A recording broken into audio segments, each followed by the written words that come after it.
What is going on, everybody? If you don't already know, I go by Philly Mike, and Steve from Gate City Sports Channel. How's everybody doing? yeah. So, what's going? Turn this down. Steve from Gate City Sports Channel. There we go. So, what's going on, Extra Trelly? What is going on? So, let's start this off by talking about the two signings the Philadelphia Eagles did. Two low-key, under-the-radar, great signings, in my opinion. Take it off. What do you think about Will Parks and Jatavis Brown? Go ahead, Gate City.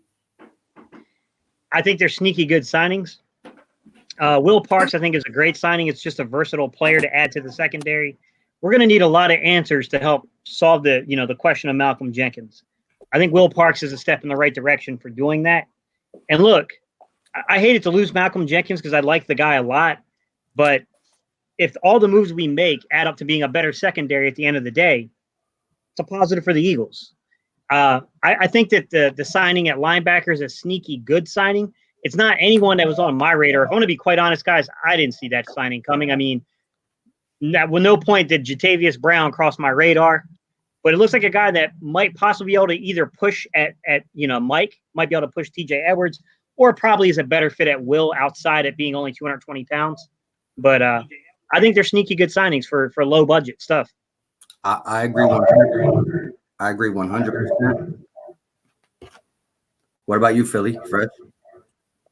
I totally agree. I like the safety signing more than the linebacker signing. I talked to y'all guys about this. I really don't know too much about this guy. Had to look up some tape on the linebacker. I mean, what's his name? Jatavis Brown. Yeah, Jatavis Brown. I think it's just a body. Somebody to fight with.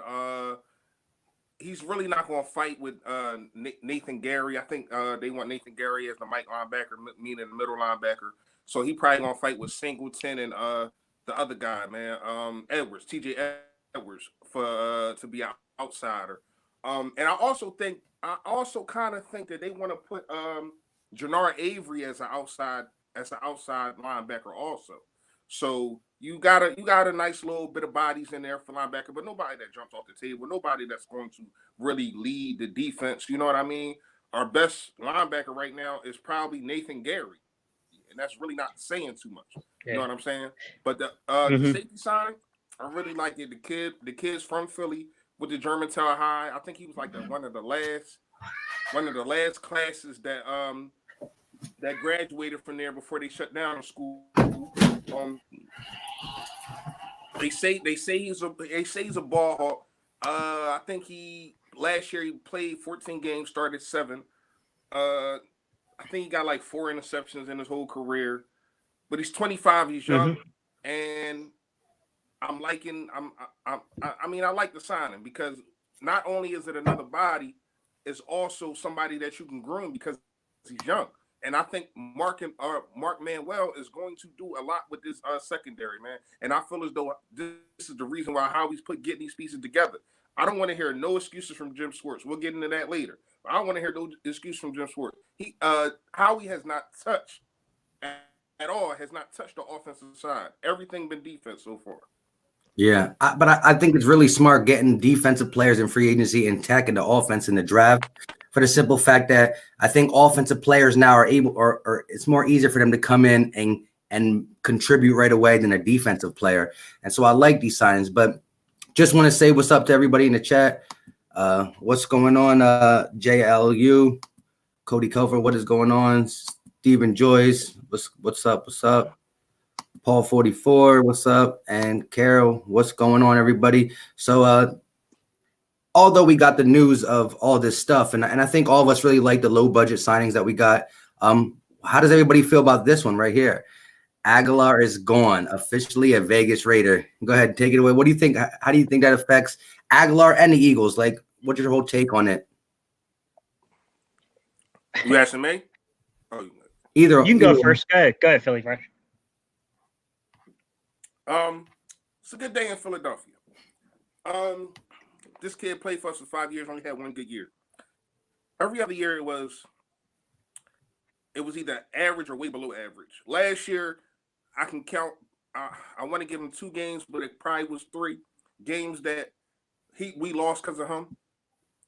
I mean, it's not just because of him, but it's mainly, I can mainly say it's because of him because of the drop passes.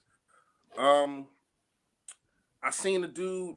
I didn't like how he reacted to the media when I watched I think it's the All or Nothing thing on Amazon Prime. I didn't like how he responded to the media, basically telling him to get out of his face because he dropped passes, and I really don't like his attitude. So it was time for him to go. Real quick, the GOAT, my Yo, bad. what's up, bro? I didn't skip you. I just must have not seen it or it must have jumped. What is going on? You get a special one. I'm gonna leave this up for a little bit just because of that. You know what I mean? But what's going on, the GOAT? How can we forget the GOAT? You know what I mean? Eagles 11. What's going on, man? I'll say this about the move. I don't know how to feel about it in terms of for the Eagles. It's not a big deal. I think Nelson Aguilar, if you put him in the right circumstance, the right situation, he's gonna be a good football player for a team. He just wasn't a fit in Philly. He couldn't handle the pressure of being a number 1 or even a number 2. He has to be that third option, or I think you're in trouble with him. I don't know how I feel about his mental state going to the Raiders. You're going to just a fan base that's as rabid as Philadelphia. I mean, I don't know that's the right move for him, man. I was thinking he should have gone to more of a middle America market, Indianapolis Colts, Cincinnati Bengals, passive fans. I don't think it's a good move for him, man, because I think whatever was going on with Nelson Aguilar, it wasn't physical. It was mental. It was all in his head. And I don't know how that move is going to affect him. I mean, I guess you could look at it and say, well, it's the first time playing in Vegas. Who knows how the fan base is going to be there? Who knows how well it's going to, it's going to travel from Oakland to Vegas. It's hard to really project that right now, in my opinion. Yeah, I agree. Why am I echoing?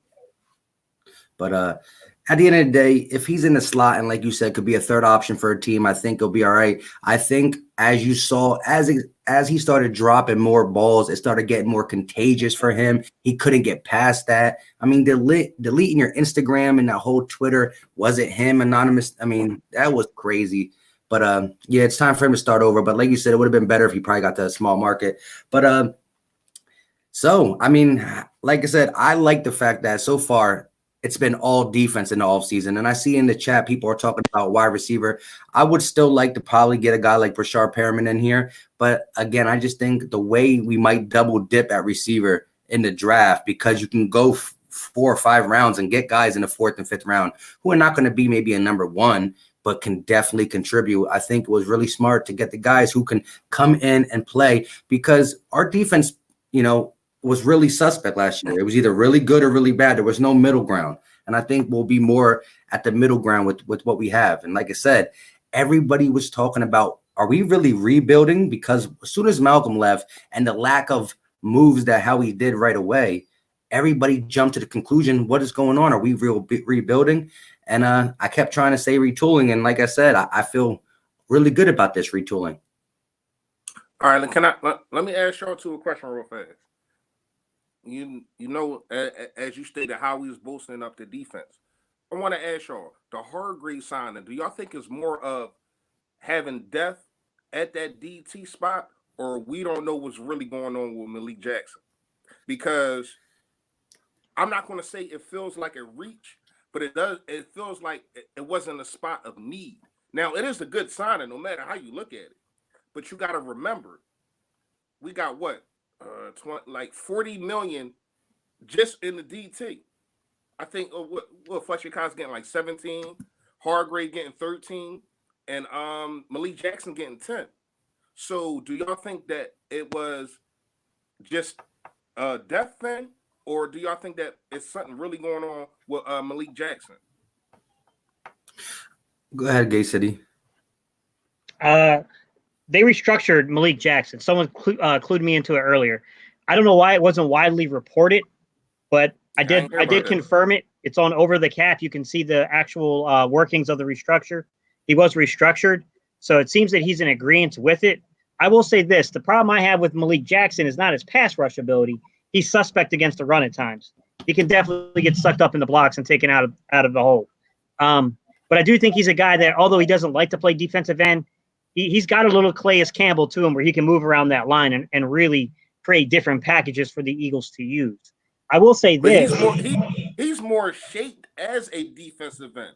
Like the way he's shaped is like a Josh Sweat like type. He's not like Fletcher Cox. He's not like Hargrave. Like a wide body. He's kind of slimmer than them guys. So I can see that. I can definitely see that. I think Hargrave might have more to do with Fletcher Cox and what's going to happen down the road there, because I think this is the last year that Fletcher Cox has guaranteed money on his contract. So I think the issue comes in. I was going to steer us in these directions anyways, is when you look at 2021 right now, guys, we're $4 million in the hole. We got to get out of that hole. It's got to have to happen at some point. And you got guys like Zach Ertz, which I was talking to someone today on one of my videos, and I was like, yo, I'm not going to lie to you. The first time someone talked to me about Zach Ertz being released or traded, I was not kind to that person. I told him, get the fuck out of here with that crap. But now you look at it. Now you look at it like, oh. Now I started hearing about him refusing the extension. And I was like, yo, let me dig into this. Man, I got to tell you, his contract, it's pretty big. It's a big contract already. And he's already talking about wanting to be paid as either the highest paid tight end or wide receiver money. I love Zach Ertz. I'm not too sure the Eagles are going to cave into that. As you can see, all right, go ahead for me, Mike. Yeah, and I was talking about it in my live a little bit last night. I mean, I think the way I don't know what all happened with him, not taking an extension, like you said. It wasn't really reported, I kept that really quiet until the offseason. But I think the Eagles still are going to try to do their best to continue to keep him. I think, again, I'm like you guys. When I first started hearing about it, I was like, no. But you got to think of it with the emergence of Dallas Goedert. Even though we like to run 12 personnel, is it that we like to run it or we're forced into it, the hand we were dealt last year? Yeah. Also, the fact that you got to think, but there's certain players for each organization that already have a value. Everybody has a value to their trade. Not some people don't want to trade, but everybody has some type of value. I think what a guy like Zach Ertz did before and can still do, that's going to – a good tight end get traded for like a first and something, right? But I think what we would do the only way we would move Ertz if it was really a beneficial trade. I don't see us doing it for even a equal trade. If you know what I'm trying to say, like not a trade that's even equal to Zach Ertz, I think they would have to go a little bit beyond it just because of everything, unless the money thing came into play part and Zach Ertz is, having some second thoughts. Yeah, and I'm not trying to bring up the rumors of the Julio Jones thing because I don't find that to be credible. Because when you look into it's not the holdups, not on the Eagles side. Atlanta doesn't have the cap space to move Julio Jones. They only got $2 million cap space. He's got a $58 million dead cap number. Now, if you trade it, it's not a full 58, but it's not going to leave you leadway on a $2 million contract. So not only would they have to rework that dead money, so that way the dead money didn't work, but if you're talking about trading them Zach Ertz, who wants to be the highest paid tight end, even if they rework that to kill the dead money, it doesn't take care of the cap. And they still have the issue of how do you fit Zach Ertz in on the cap. So that one right away to me, I kind of realized was BS. But, I always say this, never say never. It just seems very, very, very unlikely to me on that front. But I don't think that the Zach Ertz being moved thing, there could be some possible embers behind that smoke. Yeah. And just ever right, any rumors on runner backs? I know it's not a big need for the Eagles. I started to hear a little bit of Devontae Freeman rumors, but I think they were just rumors. And like I said, if the Eagles were to acquire a runner back and via the draft or free agency, all we need is a big body back. And I'm not saying Elijah Holyfield can't fill that role. I'm not saying he can or can't. We didn't get to see much of him. I know Doug Peterson was big on him out of the Georgia Bulldogs, but I mean. I almost said LaShawn McCoy. Miles Sanders can handle, he's a guy who can do both. He can do your scat back stuff. He can do some big boy stuff. He just can't do it all the time. And then Boston Scott is pretty much Darren Sproles 2.0. Not saying he's better, but a version of Darren Sproles, actually. And so at the end of the day, you only need a guy who's going to be able to consistently convert on third and short. Mm-hmm. That's what I'm thinking. I agree. Hey, Edward Wright. I think I'm not comfortable with Holyfield myself being the only solution there, But I mean, the Eagles brought him in for a reason, so they're going to at least give him a look. I would look to the draft, man. You got Zach Moss. You got the cat out of Boston College. What is his name? Damn, why is he slipping my mind? Because he killed NC State this year and his freshman year. Y'all know what I'm talking about out of Boston College? I Look him up. can't think of his name either. You said out of Boston College? Yeah, the running back. I can't remember his name. A.J. Dillon. A.J. Dillon. A.J. Dillon, Zach Moss. Like, there's some decent contact balance backs in this draft. A.J. Dillon, my fear is once people turn film on of Dillon, he might go a lot higher than like the 4th round. But A.J. Dillon's got a little breakaway ability to him. So, Zach Moss, A.J. Dillon. But you know what's crazy? Well, how we really like backs like that, Boston Scott, Corey Clement, stuff like that. He doesn't draft them. He gets them in free agency, in rookie free agency. So that's one thing I trust Howie to do. He finds players that you can stash, and who knows how good their talent is. But from my sources hearing that, they really like this Holyfield kid. They think that he is a bruiser. They feel as though he can be the back to get you 3rd and 1, to get you 4th and 1, 3rd and 2, stuff like that. And Miles Sanders is your main back, and then you have Boston Scott as your scat back. But Boston Scott has more power than a lot of people think that he does. Like, this dude is really, like, we say Sproles 2.0. I mean, not 2.0, whatever you want to call him. Mm-hmm. But this dude is built way different than Sproles. This dude is really like a bowling ball, and he can also get you them 3rd and 1s and 3rd and 2s. Now, he's not see, Boston Scott is not a back that you say, all right, it's 5 minutes left, take me home. He's not a back like that, and neither is Miles Sanders. What they're saying is Holyfield can be that back. We just don't know yet. Yeah. Yeah. Did you guys see Mir Slat? I wanted to tackle that question. You see it, Mike? Which one? The I say trade? Or, yeah. Yeah. All right. I just want to tackle this one, guys. That ain't gonna happen. That's not gonna happen, Chief. You're not gonna get Yannick and the 9th overall pick for Ertz. That's not reality, guys. Now, I do think you can make a trade. I think you're on target to something. So if the Eagles could we got to find out what the number is on Yannick. Because if Yannick wants $20 million, I just don't think it's possible for the Eagles to sign him. But if he was willing to come in for a lot less than $20 million to play in Philly, you could move Ertz for a guy like Yannick and Ngakoue. I mean, you're not going to get Yannick and the 9th overall pick, though, for Ertz. That's not going to happen. Yeah, I mean that's just pretty big. But yeah, to answer this one, didn't the Eagles re-sign the kid that they had at backup? Yeah, Sudfeld. A couple people said in the chat, and yeah, we got Sudfeld back. Hopefully we don't have to use him. That's the first thing. And I'm not too sure about Sudfeld, but at the end of the day, really a backup is a backup, and they're there for a reason. It's good to have somebody that is good enough to come in and get you where you need to be if it needs to. But yeah. So again, none of us did videos yet on the schedule. But how do we feel? So we're starting to see the roster come together. We still got the draft. Like I said, I'm very curious to see the finished product. Getting closer to September, seeing the total roster, knowing what we're going in with, knowing what Carson Wentz got as weapons, knowing that the defense has a guy that can shut down one side of the field. And this is what I'm talking about. Jim Schwartz, he was there the rookie season of Big Play Slay. They know each other. I like the fact that even if he continues to play single high, if I'm Jim Schwartz and I do play that single high, just make sure the single high favors the side opposite of Slay, of course. You know what I mean? I think you're going to see a lot more man. We were already running a lot of cover one, but I think you're going to see a lot more of it just because of the versatility of the players we have in the secondary, guys. I mean, I think Slay, you will see Jim Schwartz for the first time in Philadelphia take a number 1 cornerback and lock down the opposing team's wide receiver, their best receiver, which is going to go a long way in helping our pass rush too. I think you'll see guys like Avonte Maddox will follow whoever's in that slot. He's going to take the best slot guy and take him out. You got Will Parks. You got all these other guys. You got Jalen Mills, guys that can really lock up on players. Mhm. You know, you put Jalen Mills. I would put either McLeod or Mills over the top.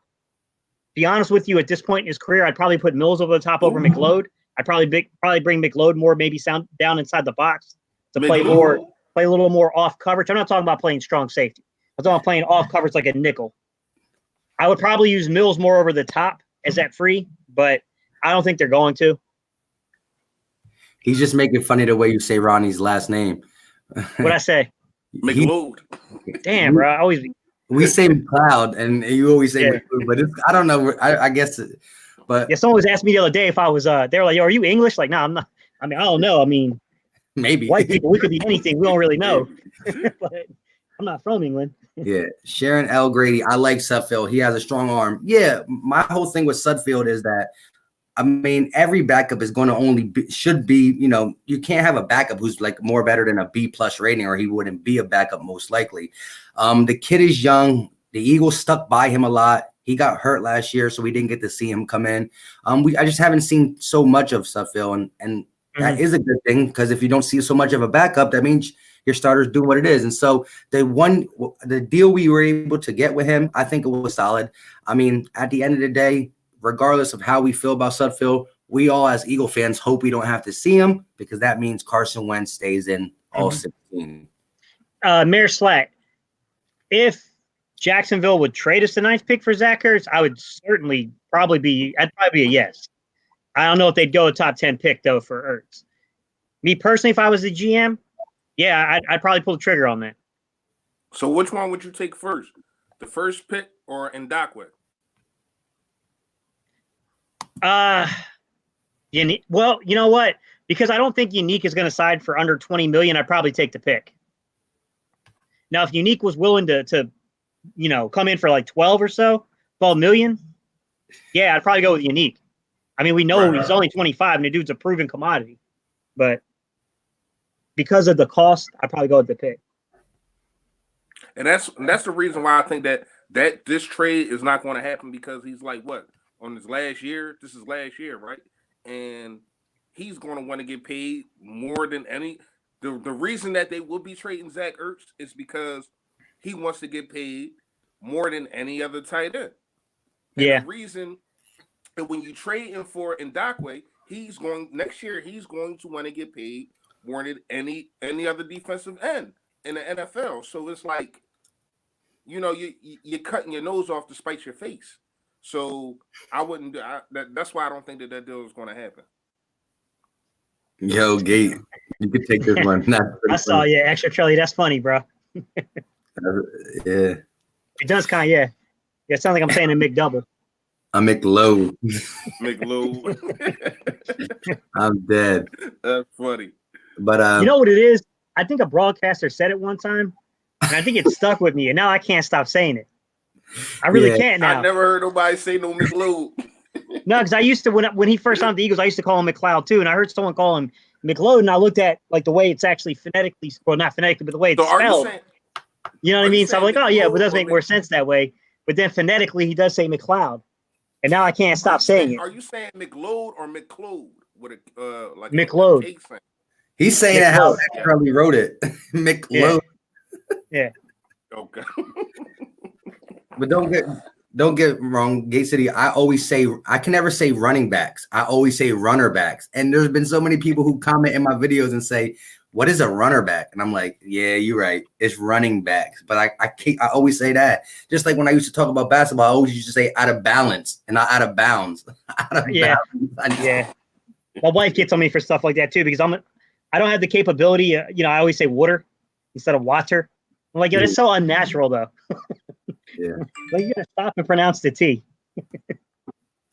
But let's getting back to this Jatavis Brown and Will Parks. Like I said, I think Will Parks is the more impressive one. Like I said, because Jatavis Brown, he might be able to fill in a position of need, but I think Will Parks can do a lot of different things. He's very versatile. Like I said, the Broncos used him as safety. They used him at nickel corner.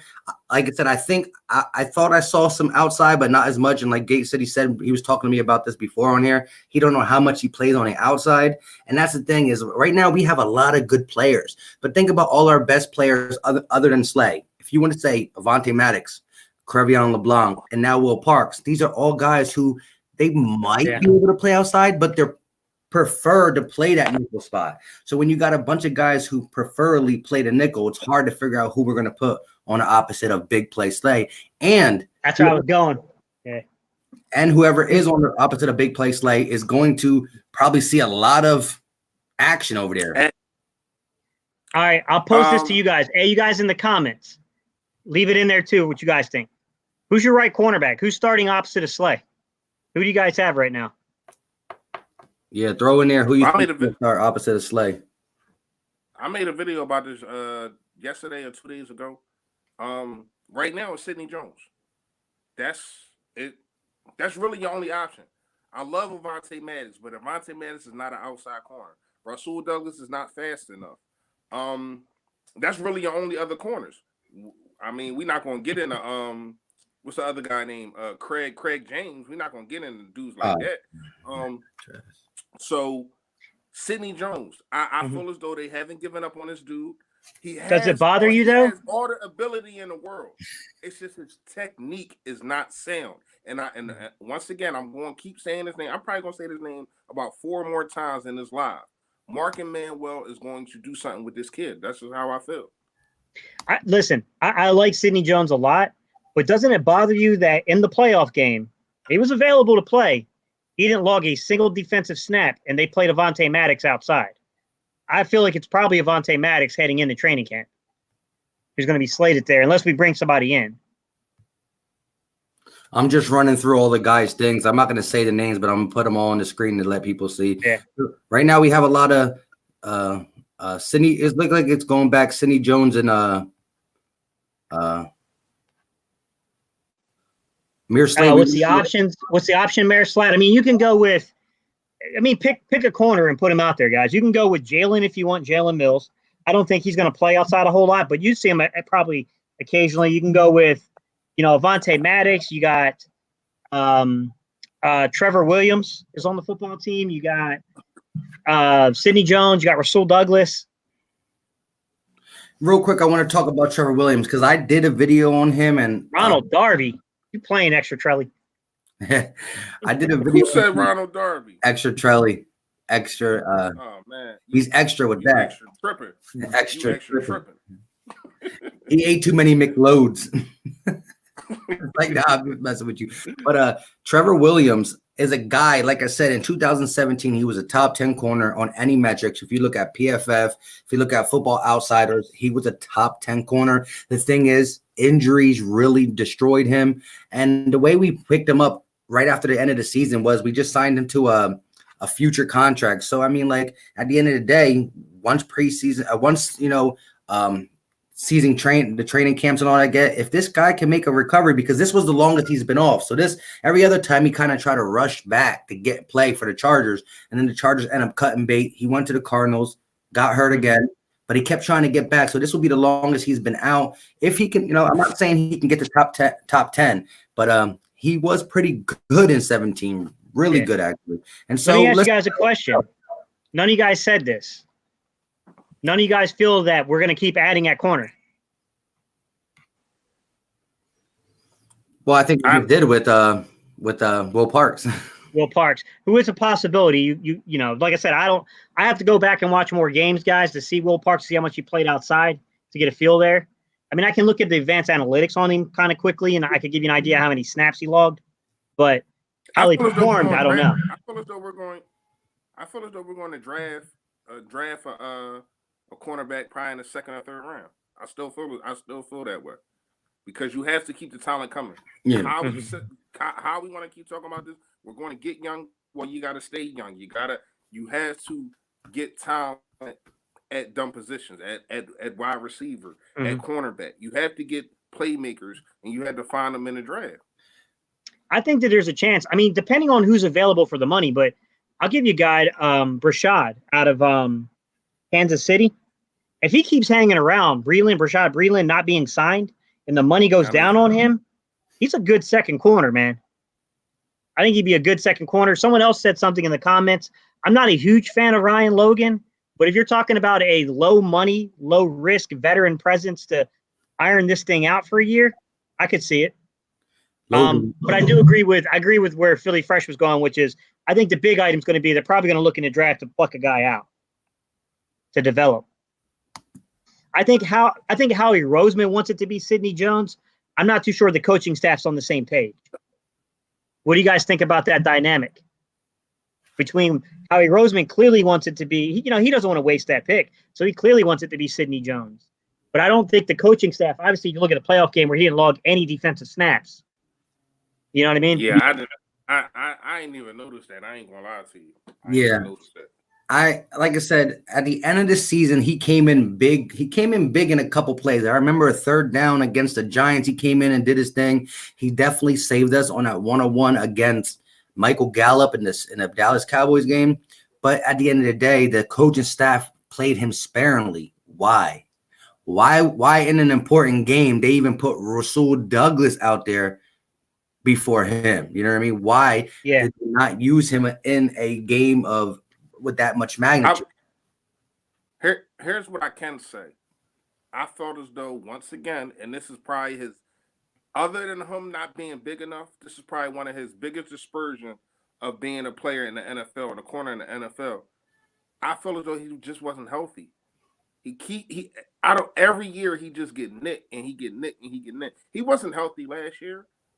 Coming into the season he was, but then he got nicked, he got hurt, and I think he missed a couple games, and after that, he was in and out of the schedule. I mean, in and out of the roster. Yeah. You know what I think might be a distinct possibility happens?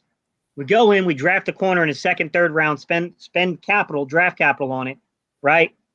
Maybe even we bring in a veteran. We had another veteran to try to really go in training camp. And then I think what's going to end up happening is that Sidney Jones then might turn the light on, and then the Eagles are going to be like, well, what do we do? Because even if Sidney Jones plays at a really high level this year, he's at the end of that rookie contract. What do you guys do? Do you try to see if he'll take a 1-year deal? Do you try to extend him on a Howie Roseman contract of 2 guaranteed years on like a 3 or 5 year deal? What would you guys do in that situation? Well, that's where I think I can't answer that until I see this year because of the year he played coming off the ACL. I'll give him somewhat of a pass, Then last year was supposed to be his year, and he had lingering hamstrings. He's going to come into this season the healthiest and if we want to talk about Corey Underling and the defensive back coach and blah, blah, blah, he's coming in the healthiest he's been. He's coming in with a good, solid guy like Mark Emmanuel. So there's no excuses. If we don't see something that is worth him re-signing because of it's his last year, then we just got to part ways. And so I think you're going to have to put him in situations no matter what. If we get another corner or something, you're going to have to find out this year with a healthy guy, new DB coach, is he worth re-signing because last year of his deal? You know what I'm saying? Yeah. Yeah, it's a tricky situation, right? Because if he does come in and ball out, it's still only 1 year of record. You know what I mean? Like it's really a weird situation to put you in because now you got to try to make a decision here. Ooh, that's a tough one to go. We all know what Howie is good for. What did he just do to Jalen Mills? We understand that you was hurt last year. You played okay when you first came into it, but then you started slacking off a little bit. I'm gonna give you a 1-year deal. Hometown discount, and see, and then you got to prove yourself. But it just seems like every time he does that, dudes don't prove themselves. Every 1-year deal that he gives up, and the next year they are gone. They don't sign another year. Timmy Jernigan, Nelson Aguilar. I mean, the list goes on and on. So hopefully he's one.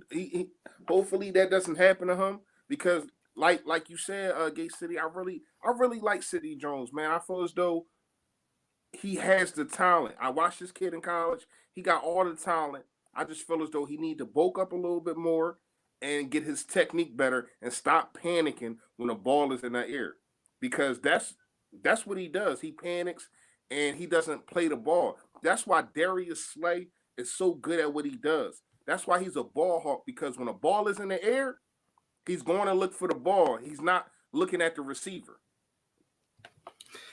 Word. Yeah, I just noticed that. D Biggie said, make sure y'all like this video and share all day, always support Eagles all day. Gary Sutton, can you explain that more, man? So Gary Sutton said, don't we get an extra year from Sydney because he sat the first year? I don't know if we have red shirts in the NFL, man. Yeah, that don't work like that. If you're on a roster, it don't matter. Yeah, it don't work like that.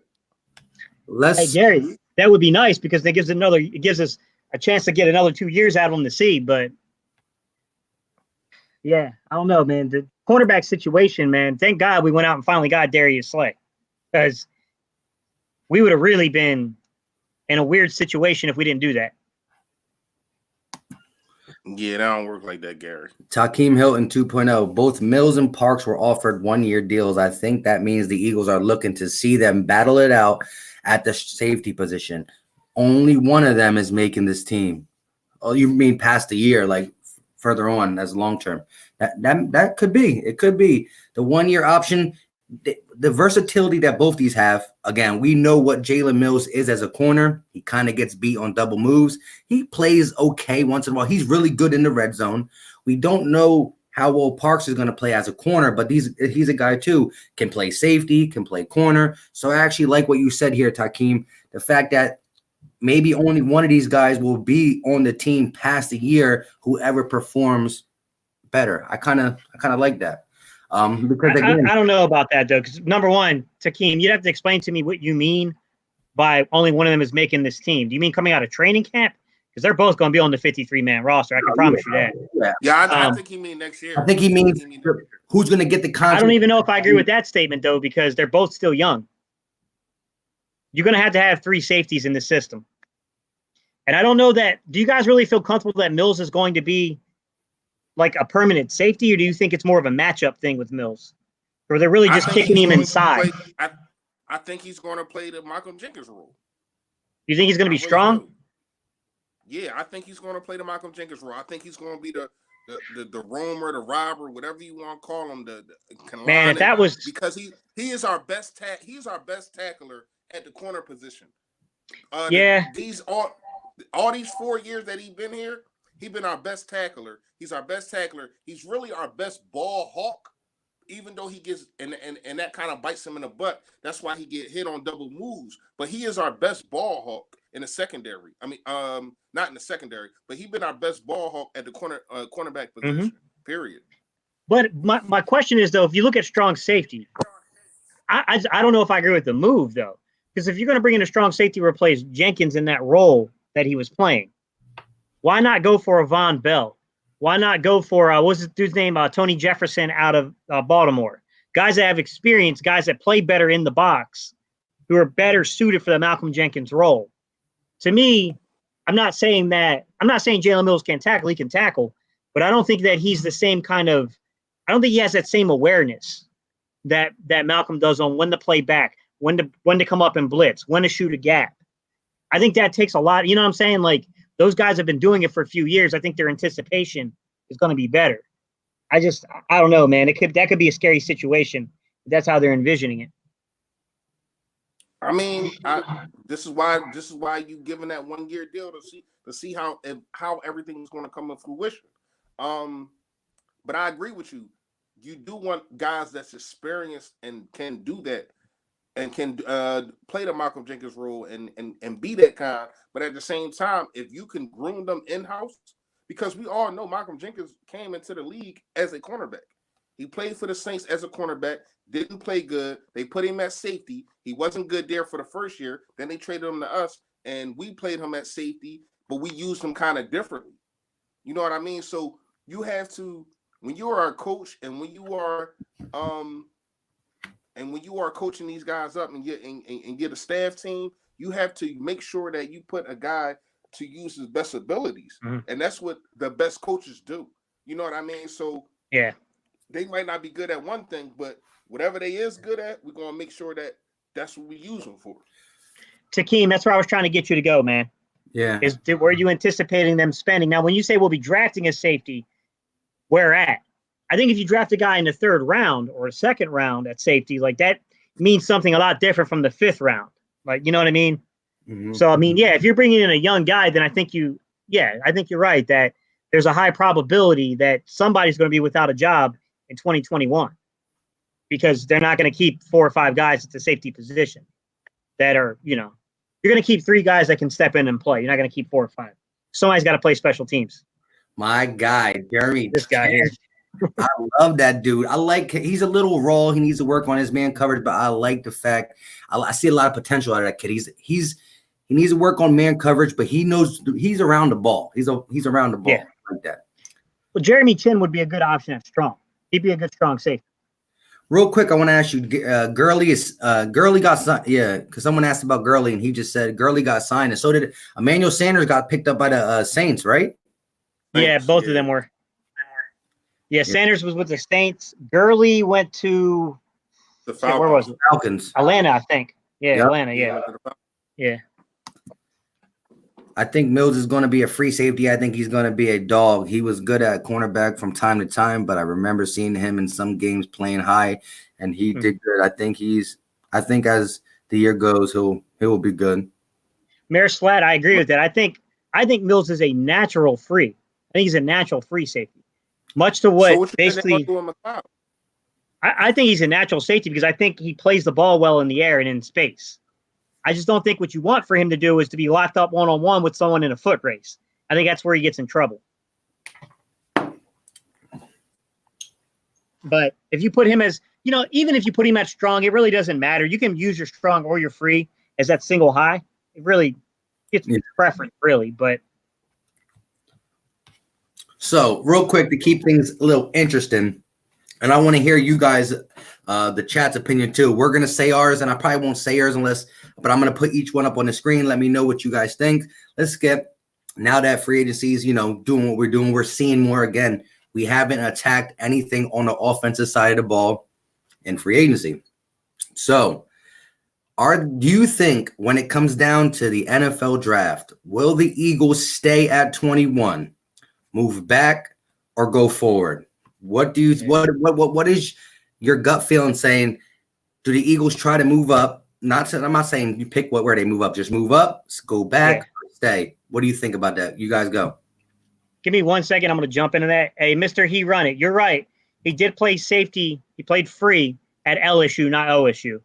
But yeah, he's got experience back there. I think you try to trade back if you can. Yeah, he caught himself. I think you try to trade back if you can, but I don't know, man. I mean, it depends on who's available on the board. I think your 2 main guys that you could probably get, value for is going to be Jackson out of Houston, the offensive tackle, or Jordan Love if he's still on the board.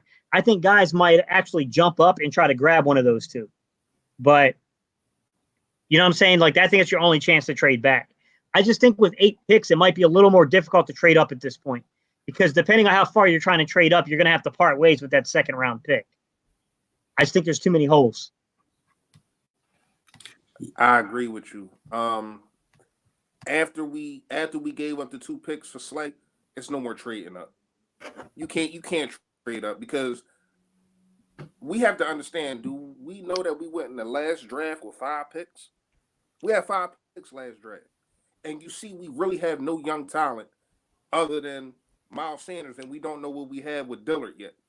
You understand what I'm saying? So you have to either stay or go back. And with the I can't remember somebody. With the 49ers, moving up and getting that pick from who they get that pick from? Colts. They got the pick from the Colts, right? Colts, yeah. Yeah, they got the pick from the Colts. So who knows if they're going to go wide receiver? See, our thing is we got to make sure that we get the wide receiver that we want. But if he's not there, then you might have to move back because it's so many wide receivers in this draft, and there's so much talent. But you have to make sure that you pick the right talent. Yeah, I think it's important to try to get as many picks as you can, just because 2021 it's going to do a lot to help you with your cap space. If you can put as many rookies, many guys on rookie contracts as possible, that's just going to help you with that cap space. But the flip side of that is we all know Howie Roseman, he hasn't been spectacular making those choices. So looking at the chat says we got move forward. We got, I think the Eagles may move up. We got Cody Kleinfelder coming up with the move up with and use Jeffrey as something. We got our Jeff first. Williams. You're not trading a second and a fourth to move up in the first, bro. That's not happening. You got to look at the value chart, bro. What did he say? Who said that? He said we could trade. We have 3 4s, trade a second and a fourth. And I'm assuming that's in to what he said earlier about moving up in the draft. It's not going to work to get you up forward in the first round. You'd have to give up your first or second and a fourth. Hey, Gary Sutton said trade Ertz. Trade Ertz for what, though?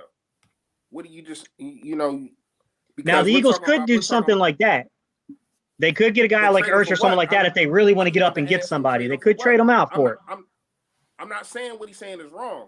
I Yeah. just want to know, what is your idea? What is your package that you're putting together? What do you want for Zach Ertz? Here's the good question. Let me just say this. Would you? Never mind. No, Go ahead. What were you going to say? Finish it. No, I was going to say pretty much like kind of what Diggs went for. Diggs went for a first, a fifth, a sixth, and next year's fourth, but their first round was the Bills' 22nd, so it wasn't a higher one. But I was going to try to ask, would you do something along them lines for a guy like Zach Ertz, knowing that you got Dallas there? But again, that's the 22nd pick. So I'm saying if somebody would give up, say, a pick in the teens where you knew you can get the guy you are looking for, kind of, would you just do it straight up for a first, or would you think we would require like a fifth, a sixth, maybe some extra linger? Because look at I think this trade for Stephon Diggs was pretty big. Like, yeah, gave up your 22nd, so you pretty much gave up a Justin Jefferson, a Chanel. You gave up them type of guys and a fifth. I didn't like that. I didn't like that trade for them. No, I mean, I like it for the Vikings, but I didn't. I thought as though they gave too much up for him, and not only that, you're going to have to pay him. Yeah. I mean, my thing is, yeah, I agree. I don't know if the 49ers are going to go with Ruggs, because I don't think Ruggs is going to skip CeeDee Lamb in the draft. I think Lamb's going to be the first one off the board. But it's going to be Lamb, then it's going to be I'm drawing a blank right now. Rudy. I think Ruggs is going to be the third receiver. I don't know why I'm drawing a blank.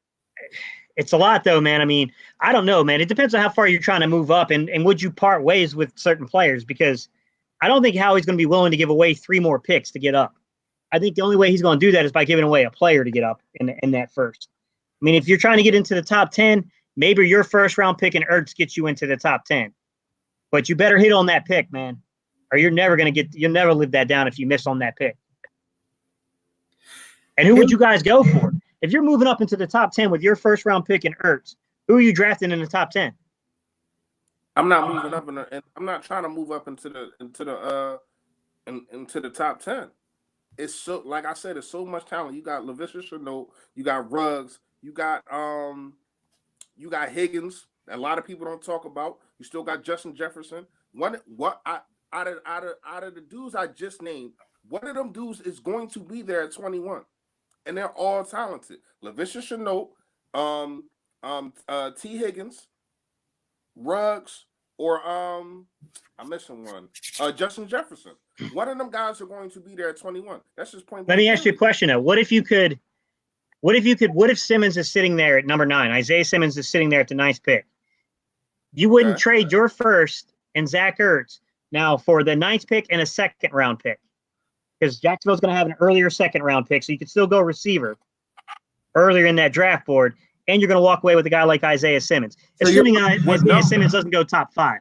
Correct. So wait, I need to know exactly. All right, go ahead. I wanted to say, and in that scenario, what passes my mind is pretty much you're saying if we give up Zach Ertz in our first, and we get Isaiah Simmons with that pick, our first, what we moved up for, and a second, I'm thinking, especially if it's an early second, we can steal Denzel Mims. You know what I mean? Then exactly. That's exactly where I was going. Mims, Isaiah Simmons combination for your 21st and Zach Ertz.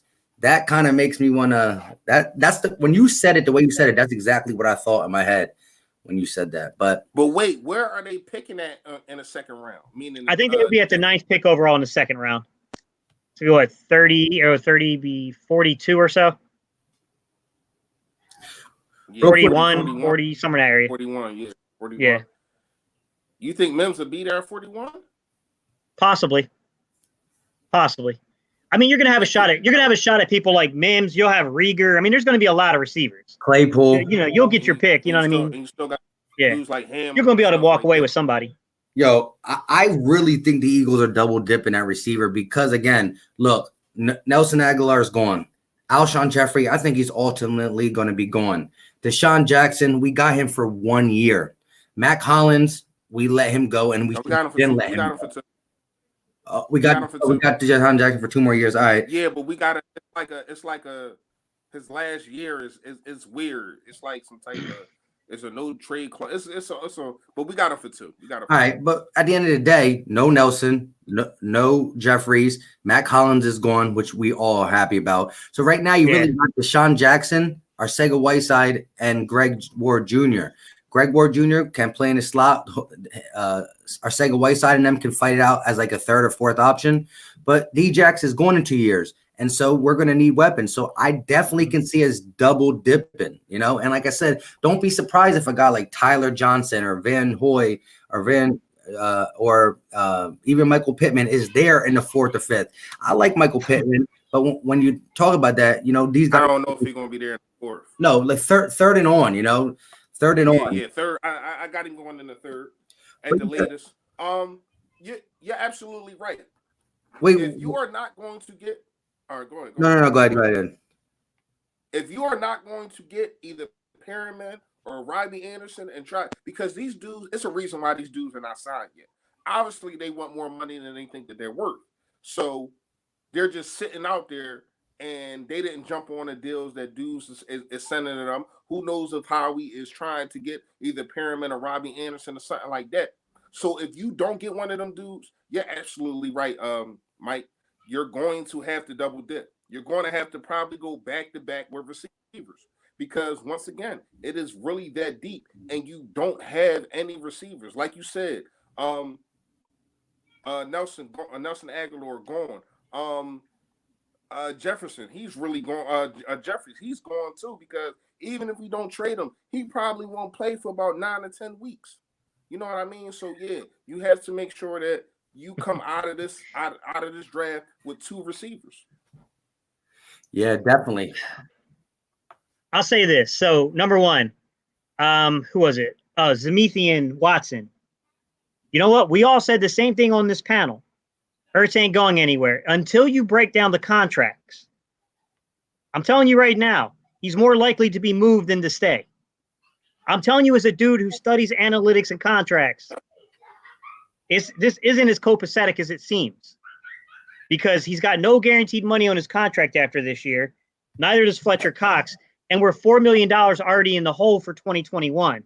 So the only really Hail Mary shot we got at keeping Ertz is if Ertz will take some weird small contract for 2021 with the future prospects of making big bank in 2022 and 2023. It's going to be hard to tell a dude that's 30 years old, hey, we promise we're not going to cut you. You know what I'm saying? Like, I don't know, man. I don't know. I'm telling you, when you look down at the contract and you look down at available cap space, we got ourselves in a little situation come 2021. Now, we'll tell you this. As soon as Jeffrey is released, 2021 goes from -$4 million in the hole to $3 million in the positive. But $3 million is not signing you free agents. $3 million is not extending players on your football team, and it's not signing your draft picks for the 2021 draft class. I mean, change has got to come, bro, some way. You got to get cap flexibility. And I don't think you can renegotiate from $3 million to $20 million with like 5 players, man. It's just not gonna work. Yeah. How do you feel about this? JLU, Mims at 21, KJ Hamler in the 2nd. Do you think the Eagles will go back-to-back receivers? I really do think we're going to get 2, but do you think they'll go back-to-back? Possibly. I think it depends on the paranoia of the front office when it comes to receiver. I think the front office really feels the pressure to make sure they get it right. I can see that happening, but I doubt it.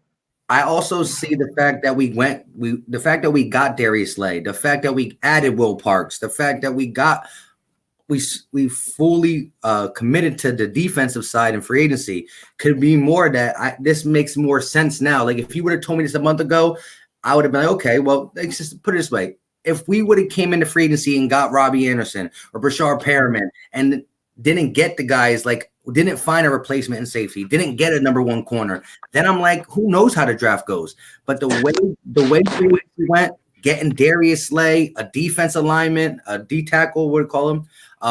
Adding a linebacker, adding another, signing Jalen Mills a safety. It's pushing it that like, what is the biggest thing now? Receiver, and Yeah.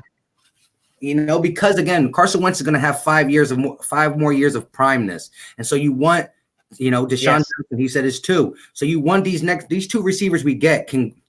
Again, receivers can come in and be really good on a rookie year, but whoever we get, imagine them in 2022. In 2022, they'll be at their full potential, and Carson Wentz will still be 29 and will be great with 2 new wideouts. And I'm still not fully giving up on the one Asega Whiteside, but I'm not going to hold my breath either because it was bad.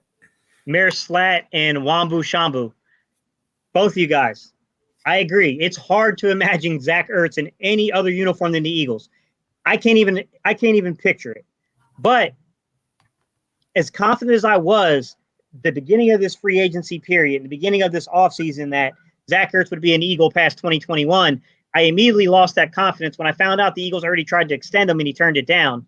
So I'm not confident that Zach Ertz would take a teeny tiny contract in 2021 to get paid in 2022 and 2023 unless it's really lucrative to the point where it probably would hurt the Eagles. I mean, it's hard, man, but it's a business and it sucks, man, because you lose guys like Malcolm Jenkins, who I would love to have on this football team. It happens. It sucks, man. You lose Reggie White's to free agency. You lose, you know what I'm saying? Like, you lose folks. Right. And here's the thing. Now, the new thing is now everybody, even if it's a week, even if it's a year, even if it's a couple months, the new thing is now everybody wants to be the highest paid at their position if they're good or that good. You know what I mean? No matter how long it might be, they want to make sure. It's a reason why Dak Prescott hasn't signed, or it's a reason why dudes like Zach Ertz haven't signed, because they want to be the highest paid player. And I don't think Howie is not going to be.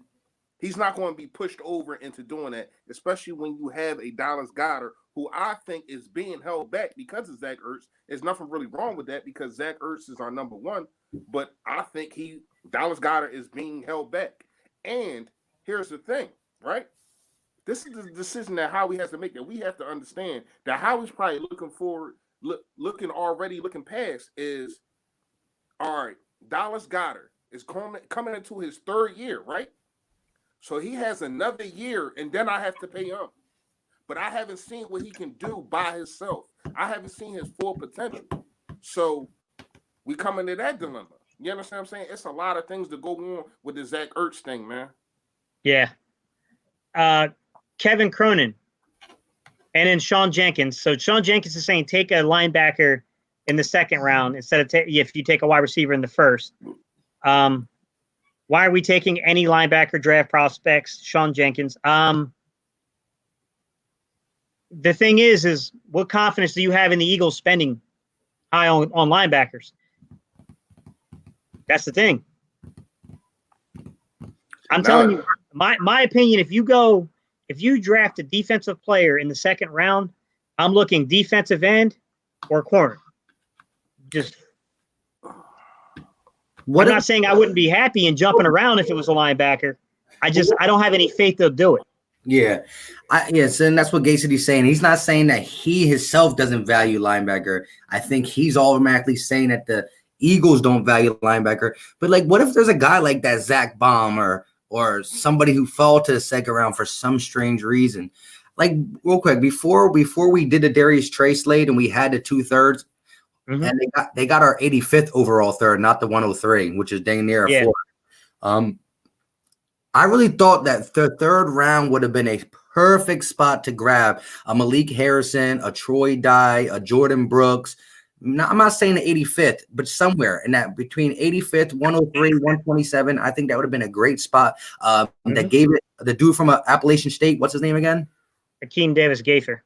One of them dudes. Out of them 4 linebackers, I thought between the 3rd and 4th-ish round, we could have got that because we had a bunch of picks. That's kind of out the window. But we did take Jordan Hicks with the 3rd, and we do know now that at the end of the day, yes, we don't got 2 good corners, but again, you can play a defense where you let Darius Slay do his thing over there, and then you focus the safety help on the side of the weaker corner. And then, but so right now, even though we still can use another corner, the linebacker spot is the biggest blinking light on our defense.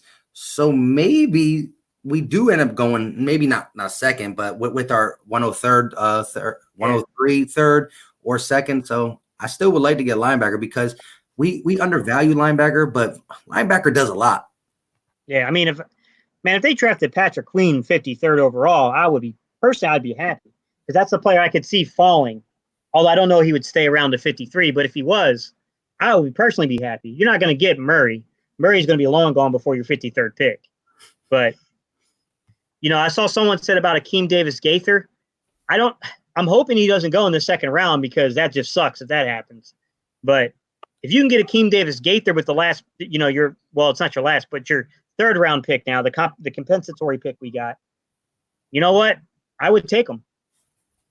Akeem Davis Gaither, that's Brian Dawkins Jr. to me. He just plays linebacker. That boy flies through the air, bro. I love that kid on film. And I agree with y'all, man. This organization has not looked at linebacker as much as they should. And I'm looking at the schedule, man. We got Arizona, mobile quarterback, Cleveland, mobile quarterback, Dallas, mobile quarterback, Green Bay, mobile quarterback, Giants, mobile quarterback, Washington, who knows if Haskins there, kind of a mobile quarterback.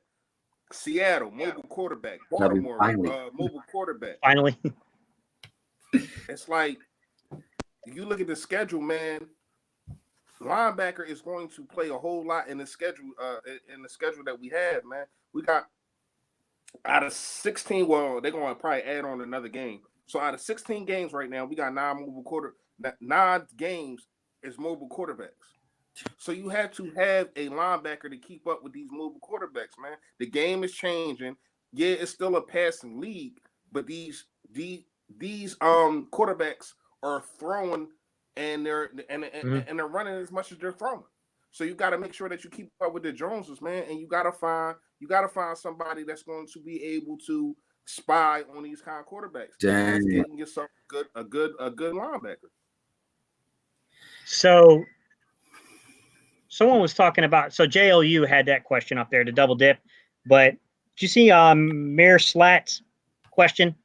Do y'all think the Eagles are gonna go 2020 with Dallas and Perkins or draft a tight end? Here's my thing. If Ertz isn't moved and we take a tight end, to me, that's a pretty good indication of what's going to happen. Yeah. I don't know, to be honest, Mayor Slate. That's a hard one to say. I would hope that the Eagles would either draft a guy to develop behind them, or maybe go get a veteran presence that you can trust to be in the right place. You know what I mean? It's going to play for maybe $1 million or $2 million. Raider fans about to feel our pain. Yeah, exactly. Yeah. What do you think about this one? Go ahead, Gay City. You can read it. I can see the Eagles trading back with our 21st pick with the Texans. In return, we get the 40th pick and the 57th pick. The 40th pick, we would get KJ Hamler. 57th pick, Akeem Davis Gaither.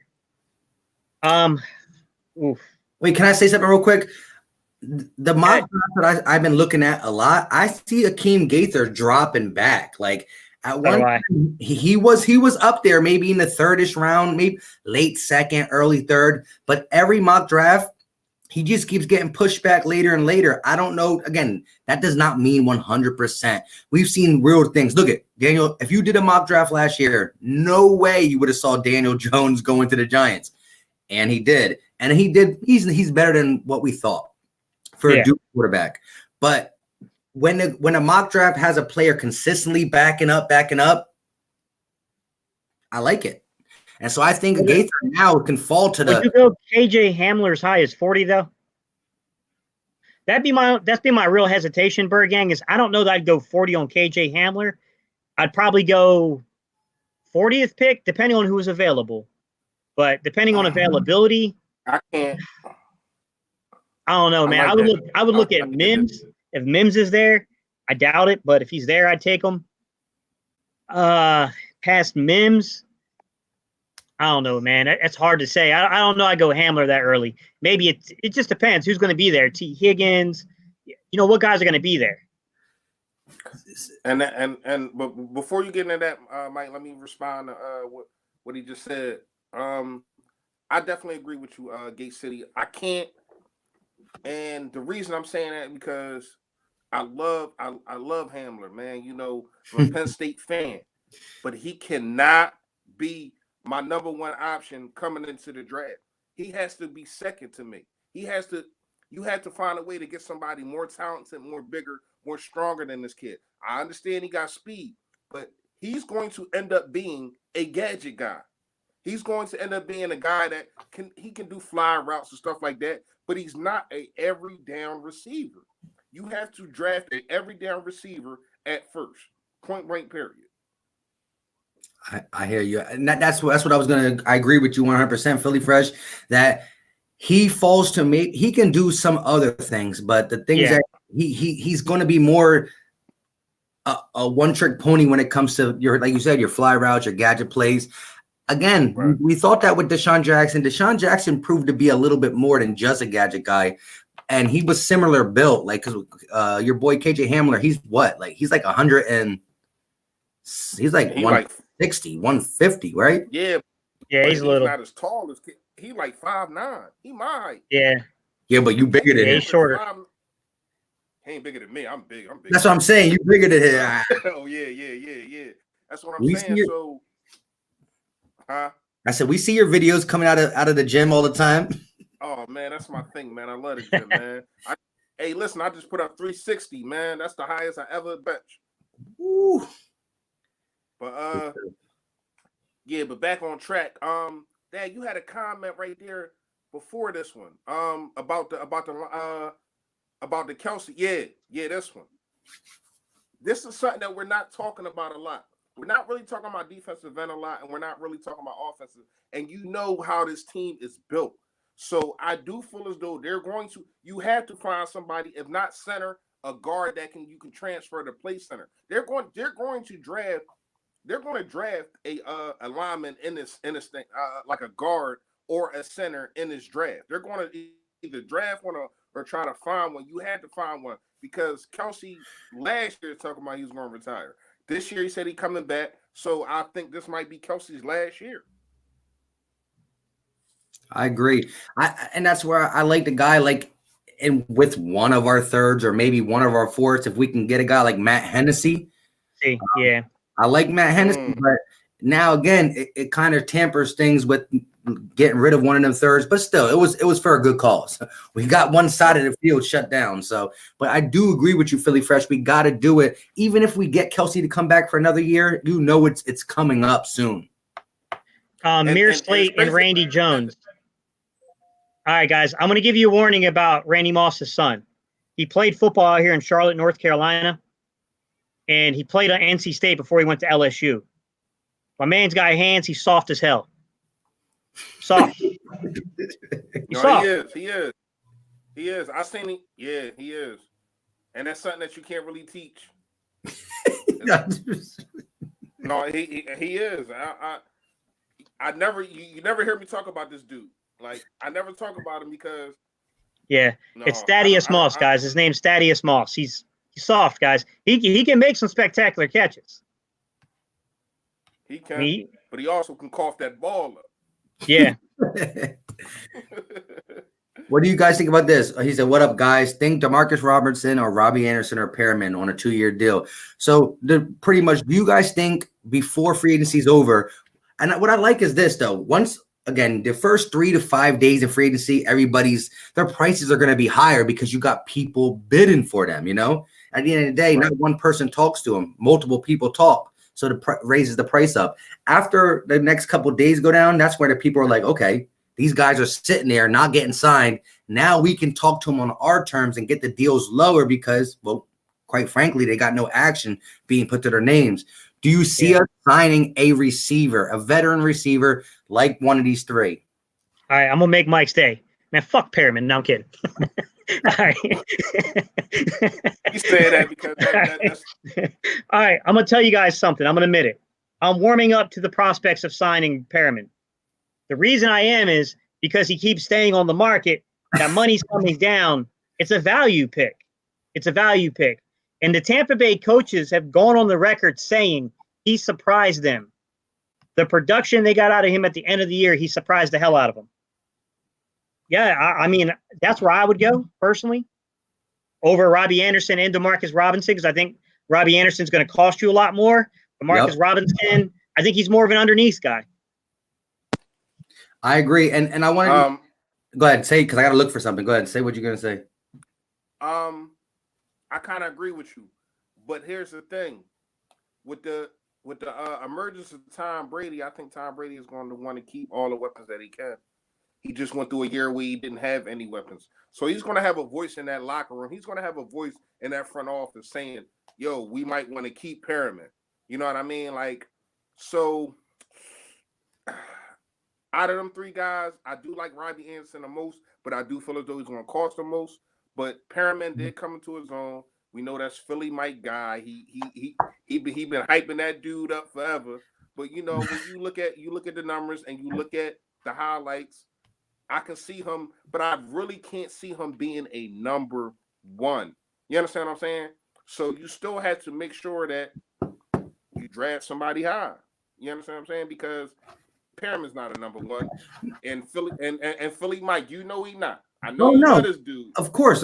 Let me just say my take on Perriman real quick, because I've been itching. You know, I've been feeling now. So look, here's my thing. Yeah. Look, he's cheaper than Robbie Anderson, and actually, my first video I put up about free agent wide receivers, I picked Robbie Anderson above him, but I'm liking Perriman more for these reasons. One, he's going to be low risk, high reward because he's going to be cheapish, and again, the risk is that in Baltimore and Cleveland, the dude was injured. And I also want to address this. When we talk about signing a receiver, we still know 100% we got to get a guy in the draft. That's the most important thing. So even if we get a guy, it's still not going to affect getting one or two guys in the draft. So I just want to get that out of the way. But Perriman, he's been injured a lot. And this is a joke, but it's not. But look at this picture and tell me it doesn't look like day and night real quick. I seen that, Joe. Yeah. Bro, they clowning him, man. No, I made that because let me find out he Benjamin Buttons, man. Yo, when he came out the draft, he looked like a 40-year-old dude, and he couldn't stay on the field. This dude, not only physically, get a haircut, shape, just he physically looks different. And at the end of the season, because of no Godwin, because of no Mike Evans, he didn't play the complementary role to Mike Evans and Godwin. He had to play the number one receiver. And so the last 4 games, he got whoever it was, the number one corner, and the dude put up 4 games, 3 back-to-back 300-yard games, 5 touchdowns, and 4 games. That's more production. First of all, he got 600 yards as their third receiver, and being the number one the last 4 games, he outdid every receiver. Yeah, that's better than every receiver that we had. But I'm pushing more and more towards Perriman. Like you said, it's going to cost less. So bring in Benjamin Butler, man. Bring him in, man. Bring him in. But yo, yeah. Dude look like somebody's pops, bro. For real. Yo, and then you see the new one. He looks like a normal 20. So, but you know what's crazy? Y'all? Like, we all play sports, right? The better you feel about yourself, the better that you play. Like, yeah. When I played basketball, when I had on the new Jordans and all that, I just felt great. No, seriously, it's a mental thing, and we know that a lot of this game, man, is really mental. Like we was talking about with the Nelson Aguilar thing. A lot of things with him is mental. So when your mental is right, you're a better person. You're a better player. That's just point blank period in any aspect in life. Bro, Bird Gang 114. What do you mean you can't trust Howie's draft skills? I'm telling you, I still believe Marcus Smith's going to turn out to be something, bro. We just waiting on that moment. That wasn't Howie. Nah, I don't think Marcus Smith was Howie. I think that was your boy, wasn't it? That was his name. Oregon coach. Chip. That was Chip. Chip, aka Bill O'Brien. Trade away Shady, trade away Deshaun, trade away every damn body. You better not put Marcus Smith on my guy, man. Real fast, Bird Gang 114, man. I understand what people are saying. You can't trust Howie, but we don't actually know if it was just Howie. It could have been Joe Douglas. It could have been that recruiting staff that's gone now. So we don't know. So we had to give Howie the benefit of the doubt. People is forgetting that Howie put together a Super Bowl winning team 2 years ago. It's like, man, I listen to the radio. It's like dudes just want to throw Howie out the darn window because he doesn't sign D-Hop, because he doesn't sign Javion Clowney. See, everybody wants these flashy toys, and when Howie doesn't get them, then everybody, I don't mess with Howie. But in 2017, we ain't had nothing flashy. Yeah, but I'm gonna put this on Howie though. All right, everybody makes fun of Howie and the way he drafts wide receivers, but I'm gonna give y'all the Gate City Sports seal of approval. Marvin McNutt will return to the NFL and be the comeback player of the year. I don't even know who the hell that is. Who the hell is that? I don't think anybody know. He's McLeod's brother. Yeah, he's McLeod's brother. Get him, Mike. Been working out with him. But real quick, Mike. Brad Wright, Philly Mike, you spot on one pyramid. Like I said, the reason I like him, I just think that you can get him for cheap. He's undervalued. You get somebody in here in case anything else goes wrong. Like I said, you got to double dip in the draft regardless. But I like him. And I was big when he came out of college, even though he looked like this. But he was a 4.3 guy who's big. He did everything, but the injuries. But we saw this year he was able to stay healthy. But yo, real quick, you got everybody saying stuff like this with that comment. He's like, who? Nobody knows. Y'all don't know who Marvin McNutt was? Right now, everybody in the comments, all you got to do if you want to get on the big board, just write pyramid, and then Philly might. Oh my God. Yeah, he was a wide receiver out of Iowa, guys. He won before y'all's time. Y'all not that young. It was 2012. We drafted him like in the 6th round back in like 2012. You got his jersey? Yeah, bro. You know, I'm waiting for that comeback. He only 30, 31. What year was this? It was like 2012. He probably in Popeye. That was young Buck Howie. Young Buck Howie.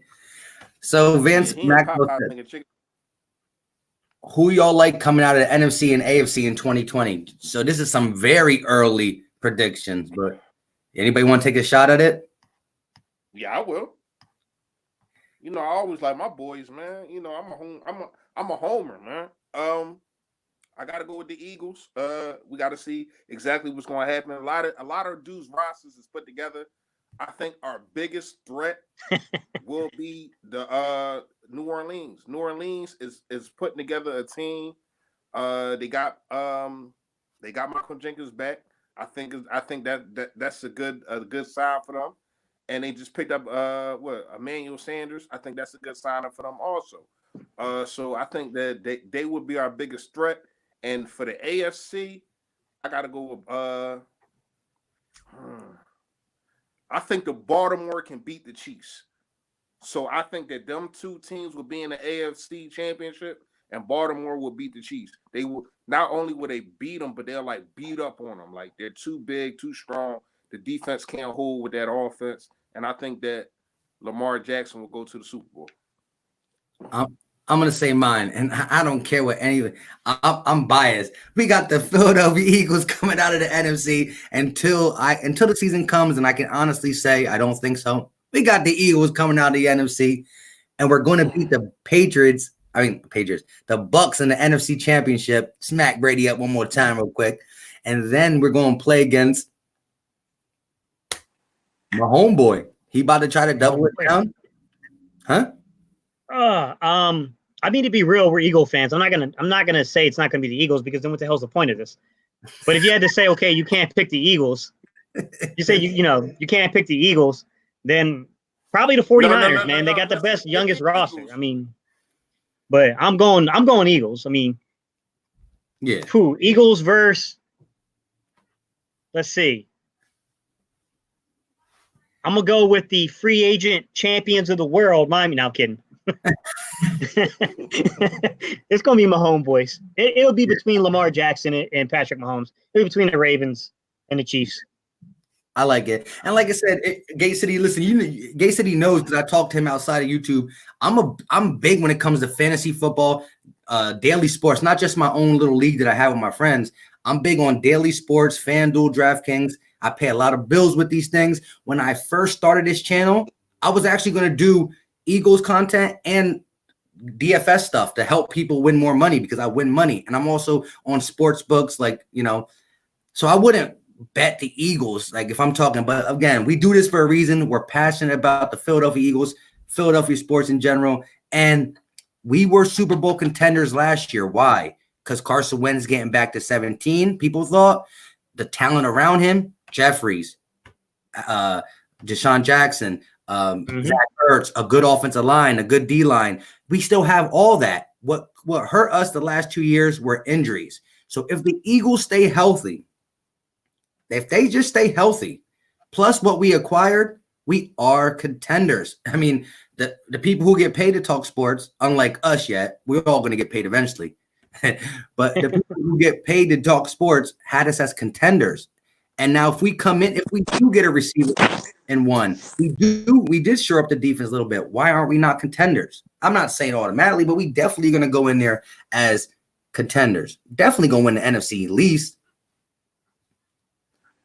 Yeah, right I now, agree.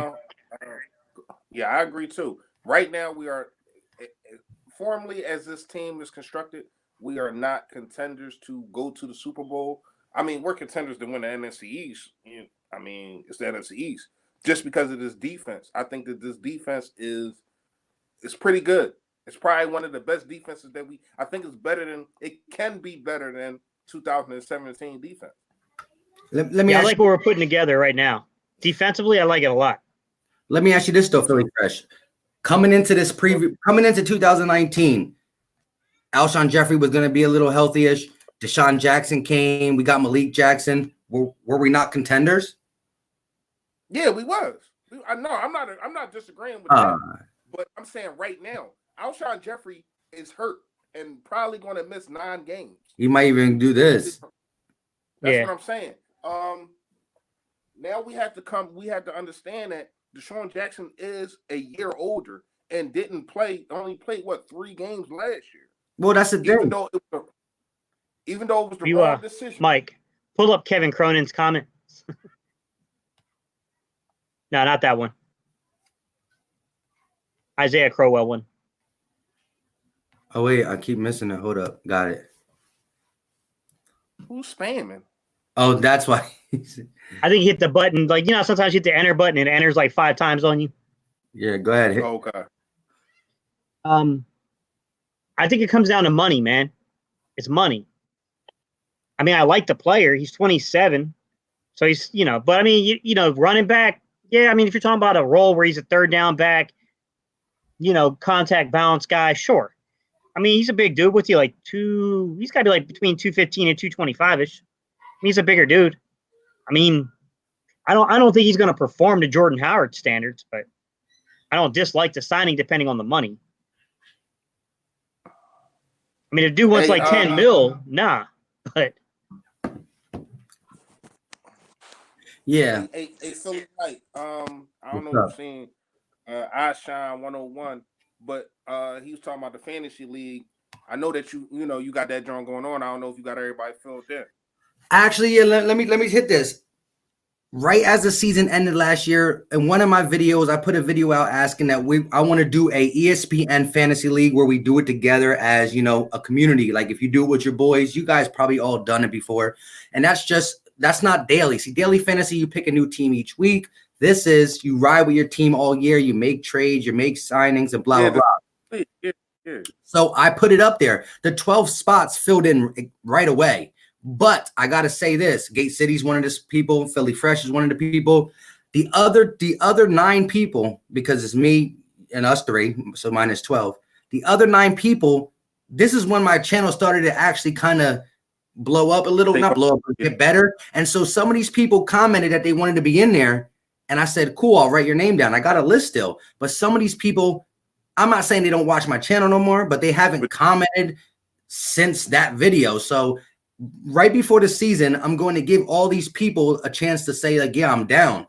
But these people might have said they're down, and now they're not really in. Because if you got money on the league, you're going to want to at least be tuned into this channel, because at the end of the day, whoever wins, I'm going, they're going to get that bread. You know what I mean? So and if you go to 16-team leagues are hard to play, guys, because man, positions thin out quick. Yeah, 12 is the most I'll go. Yeah. 12. Yeah.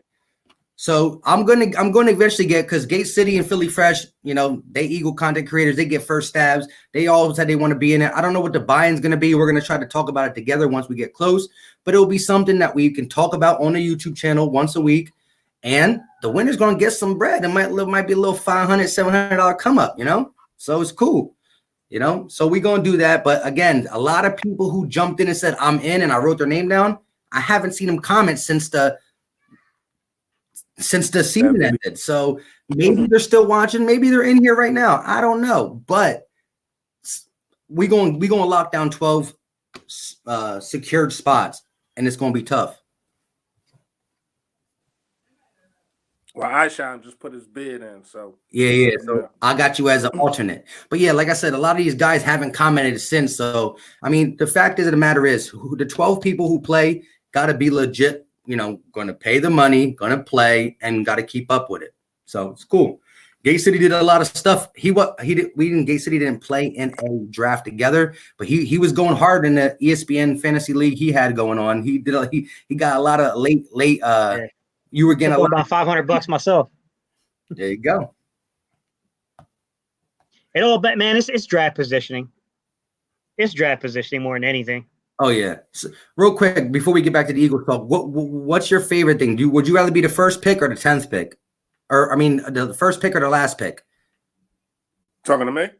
Either or. In the draft, you know what?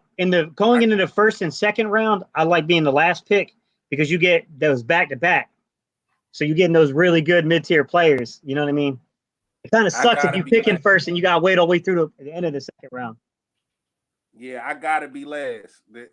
That number 1 pick. Listen, my pick last year was so. You know who I picked? I think I was the 5th pick. You know who I picked?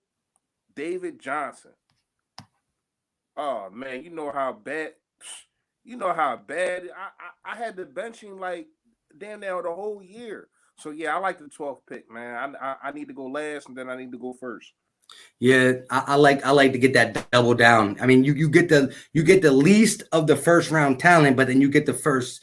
You can build a more solid team, and at the end of the day, but people play fantasy leagues and they just draft their team and they go with it like that. There's always, by week 4 or 5, with injuries and stuff, there's always that one random dude like a Boston Scott last year that you can just pick up off the waiver wire or off in free agents, and he balls out for a couple games for you. You got to keep up with that. But yeah, I made a killing with Miles Sanders. I ain't gonna lie. Yeah, I had him too. I traded him.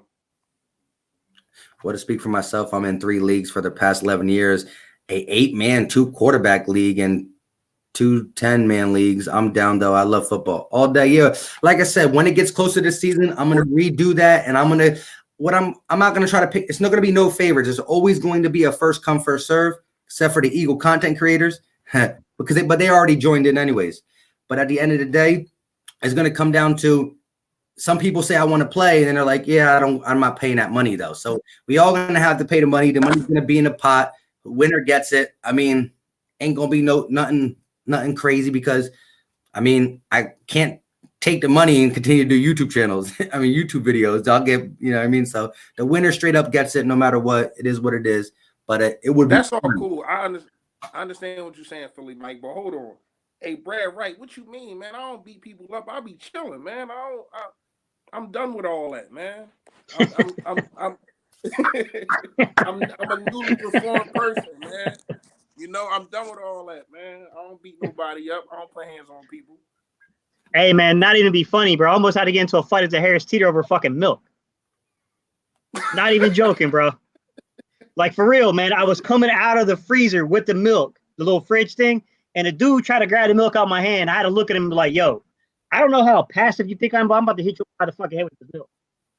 Yeah, I ain't gonna lie. I'd have hit him with neither one of us would have had that milk because I'd have spilled it all over his face. I couldn't believe it. I'm like, yo, bro.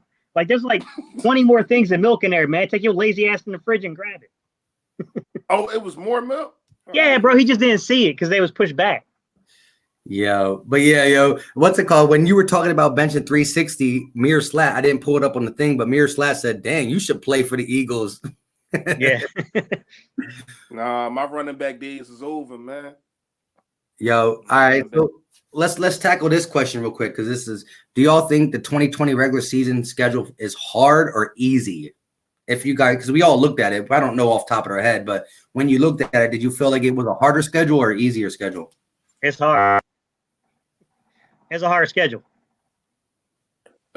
It's not no joke. It's just that we don't know who plays when we play them. That's what's going to make it harder, and when the home games is, and because let's keep it real. When we first got that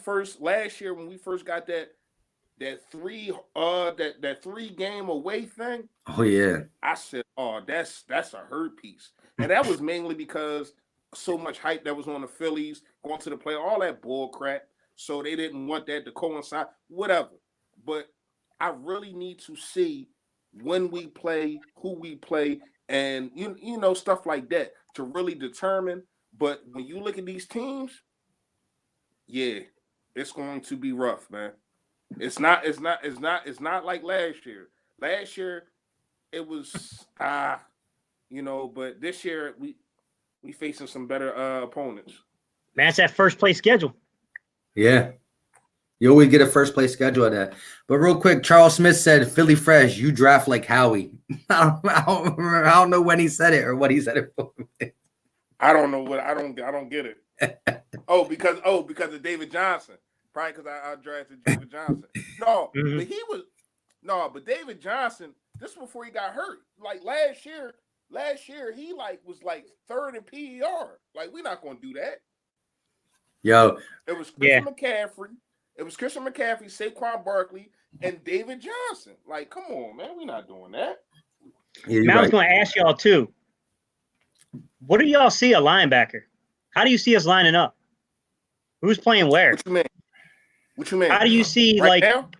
Yeah, like what we know we got right now? I mean, you can add in draft picks if you want, but knowing what we know about we just signed Jatavis Brown. You know, we got TJ. Edwards. We got Nathan Gary, and we got Duke Riley and Alex Singleton. How do you see them lining up? Who's playing Mike? Who's playing Will? Who's playing Sam? Gary's playing Mike. As much as it pains me to say, Gary is playing Mike. I think Avery is going to be on one side, and Edwards is going to be on the other side. And then you bring the kid that we just got in. He's kind of like, but we never really play 3 linebacker set. So I feel as though the people that's going to get the most burn is going to be Gary and probably Avery. If not Avery, then Edwards. What about you, Mike? I think I kind of agree with him. I think Gary's gonna have to play the Mike if we're going into it like right now with what we have. The new guy we got, he played sparingly with the Chargers. Like he didn't start all the time. The dude is, I like how he can run side to side. He can really run side to side fast from what I seen and learned. But I got to see more before I can put him in a conversation of starting at a certain position. But yeah, I think Gary the Mike, and then the Sam and Will can. I mean, you don't feel comfortable putting anybody there, but you gotta do what's on the roster. I think it's going to be Jatavis Brown. I think Jatavis Brown will probably be your will linebacker. However, I do see that I think him and Duke Riley will fight out for that position. I think you're actually going to probably see in base package. I think it'll be TJ Edwards in base package. But I do think when you go into your nickel and stuff like that, then you'll probably see more of Nate Gary moving into the Mike positioning. But then in base, I think you'd see Nate Gary at the Sam. But that does make sense. That makes sense because you're going to want. Yeah, I'll be forgetting about Duke Riley. I ain't gonna lie to you. I don't know what this kid can do. Like, what is he good? What is he good at? What is he good at covering? Is he good at rushing a passer? What is he good at? Duke Riley. That's an excellent question because he played a lot early in Atlanta. He's an athletic dude. He's an athlete. He's just a really quick, fast flow linebacker. Okay. To be honest with you, because of how long ago he was on the field ago, I don't even know if I don't know how decent he is against the run. I don't know. You know what I'm saying? Like, it's hard to say that when you start getting outside of like 2 or 3 years because you start looking at advanced analytics from like 2017, 2016. It ain't accurate. Philly 500. Philly 500. Thank you for the super chat, bro. Appreciate it. What's up, man? What's going on, Joel? Everybody, how you doing? Great job, guys. Everybody sub these guys. Great content creators. Enjoying the show. Appreciate it, my man. And I was going to try to say, yo, everybody, how you doing the way you do it, but nobody can do it quite like you. So I just kept it the regular way. You know what I'm saying? Yeah. Thanks, 500. Appreciate it. Philly 500 was killing the live stream yesterday, yo. Killing the live stream. My man had to put it on slow motion to get everybody, but Philly 500 is that dude. Like I say, when I talk about it, when it comes to Eagle content creators, that's the GOAT. That's the GOAT. And we all know who. Not only that, man, he's a dude that show love, as you can see. Like, I respect the heck out of this dude. Lord Brunson, y'all already know, man. I done said these names a couple times, many times while we went live. These dudes that I reached out to and they show love, man. And I appreciate that, and I will always appreciate that because it's also dudes out here that I look to like, damn, man, you doing this, you doing that. What if I either dudes ain't respond or dudes was just Hollywood on me, and I would never be like that. So I respect the hell out of Philly 500 and LB, man. Shout out to y'all. Word. And man, Philly 500. One thing I'll say about him is that Philly 500 is that guy I want to see hit 100,000 subscribers. I think him and Brunson, and then what's the other guy? Works with 97.3 Rhodes. Poor talk with those three. If one of those three can hit 100K, and I think Philly 500 already getting over that 20K, congratulations, man. If he can get 100K, that just does a lot for not only the Eagles community, but every community that pushes out team-specific content. Because the only people I see with over 100K subscribers are more general content football stuff. So I'm rooting for him, man. I'm rooting for him.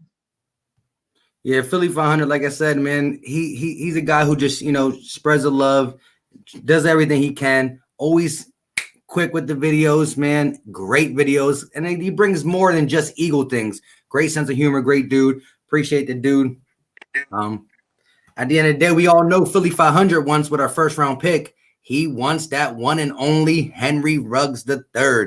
And he said on his channel many times, he said, listen, if Henry Ruggs, either we draft him or we or somebody else drafts him, if he's not good, I'm going to take a lot of crap for this. But, hey, give it to me because I think Henry Ruggs is more than just a speed guy. And I agree with him. I do, too. I think it's a layup. Henry Ruggs is a layup. I mean, he is, but, the conversation that we was having earlier is being as though we gave up them 2 picks to get Slay, are we going to give up another 2 picks to move up to get Ruggs? That's going to be the hurt piece. That's going to determine like how the draft start flowing once you get to 14 and 15. That's going to see whether we're going to be able to stay and get Ruggs. You know what I mean? Yeah. Now, say like it's two places that we want to move up, like how we did to get Dallas Goedert. Now, all right, I give you my 6th round, I give you my 5th round. I would do that, but I just feel as though we're going to have to give up 2 picks to get Henry Ruggs at like a 14 or 15 because this dude is talented. We all see it, we know it, but being as though we gave up them 2 picks to get Darius Slay, I feel as though that is going to take back from us trying to move up to get Ruggs. Yeah. Yeah. I think with Henry Ruggs, I think it depends on where the value is. Like if the board slides, so I'll propose it to you this way because I'm in agreement with you, Philly Fresh. But if he slid past Dallas at 17 and made it to the 18th pick, where Miami's got like, I don't know how many picks they got this draft, guys, like 502. Like if you're sitting there and you're the Eagles, would you give up a second in your first to go get him at 18? Say that again real quick. In a perfect world, because let's be real, this is a perfect world. Henry Ruggs slides past Dallas at 17, and Miami goes on the clock at 18. Would you trade your second pick to go get him? But I'm giving up a second to only move up 3 spots. I can't do that. Not a second, because here's why. I feel as though we can still get a Mims or Chenault or the dudes that we've been naming, T. Higgins, and still get another receiver in the 2nd round. So I can't give up my second. No, not to move up 3 spots. I can't do that. Would you give up your first for the following draft? Hell yeah. Oh wait, for 3 spots? For 2021. Would you give up your 2020 first round and your 2021 first round to jump up to 18? That's only 3 spots, Gate City. I can't do that for 3 spots. A first for 3 spots. Just think about it. I can't do that. I'm sorry, I can't do it, man. Correct. So where would you go for 3 spots? Wait. Let me say this though. Philly Fresh, I know the 3 spots is stuck in your head, but also let's not talk about spots. If you can guarantee get Ruggs, let's just say that. So here's the thing: you're only thinking about 21 to 18, 3 spots, a whole nother first. But let's talk about every pick. Just say if you know you can get him at 18 and at 19 he's gone.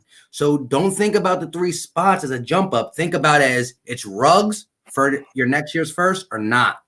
That's what I'm trying to spending. But what I'm saying is I'm spending 2 first-round picks on 1 player. That's basically what's going on. You understand what I'm saying? Philly 500 said, I say don't let it come to 18. Jump up to 13, 14. Philly 500, real quick. Now, if you're going to do that, that's different. If you're going to move up to 13, 14, that's different. Now, that's 6 spots. Would I give up my first-round pick for next year to move up to 14? Hell yeah. But if he's still there at 18, man, I might have to. Just to mess with you more. 13. All right. 13th pick. What's that? San Fran? San Fran, right? Yeah, San Fran. This is going to be a hard one. Would you give up Ertz and a 2nd rounder to jump up to 13 in San Francisco's 2nd rounder, which is going to be a late 2nd round? So to get to 13. We basically, I'm giving you Zach Ertz, but I'm flipping 1st and 2nd rounders with you. Pretty much. For Ruggs, I think I would have to do it. Man. I think I would have to do it. This dude is really special, man. I think he has the chance to be better than CeeDee Lamb. That's really how I feel about this dude, man. So yeah, I think I would. And so what's it called? Dwayne Aldridge asked Philly 500, what if it comes down to Lamb or Ruggs? And Philly 500 been pro Ruggs all day, but he said he'll take the Lamb. And we all know that Lamb is probably that dude when it comes to the number 1 receiver in the draft. But like I said, later later down the line, don't be surprised. Look, we got the Ruggs, the Ruggs, Lamb, and Judy, who are the top guys. Don't get me wrong. But 5 years from now, Claypool might be the best one. Mims might be the best one. Like it could, like I said, right now it is what it is. But career-wise, 3 years from now, we can say, wow, Mims got picked up in the second round and he's the best one out of everybody. You know what I mean? So yeah. Mir Sled, I think you can get to 13-2 without giving up Ertz, but you're gonna have to give up the majority of your picks. You're gonna have to give away your first, your second, and likely that compensatory third, or at least a fourth, if not the compensatory third, to get up there. That's a big jump. Now you could look to give away your first, maybe this year's second and next year's second, or next year's third. You could do something like that, but you're gonna have to give up picks to get that high. Like you'd have to give up a lot of picks. yeah, definitely. So so how do we all feel about if we stay at 21? Charles Smith said Denzel Mims at 21 and Devin Duvernay in a later round. We'll get to that then, but do we feel like we would take Mims at 21? It depends on who there. Yeah, exactly. Oh, go ahead. Go. No, I agree with what you just said. You said I'm it. not taking him over. All right, go ahead. My bad, bro. We can, every time one of us starts, man. My bad. No, because we lagging. No, you got it. You got it. Go ahead. I'll say this. It's not my first option. That's not my like first option there. But I mean, if your big four are off the board, I'm considering Jefferson to be the big four.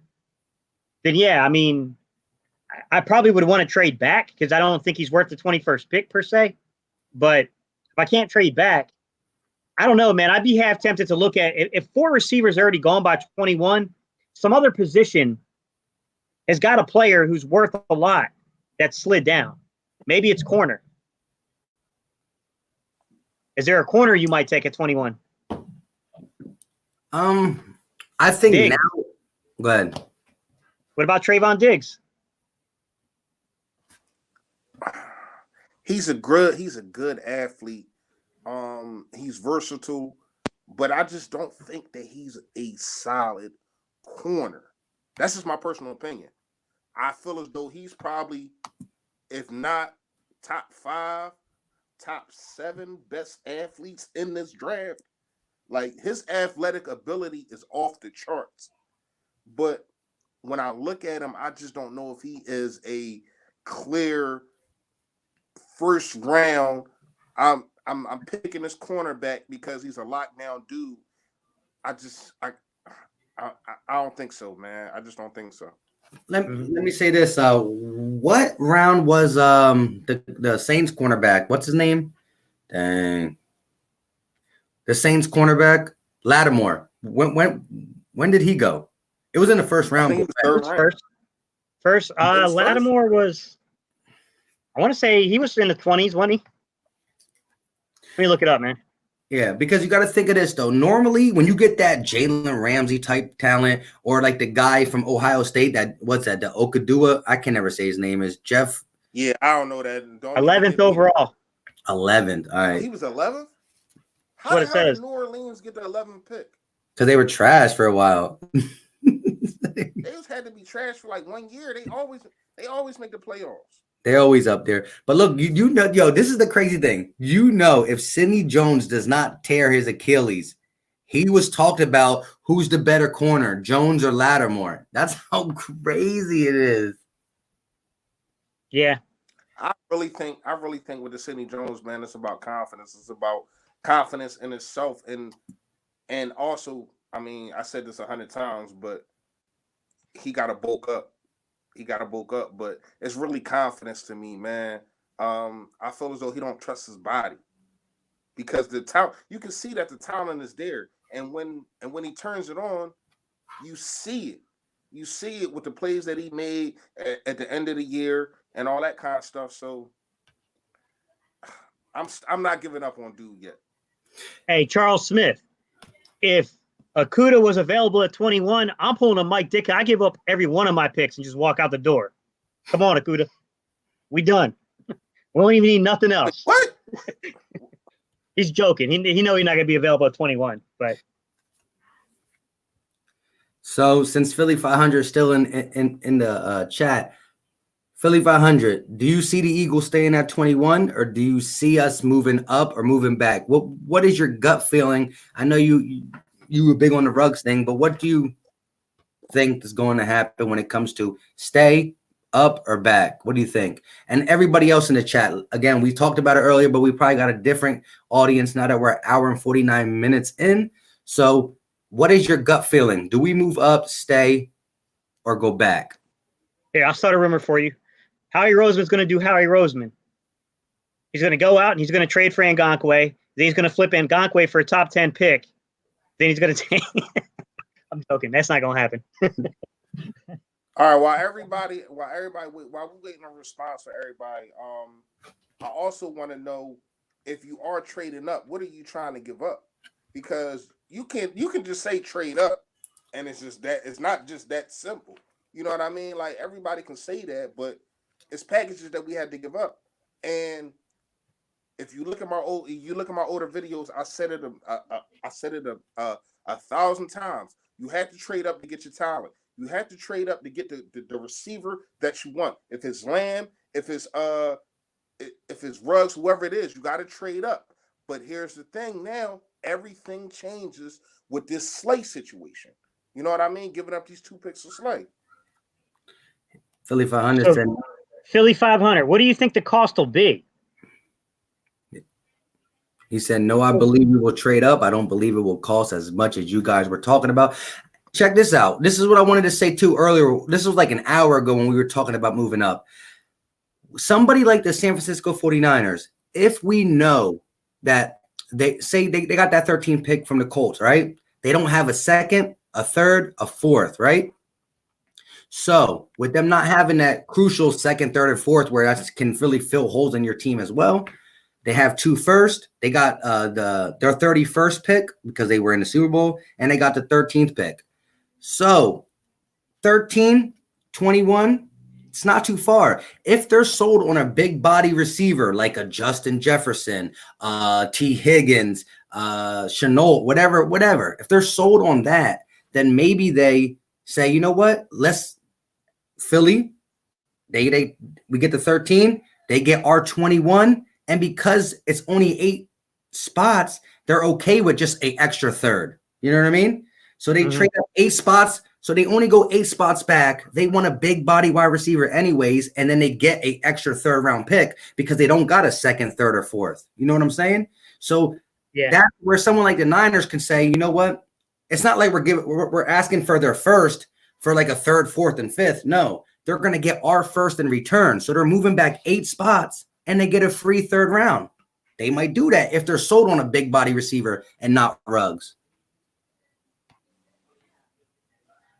Yeah, that's a good scenario. I just don't think that the 49ers are going to they got that position for a reason.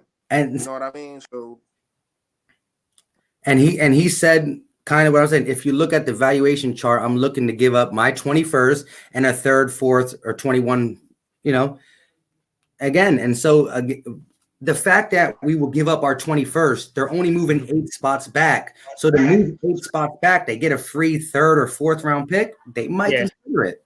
Now, judging from the value chart, though, you're talking about having to give up about 300 and some points. That's about the value of our 2nd round pick.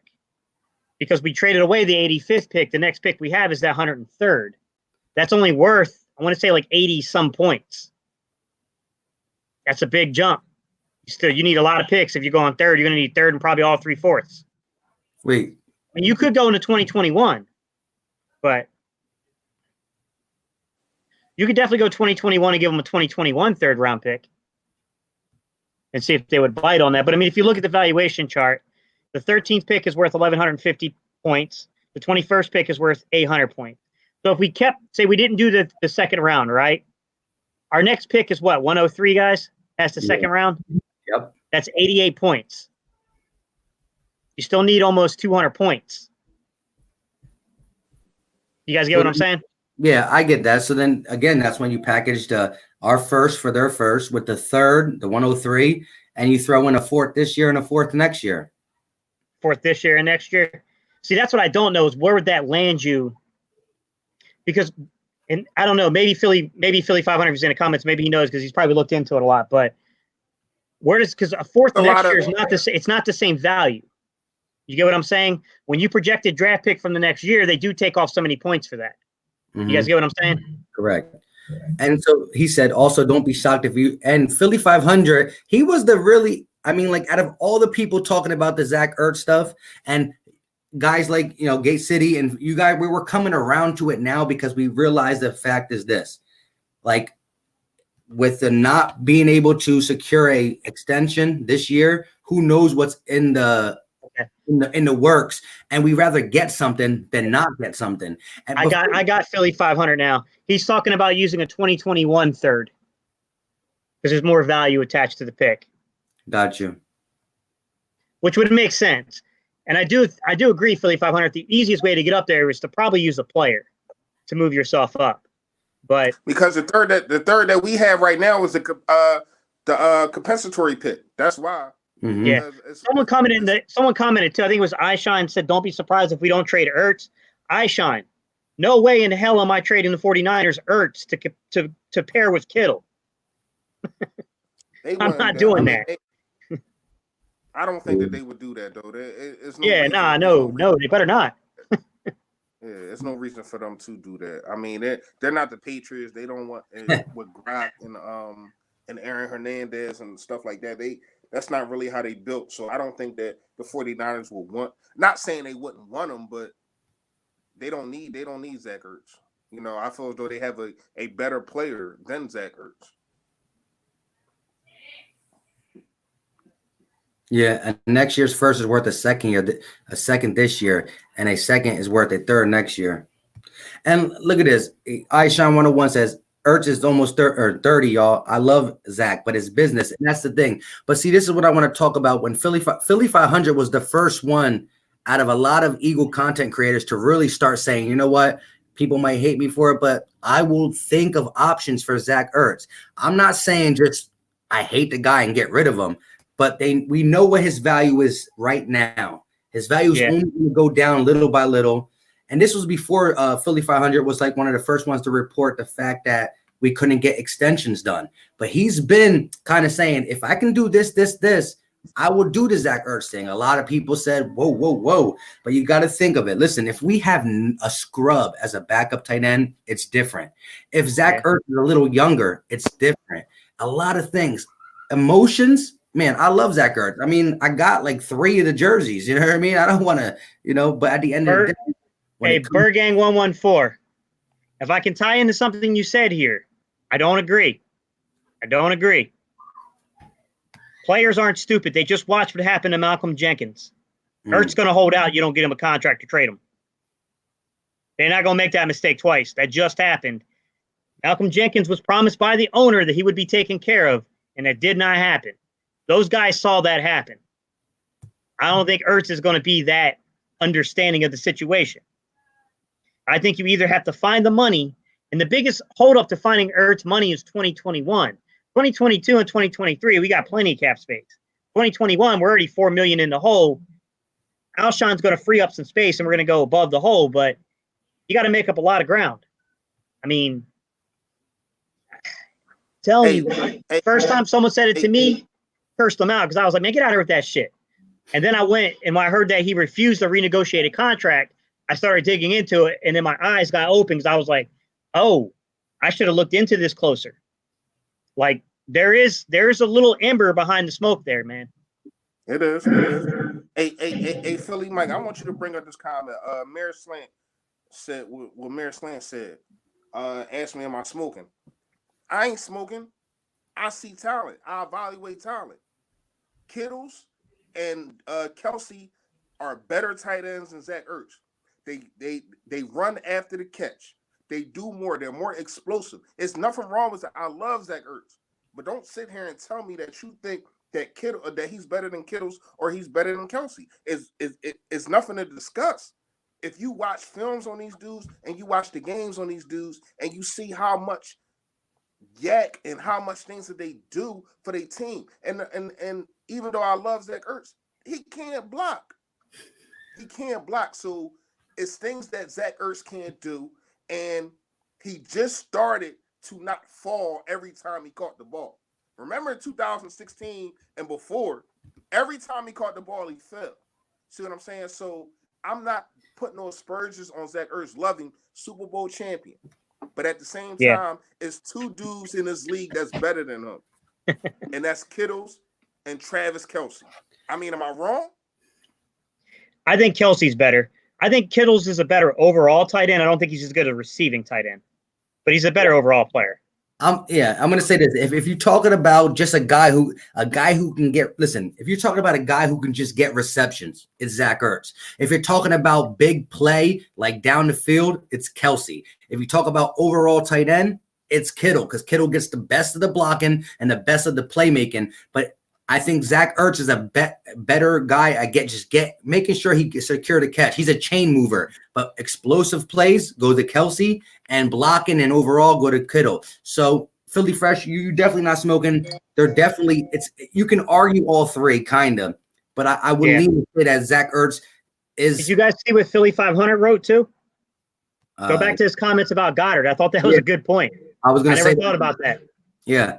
I was about to talk about Goddard. I ain't see it though. So Philly 500 says, who is to say that Goddard wants more playing time and will look to leave to be a number one tight end somewhere else? So you got to consider that too. I'm gonna give it to you, Gay City, but no, but you got to consider that. So again, you got good tight ends. One of them might eventually. Who's going to be the cheaper guy? Go ahead. Yeah, I mean, it's a good point. I mean, we know Goddard loves being here just like Ertz loves being here. But I'm not too sure Goddard's going to want to be second fiddle to Ertz his entire, prime. Mm-hmm. And he's not really in his prime yet, but he's coming up on it. And I love Goddard. I don't think he's Ertz yet, but I do think Goddard gives you more, physicality. I wish he would quit rolling at the feet of defenders on blocking plays. That could be a design thing. I don't know, but he does it a lot. My man's got to hold on to the football because he gets stripped a lot too. But I do I like Goddard's game. Goddard is a physical dude. He reminds me a little bit of Brent Selleck, just more athletic. Some of y'all, if you don't know who Brent Selleck is, man, y'all young. Y'all better know Brent Selleck. Oh, that's what years ago. I said Super Bowl champion. Listen, I said this about an hour ago. We do have to understand that Zach Ertz being here is stunting Dallas Goedert's growth, because I'm gonna tell you one of the reasons. I understand what you just said, Gate City.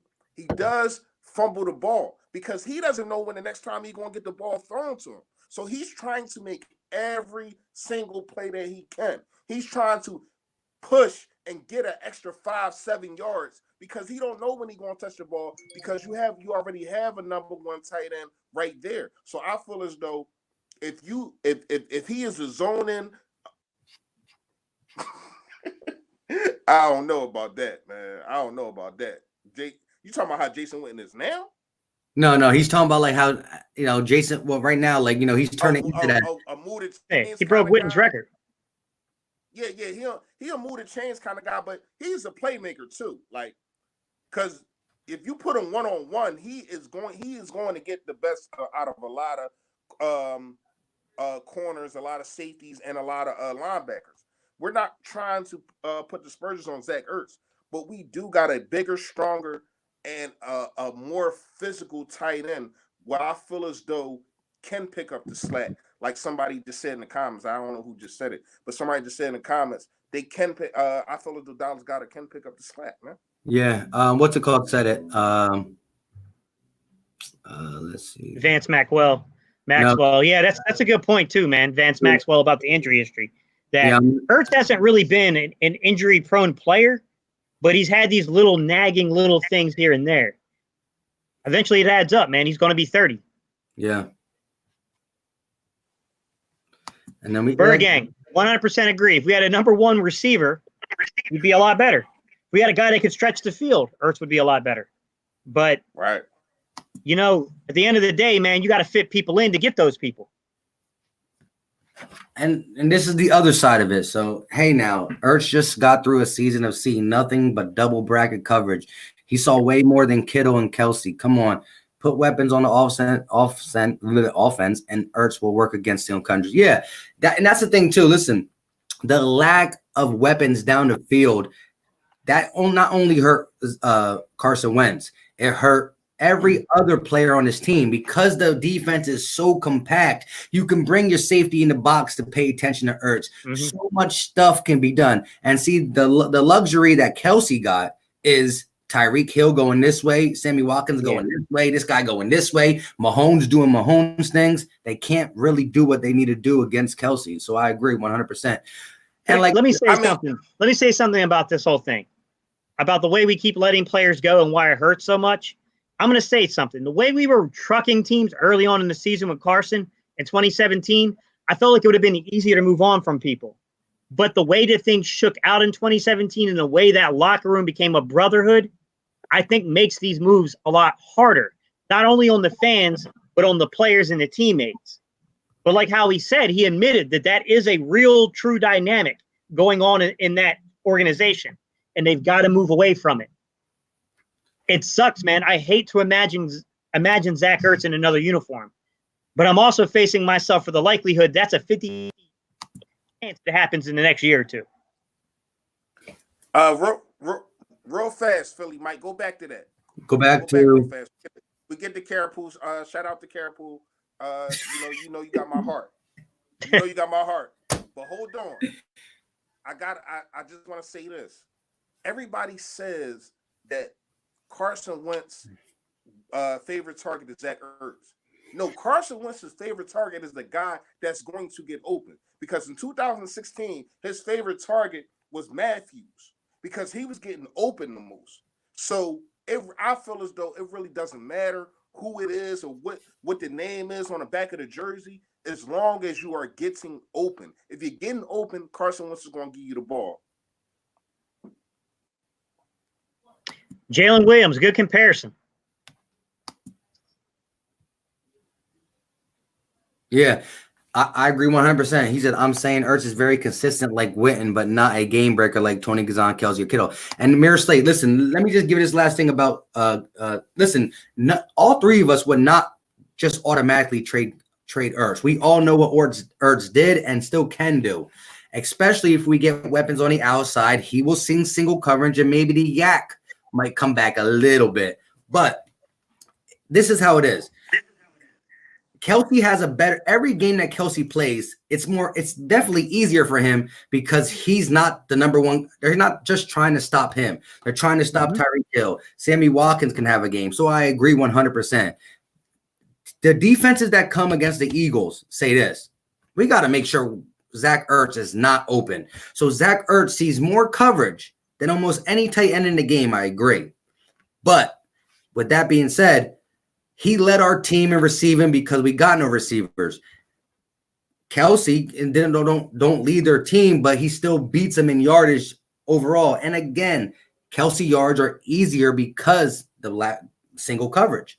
But at the end of the day, I'm always going to say this. The best play out of these three tight ends, the best blocker and the best overall might be Kittle. The best playmaker down the field is Kelsey. I'm talking about 40-yard bombs. But the best guy to get the chain mover is Zach Ertz. Yeah. Zach Ertz is a automatic first down, a chain mover. But you're not going to see Zach Ertz take Zach Ertz is not going to take a 50-yard touchdown. Cara. He's going to 100%, Cara.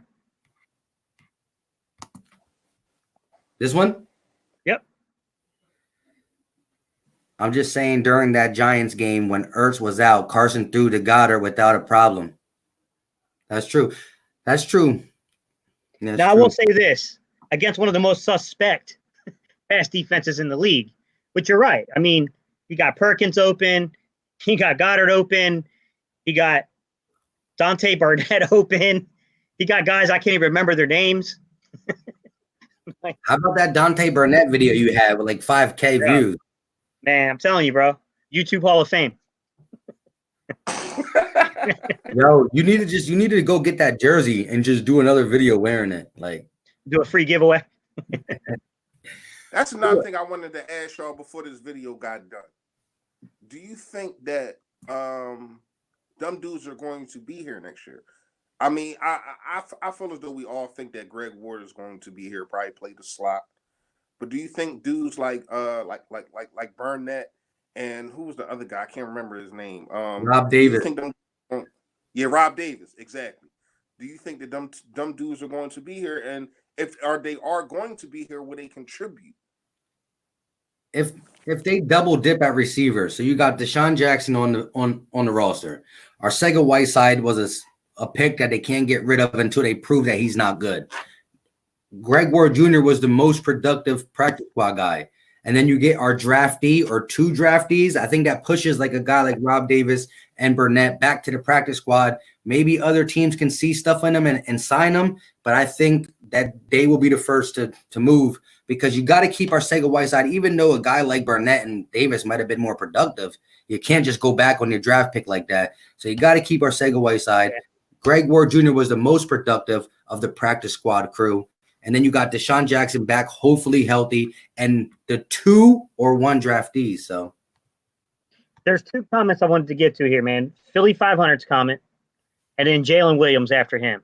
So Philly 500 said, they said Ertz wants to be paid wide receiver money. Dallas Goedert's extension eligibility is after the season. I see this thing going one way. Ertz is gone either this season or the next season. Trade him now while there's still value. That's what I'm saying. When I looked into it, that's what I came to the conclusion of too, that we're likely going to lose him one way or the other anyways, guys. We might as well get some kind of value out of the guy who broke the receiving record for tight ends. Correct. And wrote the piggyback off of that, Gay City, and I'm going to go to Jalen's comments. Again, everybody who's 100% against getting rid of Ertz, I understand it.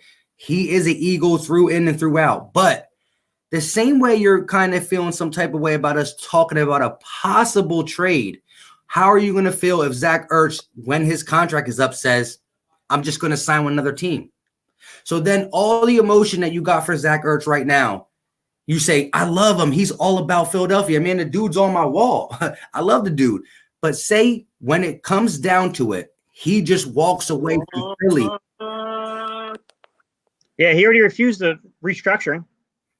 So if he walks away from Philly, are you still going to feel the same way? Like, then you're going to be mad at him, and now you're mad at him, and we didn't be able to get anything. So, hey, guys, he's got 0 guaranteed money following this season. Just keep that in mind. All right, also on the Ertz situation, I don't want to give up a bird in the hand because I think I have another in the bush, like Goddard. Love the analogy. Love Dallas, but do you know for sure Dallas will be equal to 2 or better than Ertz? Jalen Williams, I'm going to save you the trouble. Dallas Goedert is not Zach Ertz. Zach Ertz is the all-time leading, reception for tight ends. He leads everyone. I'll say this, though. Bottom line is we can't predict what Ertz is going to do. He already refused 1 contract offer to him. He's got 0, guaranteed money after this season. He just watched everything unfold with Malcolm Jenkins. I don't think he's going to go off of, a pat on the back and my word is my bond type stuff. People aren't looking at those things, man. That crap matters to these players. And I got to be real with you. Goddard he's not Ertz, but he's a pretty good tight end in this league. But hold on, let me piggyback off of that real fast. I know I'm interrupting Kara Poole again. Now you got it. No, but let me piggyback off that real fast. Okay, he's not Zach Ertz. But if we start getting wide receivers that can do the job that they supposed to, we don't need Zach Ertz to be Zach Ertz. We don't need Dallas Goedert to be Zach Ertz, should I say. We need Dallas Goedert to be Dallas Goedert. Move the chains when he can, get big plays, because we already have other players that can, get the job done. Like in 2017, Zach Ertz, I don't know his exact numbers, but they wasn't like 2018. You understand what I'm saying? So his receptions went up way more because why? We didn't have no damn receivers. This year, we didn't have no damn receivers. If you get you some receivers, we don't need Dallas Goedert to be Zach Ertz. We just need him to be dominant and be not fumble the ball. Real quick, first of all, after Philly Fresh was done, I was gonna put you back on because your message was so big. When listen, We're gonna kick your ass, Mike. Listen, when there's a but look, Philly Fresh, because you're the bottom screen. When there's a big comment, your whole screen is gone. Yeah, you can't see me. Yeah. So yeah. she had a big comment, so I took it down so you go let the man speak. She hates me now. No, kick his ass. Go ahead. Now, one of you guys take this because she don't like me. So go ahead, take it. All right, man. Ertz can catch deep, but he's so slow. Oh my God. I was playing Madden and was worried that someone would get me when I didn't have anywhere near him for 40 yards, anyone near him for 40 yards. Yeah, I don't think Ertz is that slow per se, but he's not a receiver. He doesn't have receiver speed. I mean, he's not running a 4.3 out there. What do you think, Philly Fresh? First of all, I don't know who the heck, what team you was playing that you had that Zach Ertz was 40 yards free within anybody, because sometimes he be running like got a refrigerator on his back. But that's just jokes. I love me some Zach Ertz, man. I appreciate everything that he did for this franchise, but at the same time, when you say what you keep saying, Gate City, that he didn't want to sign an extension, what does that mean to you? That means I'm trying to do what's best for me, not what's best for the team. So the team and the organization has to do what's best for them. We're not going to sign you to no wide receiver with no wide receiver contract. We understand and we appreciate everything that you did, and how he keeps preaching this that he wants to get younger, and Zach Ertz is 30. So I just think there's no way around it that Zach Ertz might not be here next year. Real quick, Yeah. how would you feel going into next season with rookies, D-Jax and Ward, with another young player in Goddard? If we trade Ertz, you guys did predict the Eagles were going to the Super Bowl. Kind of scary. Here's the thing. Again, none of us want to trade Ertz. This is my final take on it. If a trade presented itself that was super beneficial, not just beneficial, not an equal trade to Ertz, but even more than an equal, then I will consider it. At the end of the day, my thoughts are to try to keep Zach Ertz on his team unless it's more beneficial for the Eagles. And it has to be super beneficial. And on the fact that we predicted us to go to the Super Bowl, here's two more things on that. One, we're Eagle content creators. Why would we not say we're going to the Super Bowl? And two, coming into 2019, all the people who are not Eagle content creators picked us as contenders. Why? Wentz and a great offense, good O-line, good running back, all that stuff. We lost Jeffries. We lost Jackson. We lost two of our offensive linemen. We lost Jordan Howard. We lost this. We lost that. If we stay healthy, we can compete. But again, I'm not putting money on it, but I can't. All I can say is, guys, is when we had Buddy Ryan, I thought we were going to the Super Bowl. When we had Rich Kotite, I thought we were going to the Super Bowl. We had Ray Rhodes, I thought we were going to the Super Bowl. All the years with Andy Reid, I thought we were going to the Super Bowl. Chip Kelly, I was certain we were going to the Super Bowl. I finally got it right with Doug Peterson.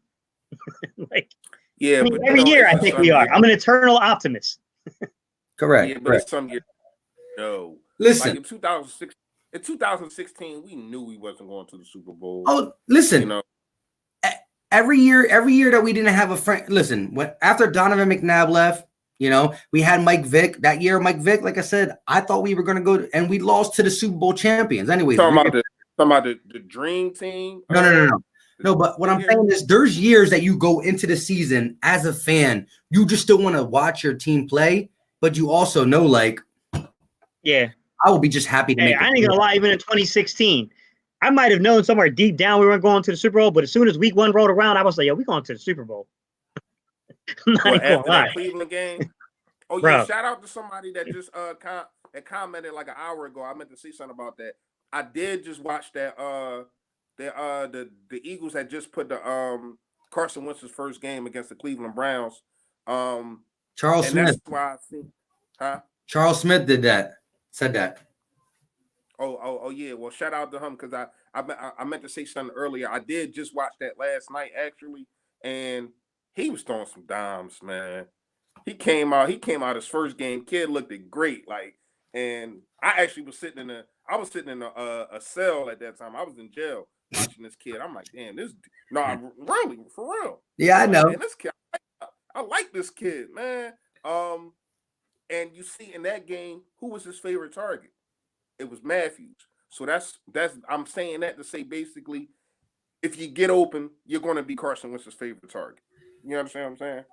Yeah, real quick. It was Mir Slat that said it. The reason I thought Charles Smith said it is because Charles Smith, he follows me on we on Twitter together, and he sent it to me. He sent it to me in my inbox, and I watched it too. But yeah, that was Mir Slat that said that one. And look, Extra Trelly just had to come at Gate City for a little bit. Bro.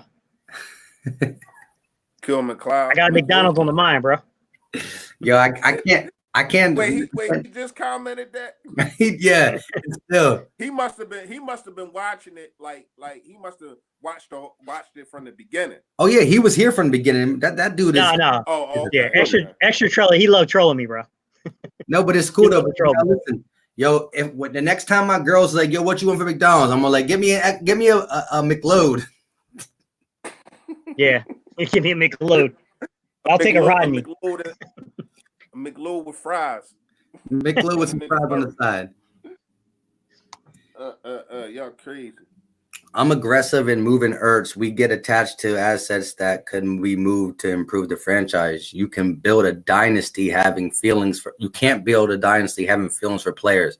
Next man up. Yeah, at the end of the day, it does get like that. Yeah. But as fans, we should be more emotional than the people with the paychecks. That's at the end of the day.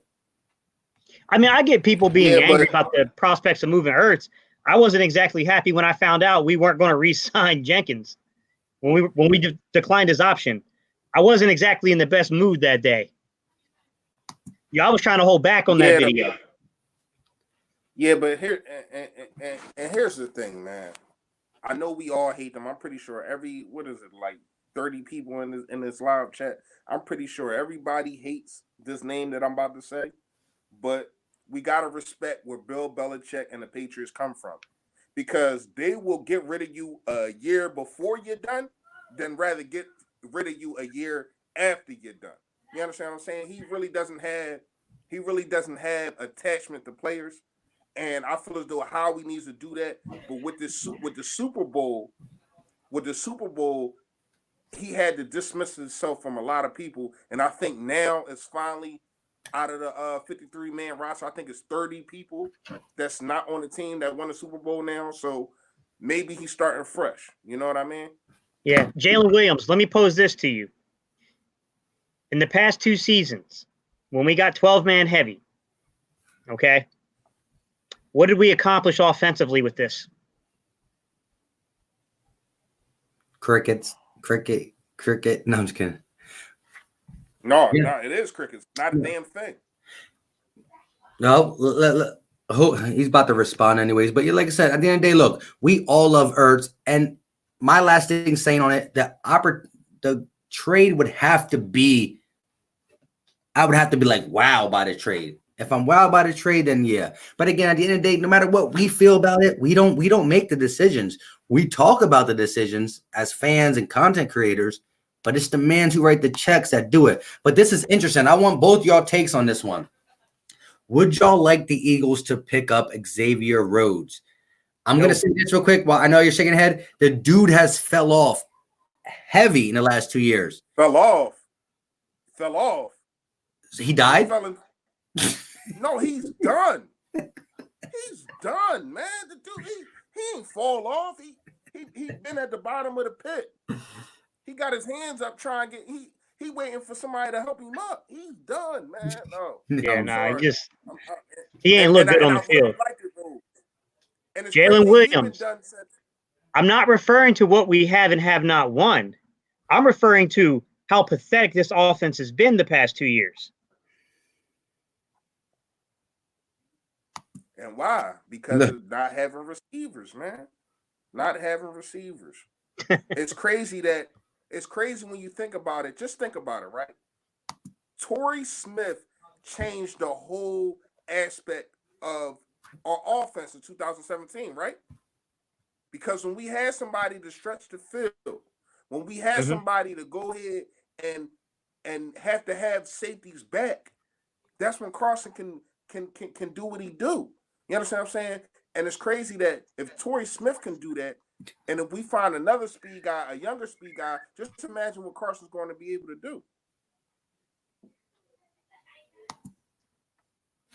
So what I'm saying is, Jalen Williams, when you go back to how slow we've been starting coming out the gate, not being able to put up points, okay? That's a problem too. How long it's taking our guys to get in and out of breaks and to get through the receiving, the route trees. When you look at all the struggles we've had offensively because of a lack of speed, okay? Because of some instances, the O-line breaking down at points in times. How do you improve this if you keep going back to 12-man sets with Ertz and Goddard? You got to move one of them eventually. You do. One of them got to move to start playing a little more 12 or a little more 11-man.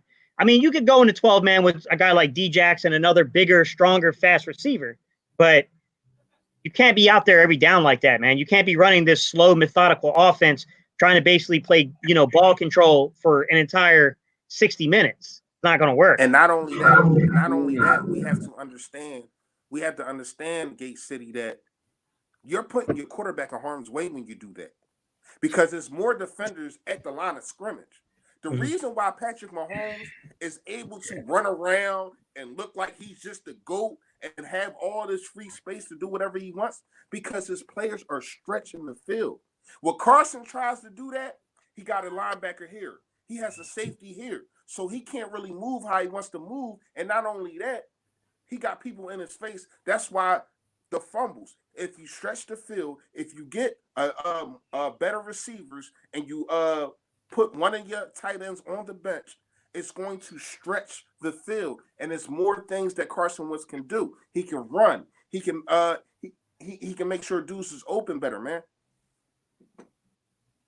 I agree, but I think you got to get faster. And it's not. Look, if you could find an equation where you kept Ertz, my concerns with Ertz are more so due with simple numbers. It's the numbers.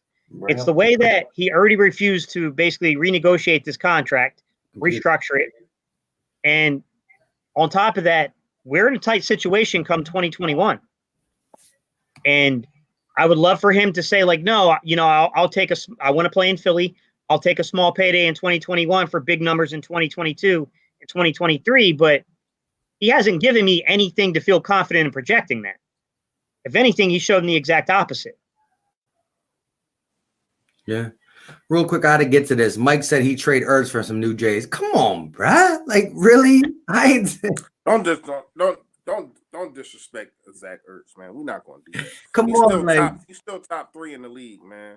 Top 3, top. Plus, like right now, I'm wearing the Maxes. You know what I mean? I got the Maxes on. I even got the J's on. Like, you know what I'm saying? But he's saying what the hell's on your legs, Mike? What was that? What do you mean? What's on your legs? All right. I'm wearing some. I thought it was cheetah skin. I ain't gonna lie to you. He thought you had cheetah print on, bro. Bro, I thought you had cheetah skin on. I'm gonna say, hey, Mike, what's going on over there, man? Yeah, hold on. You going back to the 1980s? No, you good. I'm just saying, man. When I first seen it, I thought it was cheetah skin, man. But you good, you my guy. You hear me? You were like, you wouldn't be my guy if you had them cheetah skins on, though. No, I had to grind you up, man. I had to give you all. First of all, I would have never showed you then. I'd have been like, yo.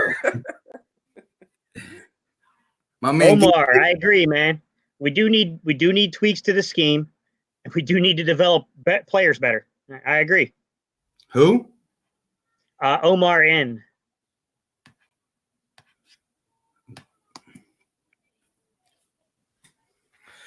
Yeah. to piggyback on that, let's talk about we've been in here. We talked early. We've been going on for 2 hours and 29 minutes. We talked about the newer guys in the building. We talked about the draft. We talked about a lot of things. Let me ask you guys this: how do you guys? We didn't do a live around that time. The whole coaching staff thing with all the assistant to the assistant to the assistant. Do you think? How confident do you guys feel? And the chat answer this too. How do you guys feel about the coaching situation? Can Doug Peterson get that play calling where we want it to be? You mean Doug and the 55 coaches he brought in? The assistant to the assistant to the assistant. My boy guy, he got a. Go ahead, man. All right. Well, Doug and the assistant pimps that he brought in, I feel as though here's the thing, right? And I've been wanting to make a video about this. I've been thinking about this for a long time. The more people, the better, the more schemes, and probably the better playmaking that you get. But my thing is, who does Doug listen to when it's crunch time?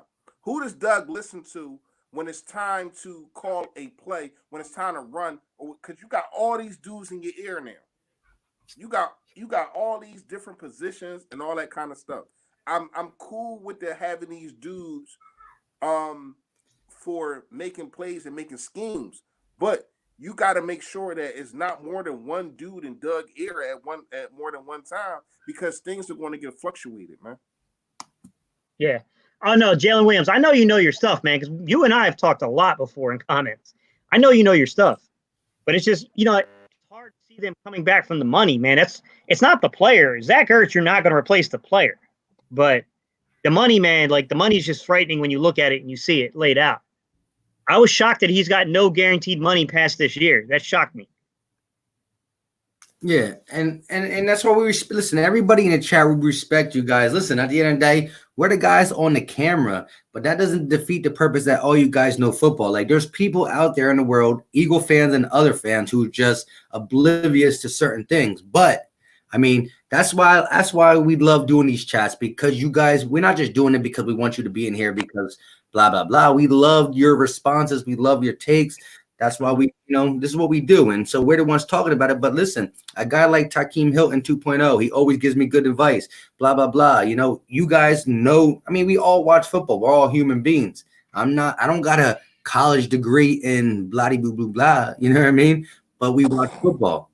That's simple as that. You really got your own language, man. That's what we do over here. You got blah, blah, blah, blah, blah, blah, blah, blah, blah, blah. That's tough, though.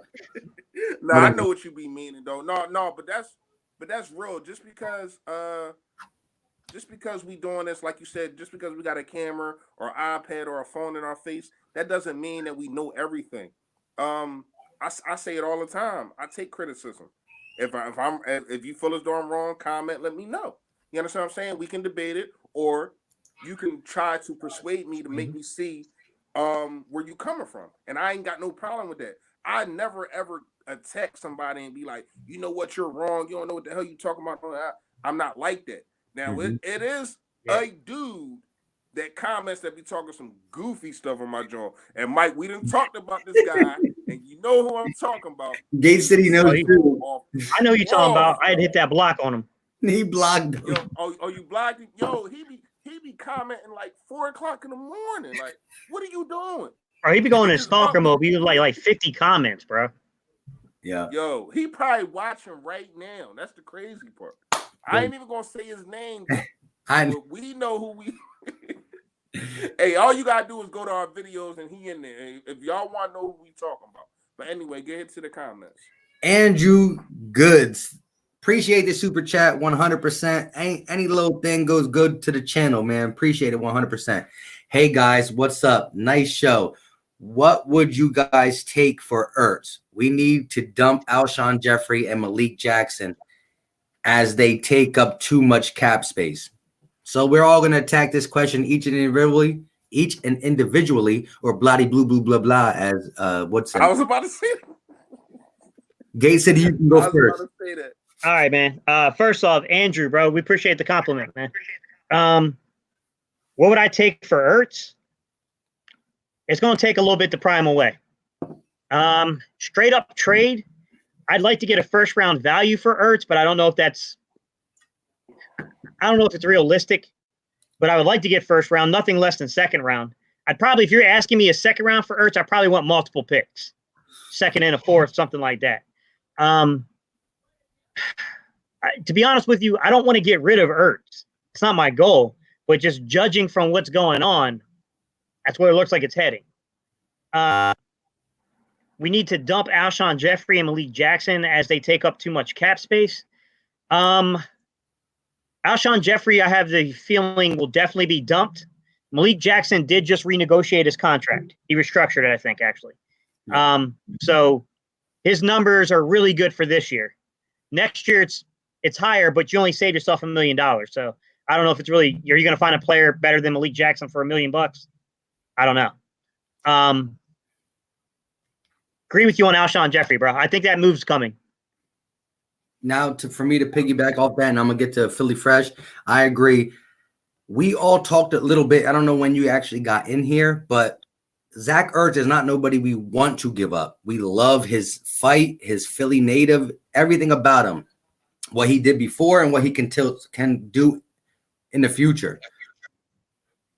If we would trade him, I'm going to need what a normal person would be to be equal to Ertz and a little extra because of what he can still do and did.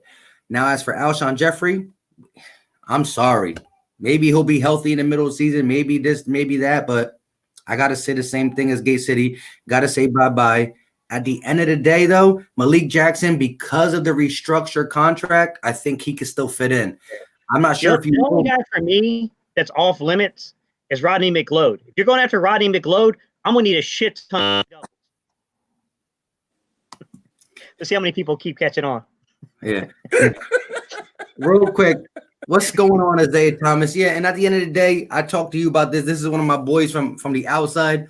At the end of the day, yes, I think Zach Ertz got more gas left in the tank. I think what he did is spectacular.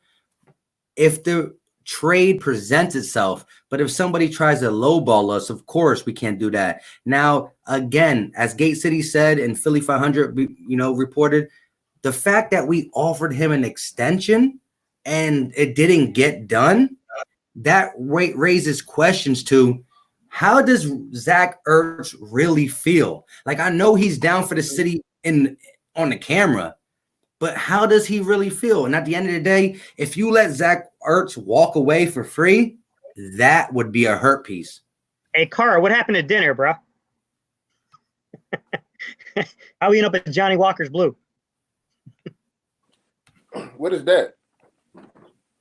I ain't never had that, but Johnny Walker's is a scotch.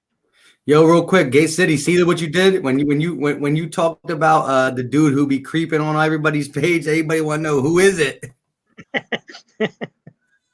Hey, if you go check out he ain't on my page no more because I blocked his ass.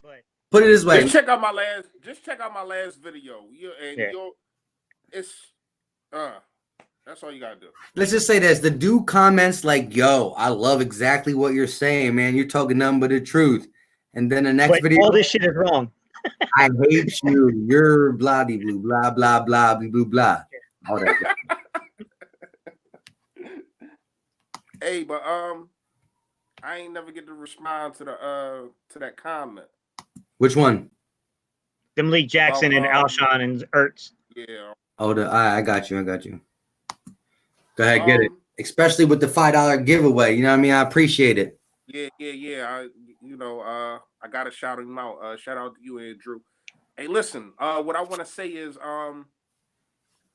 Zach Ertz, his time. Everybody time comes where either you can't play no more, you can't play for this team no more. And I think his time is nearing.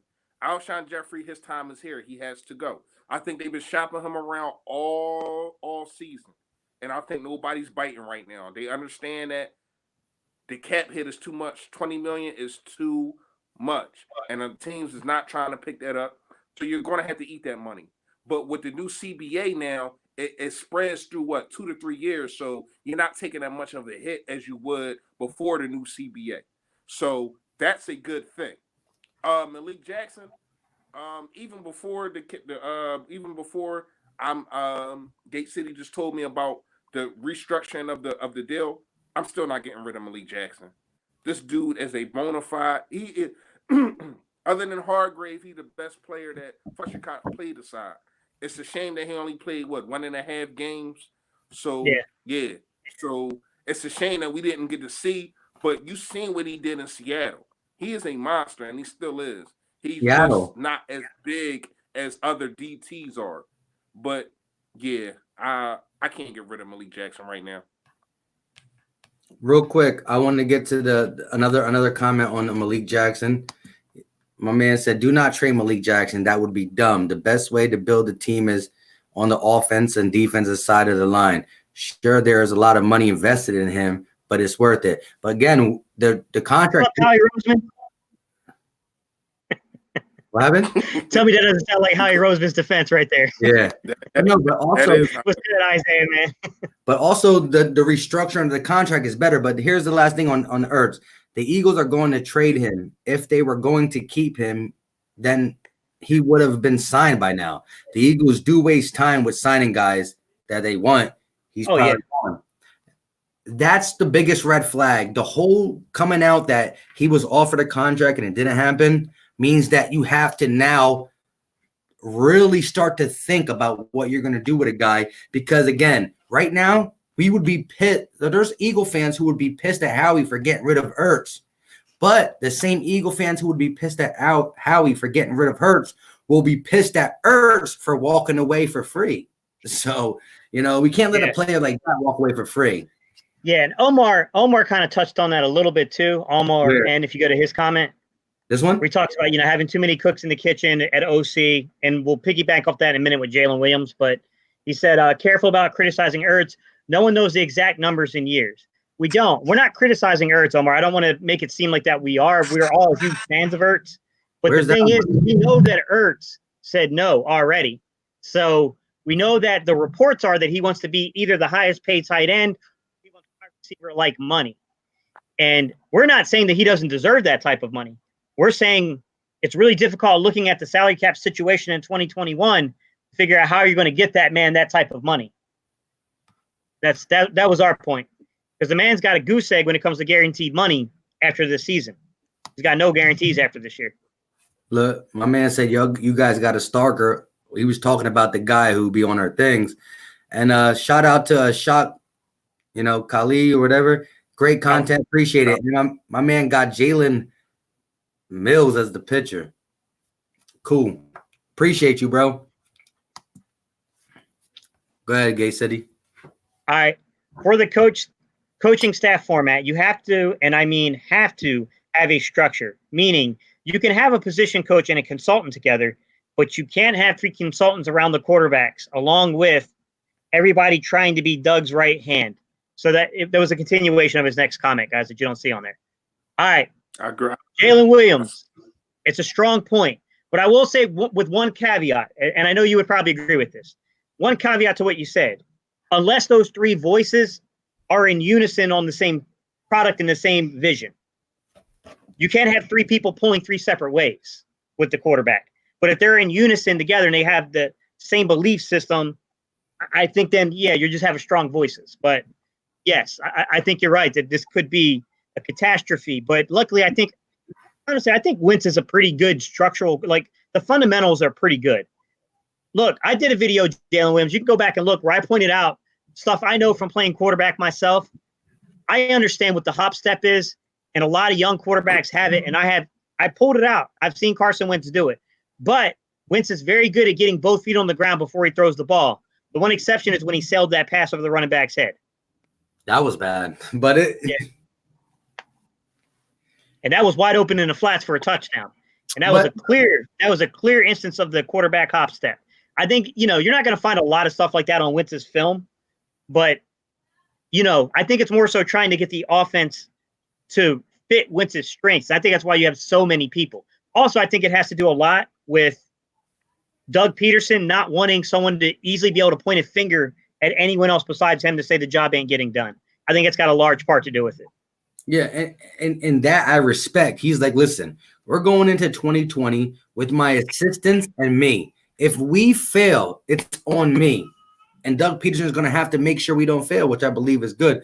But my boy, our boy, Extra Trelly said, this is like watching Young and the Restless in chat form. He just What is going on right now? I'm reading some of these comments. It's like a dating line going on right now. What's going on? All right, Philly Fresh, take this one. I don't think the offense committee is a bad thing so much enough people to tell Doug to calm down on the pass game when we don't need to.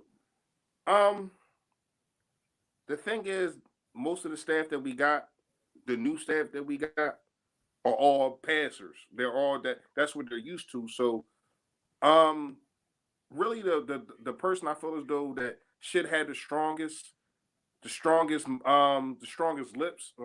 pause, that should have the strongest voice, should I say, it should be Deuce. Deuce should be able to go to Doug and tell him, yo, listen, you need to run this damn ball. You understand what I'm saying? I feel as though out of everybody that we have right now, I feel as though even because we don't have an offensive coordinator, Deuce should be the first voice that Doug listens to. He's more comfortable. He's been there before everybody. He even been there before Doug.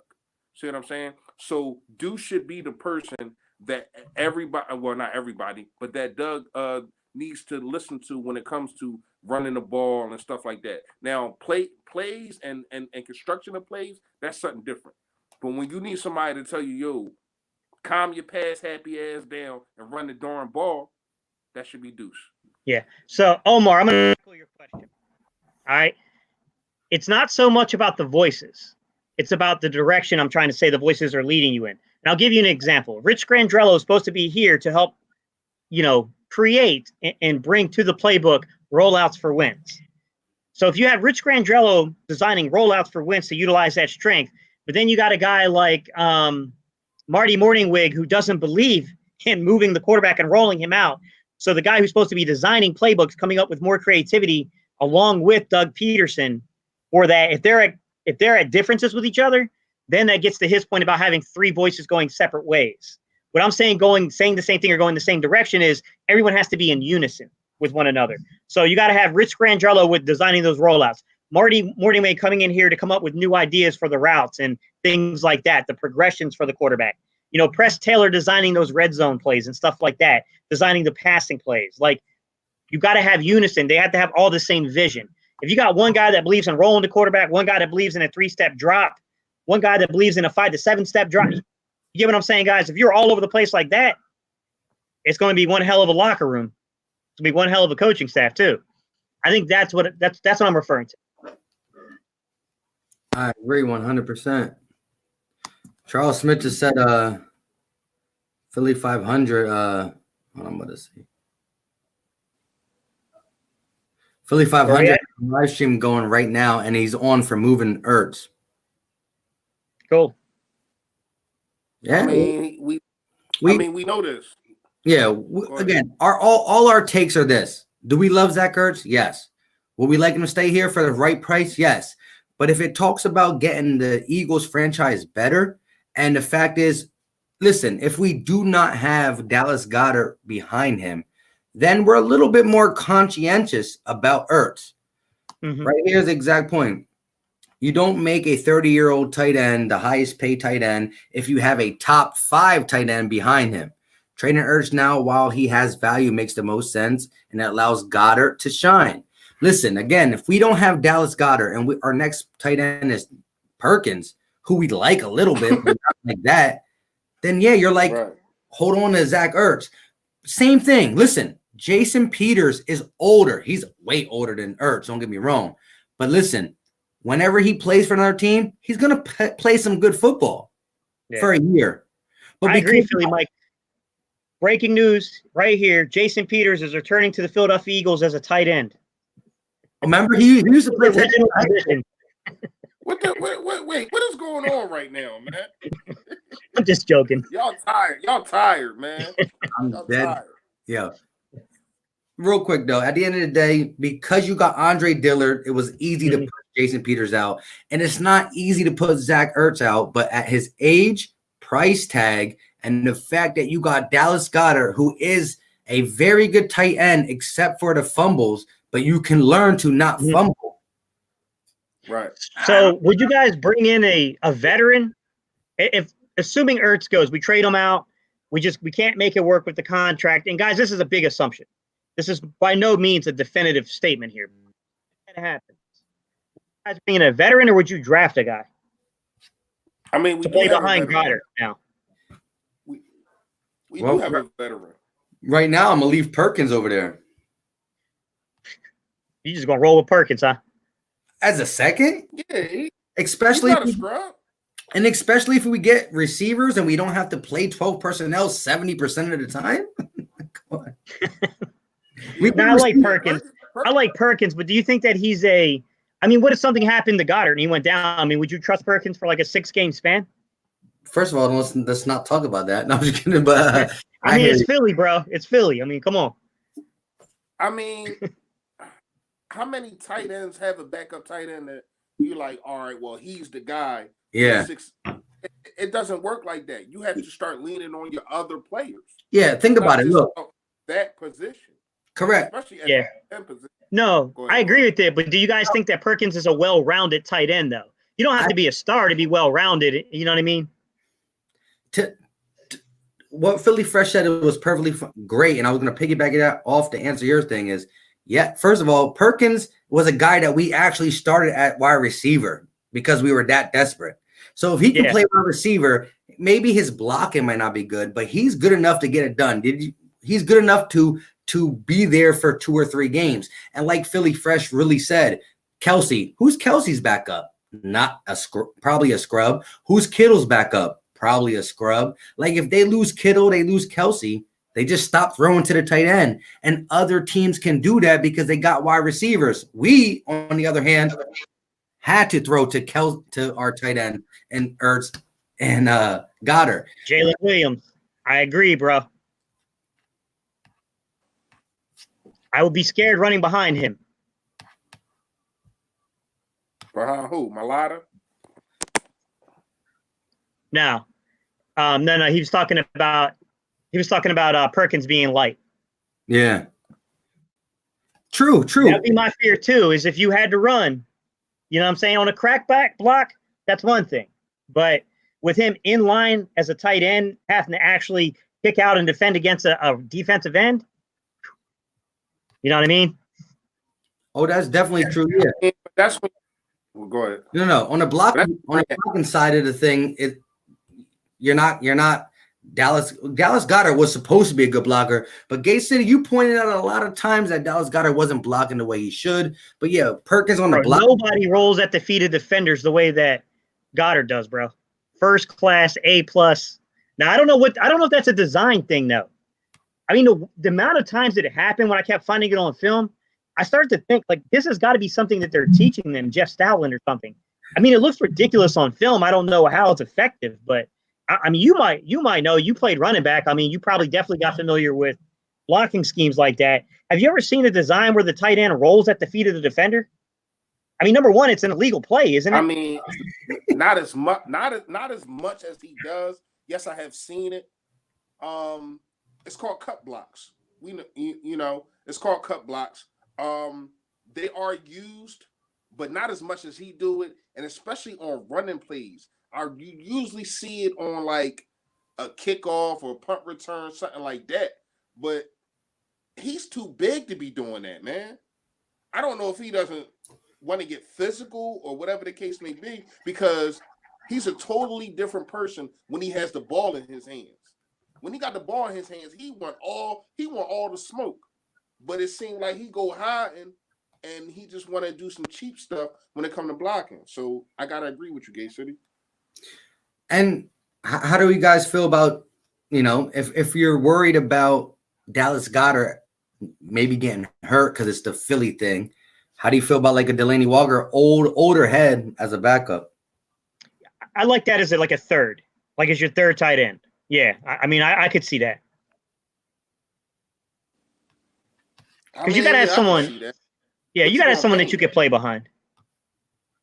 North Philly Nitty, he said, Bergang sup with y'all. Quick question. How do y'all feel about Corey Clement in the runner back room next year? Go ahead, Bro, Philly. I took a bunch of shit for this. I'm going to let Philly Fresh go first. I took a bunch of shit for this one already. As my fourth running back, I ain't got no problem bringing him back. But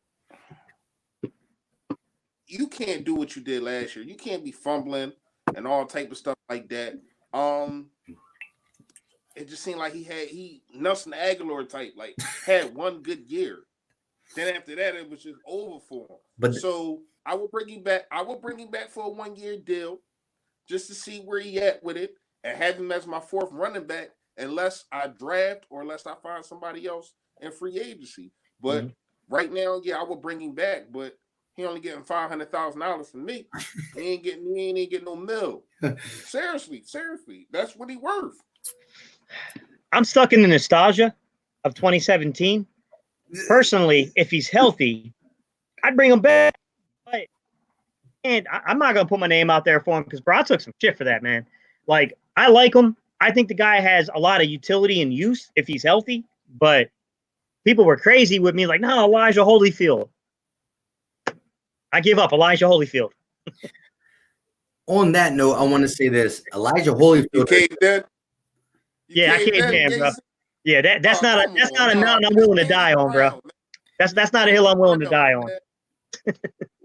Look, at the end of the day, Elijah Holyfield is the guy who's going to get you 3rd and 1, maybe. We haven't seen him even work yet, but that's what we think he can bring. I still remember Corey Clement with that toe drag swag touchdown. That was controversy. People were saying he didn't get his 2 feet down. I believe he did. I mean, the touchdown he got in the 2017 through 18 season against Super Bowl against the Patriots, my God, like, you got to show love for him. But again, Mike, that's one play, Mike. Correct. And what I'm about to say is it's you got to think forward. You can't think exactly what a guy did. You got to think what a guy can do. I mean, he contributed on special teams. He just made sense to me as a third back if he's healthy. But, I mean, bro, I got way more pushback on that than I was ever expecting. There are some folks around here that love him some Elijah Holyfield, bro.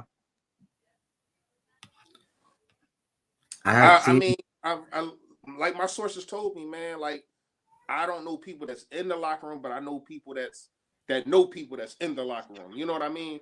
And Doug and the staff really love this kid, man. They saying this dude is a bruiser. I mean, it got to come to fruition. We'll see. But from what I'm hearing, they really like this kid, man. Hey, Jalen Williams, that's what I was saying. On film, to me, it looked like it might have been a design, but it's weird. I guess I see what you're saying. Depending on the play, it's a legal form of a cutback. But, damn, bro, it's an iffy play, man. I can see the league taking that shit out if someone's knees get rolled into. What, the cut block? Yeah. Yeah. They actually took it. And that's my fault because I think they actually took it out of kickoffs. I don't think punts. It's either punts or kickoff. One of the dangerous, man. Hello? Never mind. So let's answer this question real quick. How can the Eagles bring out the 2017 run? How can we do that again? Take out your DVD player. No, it's not going to be like 2017. I think you got to rebuild this whole roster. I think you got the quarterback question. Retool. Yeah, I think you need a lot of answers in the wide receiver room. I think your offensive line even has some questions on the left side, especially. Center is a big issue for me personally because Kelsey's getting older. But we're talking about one year run. We're not talking about the future. We're talking about 1 year. I think this offensive line is. You better go crazy signing and draft. are you just asking how we get to the Super Bowl, or are you just asking how we just ran, how we ran? Because it's a difference between fighting and tooth and nail and getting to the Super Bowl and the run that we went on. Because the run that we went on, let's keep it real. The schedule that we had favored us a lot. It was a 4th place schedule, and a lot of the teams that we played wasn't ready for it, and the teams that we did play wasn't ready for us. We actually took the league by storm that year. Like exactly. And the crazy part is, I know y'all want to comment. Let me get this out real fast. No, you're good. The crazy part is, right? As soon as people started believing in us, as soon as our power ranking was at number 1, what happened? Carson Wentz goes down. You understand what I'm saying? So we never exactly. So now they're looking at us like, oh man, y'all done.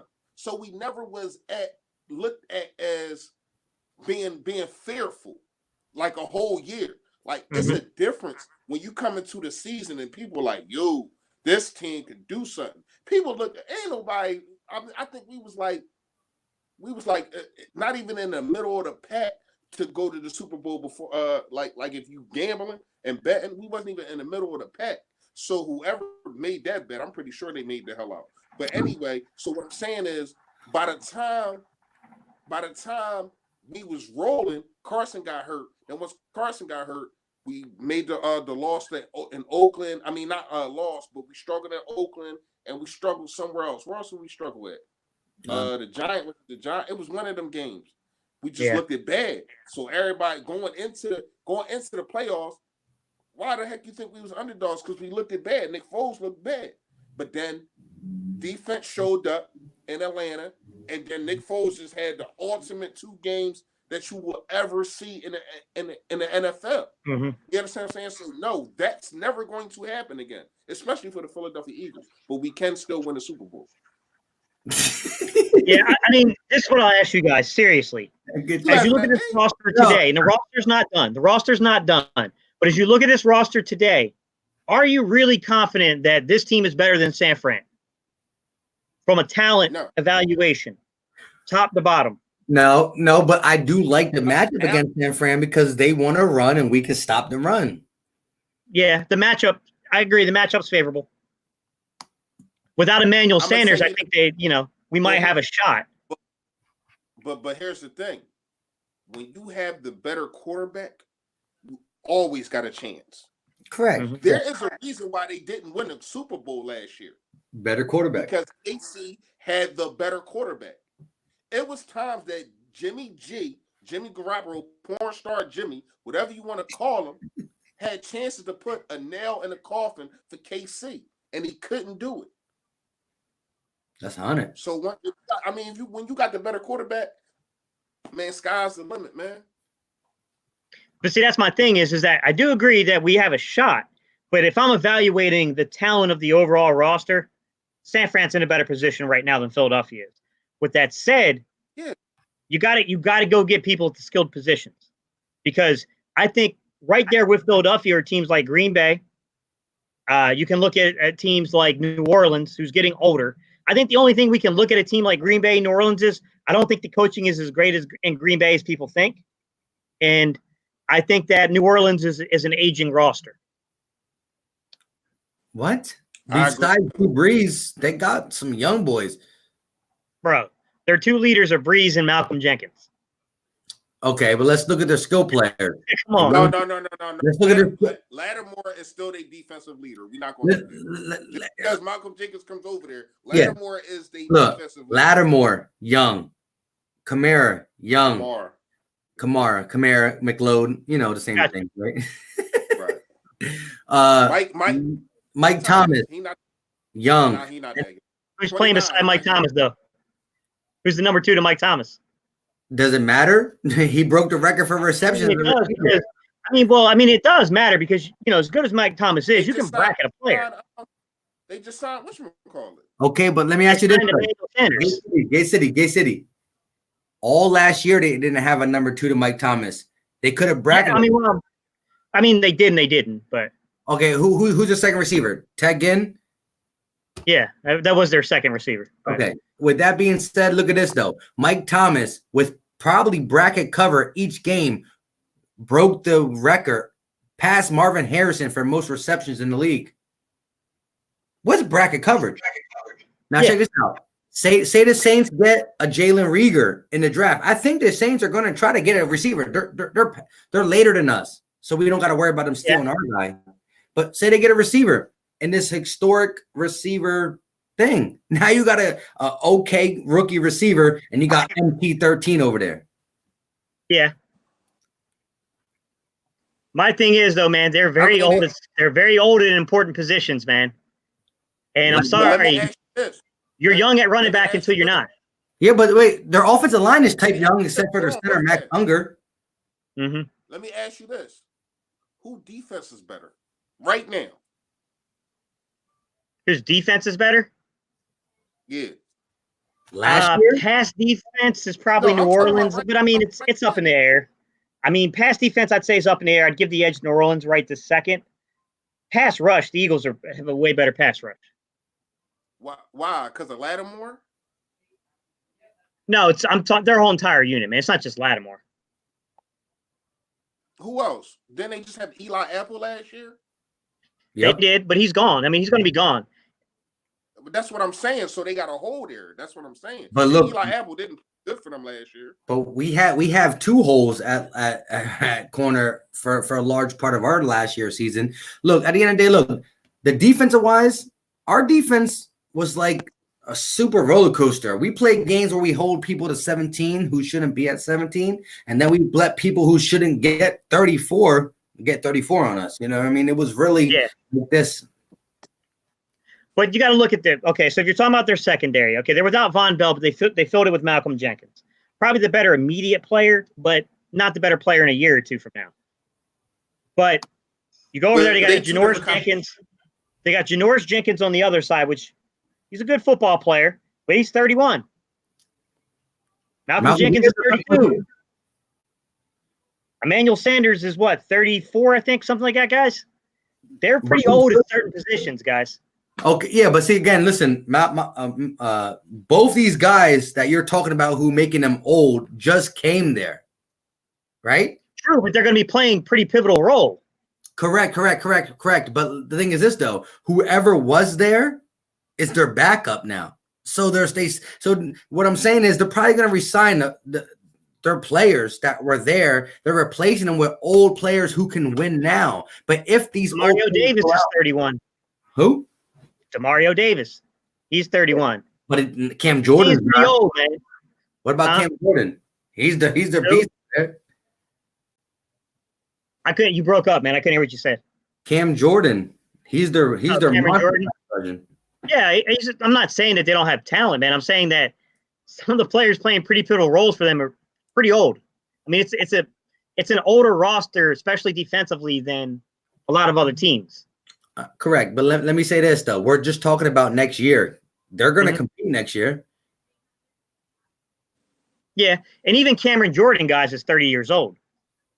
Yeah, but we're not talking about whose franchise is better for the next 5 years. We're talking about this year. Right. And I'm talking about this year. The older you get and the longer that season goes on. You get what I'm saying? Yeah, but also like this. Listen, as you were a fan to bring Malcolm Jenkins back, now you're using it against the Saints for saying he's too old. In the totality of the defense. I agree. I'm just using it against you because he ain't Eagle no more. Fuck Malcolm. No, I'm kidding. I'm pro. I was pro Malcolm too. But let's get to it. I think we got the best fullback in the game and don't even use him. Jordan Metallic, that dude. We got him from rugby. Dude, it makes sense to use him. But how about y'all? How do y'all feel about using him as a fullback? I'm gonna tell you like this. I never played rugby, but I went to Glen Mills and my counselor actually played rugby, and I played football at Glen Mills, and he always told me it's a different kind of physicalness. I understand they don't wear pads and all that, but I'm talking about the way dudes swarm at you, come after the ball, yada, yada, yada, stuff like that. Now, if you want to talk about him blocking, I'm cool with that. I've been saying that for a long time. That you want a 4th and goal or 3rd and goal, you put this big dude in and you have him push the damn pile. I've been saying that for a minute. But he's not even, and forget not being used, he's not even being dressed. The dude's not even getting dressed. You know what I mean? So it's hard to put him on the field when you're not even dressing him. I don't see him as a fullback. I mean, you might see him used in 13-man personnel. Yeah. Hey, let me just say this though. I agree. I think he's more of a blogger, but let's just think this. What is the most essential thing about rugby? Rugby's like football with less rules. You grab the ball and you run straight. And if you check this man's highlights out, this guy got the ball in his belly and he's running through everybody that is around him. He's running, but he's also running through dudes that's your size, Mike. He not running through 350-pound linemen. He's not running through dudes that's 220 that can run a 4.4. He's not running through dudes that can bench press 560. Correct. But the thing is this though, a guy at his size, he's 300. How much does he weigh? I think he like 330 or something like that. Right. He's big. 330. Can he fall forward?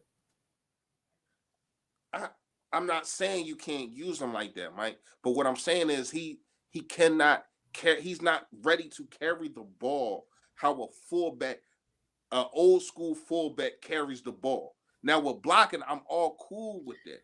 But when it's a different thing, when you carry that ball and you got pro dudes just coming at all type of angles, so he's not. I just feel as though he's not ready for that. What I'm saying is this though, in rugby, what I'm saying as a thing is he don't have to run for 1 yard and fall. In rugby, he has to keep running. So we know we got the stamina to do that. The thing I'm saying is, listen, on 3rd and 1, first of all, give the ball to Carson Wentz. Let that man QB sneak. He's a dirty QB sneaker. Simple and plain.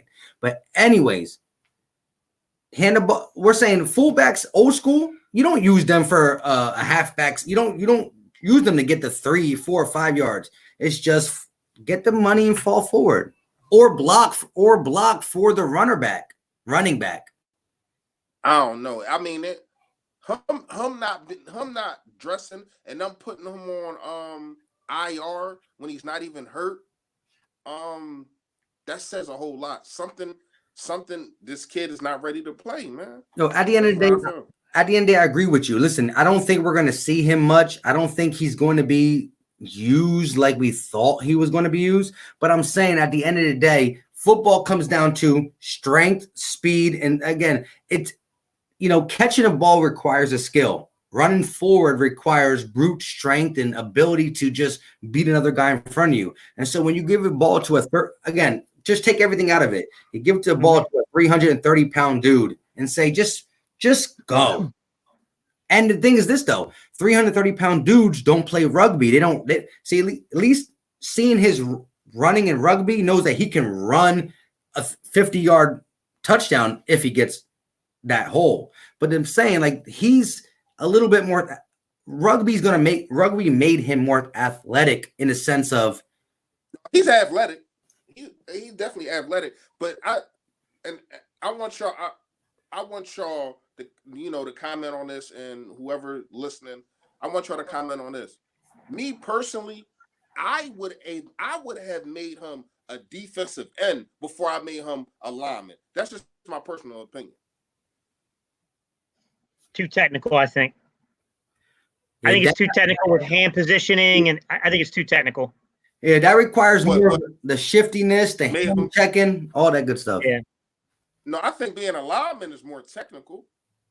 Offensive lineman does take a lot of what you're struggling with. Correct, because that's why. Right. So I'm not too sure flipping it's going to be a lot better either because he's fast. I'm just saying I wouldn't say I'm not saying flip it now. I'm just saying when they brought him in.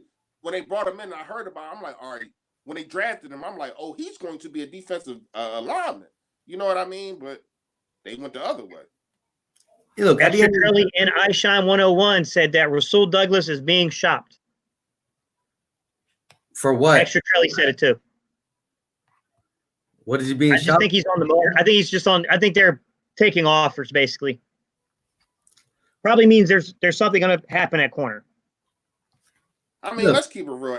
Everybody but Carson Wentz and Fletcher Cox is on the darn market. And whoever they just signed. Everybody's always on the market. You're going to hear trade talks. I mean, that's just the way it is. So whoever they just signed, Carson Wentz and Fletcher Cox, the rest of the team is on the darn trade block. Let me ask you guys this question. Would you give up Rasul Douglas for a 5th round? Rasul for a 5th? Yes.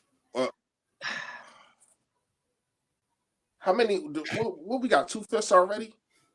We got 2 5ths, 3 4s, 1 3rd, 1 6, 1 2nd, and 1 1st. Probably, but I'll say this and tell me if you agree, Philly Fresh. Tell me if you agree. I probably would take it, but I don't know that you're going to find a guy in the 5th round that can play up to where Rasul is already. He might be better in long term, but not this season. But see, that's not why I'm taking it. You know why I'm taking it? To move the heck up to get somebody else. I don't know how I would do it exactly, but now I got 9 picks instead of 8, and I know I can probably move up, and we can start talking about what we was just talking about with Ruggs and stuff. You know, just to have that pick. I think I would make a move with that pick. Yeah, I would. Because what is Rasul going to do except for be a backup? Let me say this. Nothing in a perfect world, nothing. World ain't perfect in football. Maybe play bigger depending on injury. I know that, especially with this team. Let me say this. When I first was going to ask this question, I was going to say a 4th. I thought that would have made it a little bit too easy on you guys. Sorry. But that's why I said 5th. And honestly, I asked the question, but I'm kind of leaning toward Gate City. Like, I don't think I would do it for a 5th. A 5th is a little bit too farther out where, again, do you think you can get a guy who can replace that talent in that type of round? So, but yeah. I also agree with Philly Fresh. Can we use that 5th as more capital for a trade and or now we feel comfortable giving up a 4th because we have a close 5th? You know what I'm saying? Charles Smith, we think these players can replace them, but they ain't played a down in the NFL yet, man. Who? Which one? He said Antoine Brooks Jr. can replace him, a later round pick. We think. And they ain't never played it down in the NFL yet. Yeah, the NFL is a different monster, man, from college. It just is, man. You see it year after year after year. Dudes just look amazing in college and come to. I mean, look at Baker Mayfield, man. You know, had a good rookie year, but now you get all that talent around him, and he still can't do anything. The dude had like 20 picks and like 17 touchdowns or something like that. Mm-hmm. Just bad. Chris, just bad, man. So, Chris, I agree with you and Philly Fresh's point if you take in Jalen Williams' point into consideration, which is it's not that we're in love with the player. You need depth. Now, if you go out and sign a Bashaud Breeland or, Dante Johnson, who's a free agent, Bashaud Breeland much more preferable, but Dante Johnson probably won't cost you crap. And he's played in the league before, and he's an NC State guy, so I got to represent my guys. But, but if you go sign someone like that, then I think you feel a little more comfortable moving a guy like that for 5th, 6th, whatever. It doesn't really matter.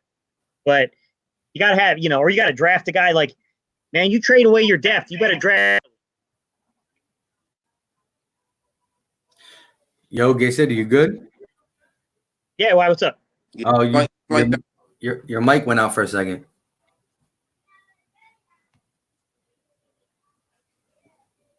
Can you hear us? Yes. Can you? Yeah, I can hear you. All right, look. At the end of the day, Jalen Williams said he wouldn't do the trade. Philly Fresh, like I said, he said some good points where if you look at it as getting a guy who's could be as good as Rasul in the 5th, it might be hard. But if you look at it as not getting a guy who's good as Rasul in the 5th, but as collateral damage to move up somewhere else, that's when you start thinking about maybe it's worth it, maybe it's not. But I'm only bringing this up because somebody said like you said, I Shine 101 said that we're shopping Rasul. So I was gonna ask you guys, what do you think we would shop him for? Shop who? Rasul. That's where the whole conversation started from. Somebody said we were shopping Rasul Douglas, and I asked you, would you move him for a 5th round pick? And that's yeah. No, because I was just reading North Philly Nitty comment, and I where's that? kind of it's up a little bit right before Vince Maxwell when you say 49ers. He said wait I can't find it. No, my bad. It's Gambling Hippie. The Gambling Hippie. I want to trade Zach Ertz for Julio if we won't pay him, or something better than a comp pick for him. Me personally, would y'all trade? I wouldn't trade Zach Ertz straight up for Julio Jones. I love Julio. I feel as though he's one of the best in the game, but his price tag is so big, man. It's really so big, and he's 30 now. He's 30. 31. So exactly. So you're not getting younger. You're getting older. I feel as though he probably top 7 in the game, but it's dudes that's getting better than him. You know what I mean? He has been declining. It might be because of the quarterback. It might be because of the scheme in Atlanta, but I can't do it. I can't do it, man. What would y'all do it? Can't do it. Atlanta can't move Julio's contract. Okay, let me ask you. You can't move his contract. Let me ask you. True, and Gate City hits around on a dot where you can't move his contract, but talent-wise, Gate City, would you do it? Like, would you do it? Yeah, I would personally. Julio Jones, yeah. Listen, but that's not. This is why. It's a 1-year difference. Listen. You're talking about 1 year difference in age. But why are we getting rid of Zach Ertz? Because we need Julio Jones. Older. No. You're talking about one of the best receivers in the game. Listen, yeah, I'm taking Julio if money's not a consideration. Is he? He is. But is he one of the best receivers in the game right now? Yes. It's receivers that's better than him right now. Not many. There's only one receiver I would take over him, maybe, because of his age and everything else. Maybe Michael Thomas. But listen, Hopkins. So you want to take D-Hop over Julio Jones? Hop comes third. You picking Julio Jones over D-Hop? Listen, Julio Jones is a pro type. He's fast. He's big. He's strong. He catches. Hold up. If we're talking about the player, not age and money considerations and all that, the player, yeah. Julio, yeah, of course. But if I'm talking about if I was an organization with age and the money and everything in consideration, then no, I would probably go Hopkins. Yeah. And that's what I'm saying. And that's what I said in my argument. His price tag is so big. And before y'all cut me off, it was being all funny saying for Julio Jones. What I'm saying is you're trading Zach Ertz because he wants that wide receiver money, and also because he's getting older. That's why I said that. Me personally, I don't think that I would do it, man. I really don't. I would trade him a Philly cheesecake, a Philly icy, some Philly cream cheese, and a Philly blunt. Who? Trade who? What does it matter? All that sounds really good right now. I need to know what you're talking about. I hope you ain't talking about Ertz, man. Nah, he just playing anyways. Boy, like he probably talking about Rasul. Yeah, that's probably you right. But look, at the end of the day, Philly Fresh, you made a lot of good points. And same with Gate City with the contract, it's all different. But I'm just talking about talent, skills. Listen. Oh yeah, talent, that's different. Yeah, but like, because Julio Jones, if you look at him, listen. You talk about what I like about DeAndre Hopkins, he can route, he gets open and he catches the ball all day. Dude got hands for days. But Julio Jones is the ultimate package. You got the hands, the speed, and everything. But like I said, let me tell you something real fast. And you can go ahead. If it was in 2017, if it was D-Hop instead of Julio Jones trying to come down with that ball against Jalen Mills, we are not Super Bowl champions right now. It was overthrown. It would have been out of bounds. No, but that was his fault that it would have been out of bounds. He He was in a fell. position to make He the catch. fell. He fell and got his ass back up. Yeah, but yo, they could have called pass interference on Jalen Mills. Jalen Mills was riding him a little bit. That's crazy. I mean, he was, but you can't call pass interference on that. Nah, not the last play. Yeah. Yo, I was at that game. I was so cold and my head was pounding. And when Jalen Mills did that and he dropped it, but look, again, it was overthrown. D. Hopkins probably come down. It was. Hopkins. I mean, me personally, I would take Julio. Now, like I said, it ain't happening. It's not happening because Atlanta can't afford the contract to move it. But I would take him because that's going to be the most impactful receiver this organization's had since T.O. No doubt about it. Look what my man says.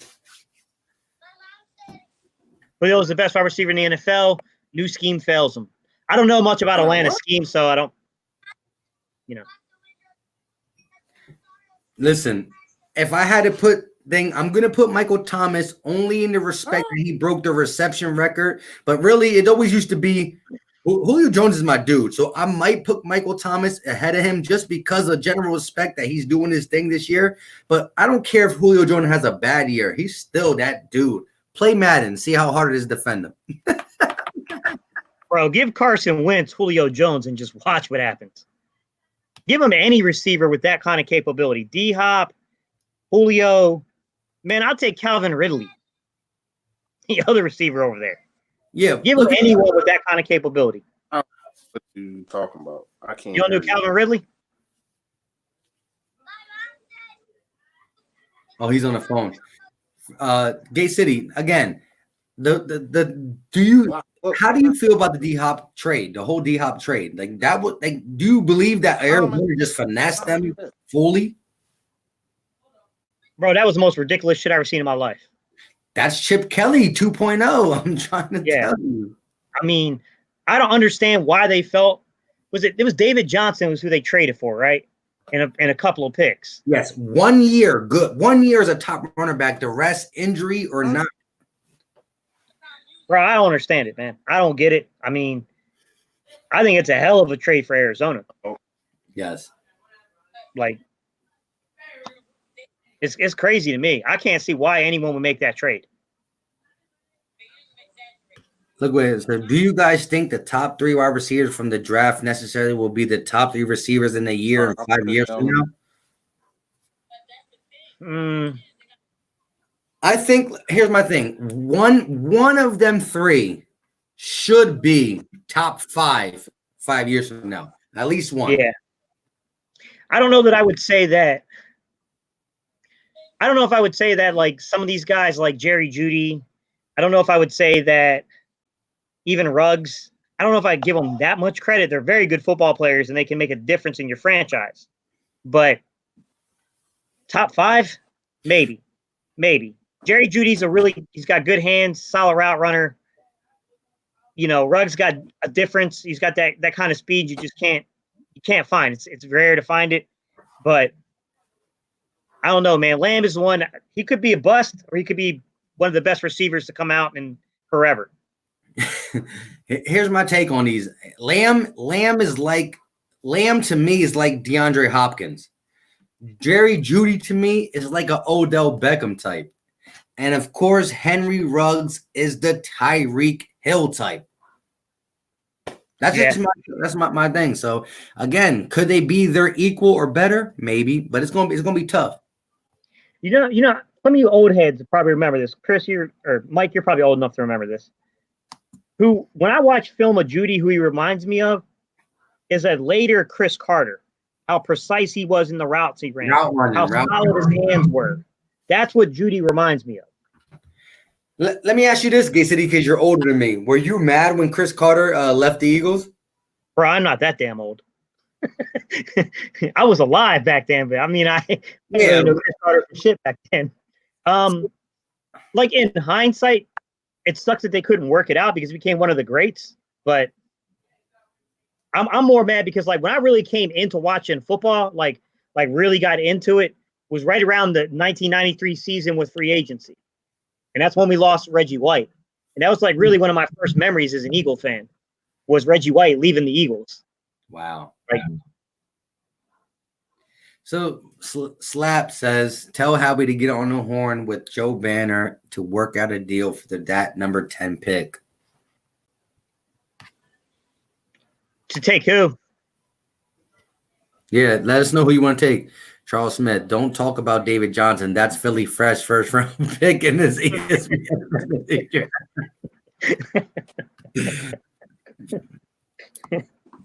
Yo, Philly Fresh. You're You just coming back. Look, my man. So we were talking about the Hopkins trade, right? mm-hmm. And so we were saying, like, I can't believe they finessed him for David Johnson in the second round. At the end of the day, David Johnson had one good year, but injury prone. I see it. Hey, listen, come on now. Charles, you said that you in all these leagues. How many people pick David Johnson top 5? Like, don't do that. Don't try to act like I'm just out here tripping. Like, no, David Johnson was coming into the league. I'm not gonna keep defending my damn self. Y'all know who the hell David Johnson was. Get the heck out of here, man. Extra Trelly, you're close, bro. I'm 36. I hope your first round pick break all his toes, man. I'm 36. Be real with you. The reason I keep the beard, when I used to teach, if I shaved, I got a young face, man. Teachers and shit be thinking I'm a middle schooler too. All right, hold on. I'm looking. That's not cool when you're trying to direct kids. What I miss about Rudd? I'm seeing a lot of wide receiver talk. What I'm we were talking about the context of the conversation was do we think these 3 receivers in 5 years, the big 3 receivers in 5 years, will they be like top 5 receivers in the league? And both of us said CeeDee Lamb has a chance to be that. But, Jerry Jeudy, maybe. Henry Ruggs, I think, is more of a fit for certain types of offenses. Right. I don't think Ruggs fits in every system. I don't. Let me ask you this, though. So, real quick before we get to the other thing.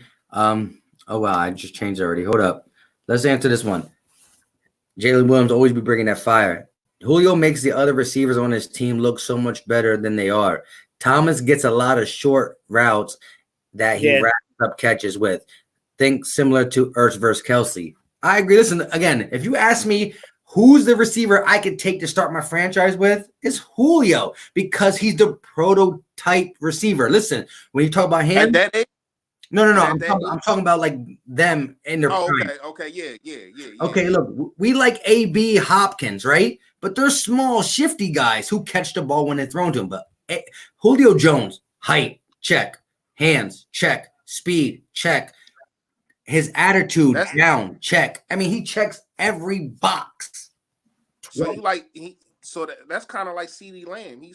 CeeDee Lamb is really kind of built like this dude. Well, CeeDee Lamb reminds me of Hopkins, and I like Hopkins. Hey, Charles Smith, I remember that too, man. That's okay though with the Miami thing. We fleeced their ass for Troy Vincent Jr. So.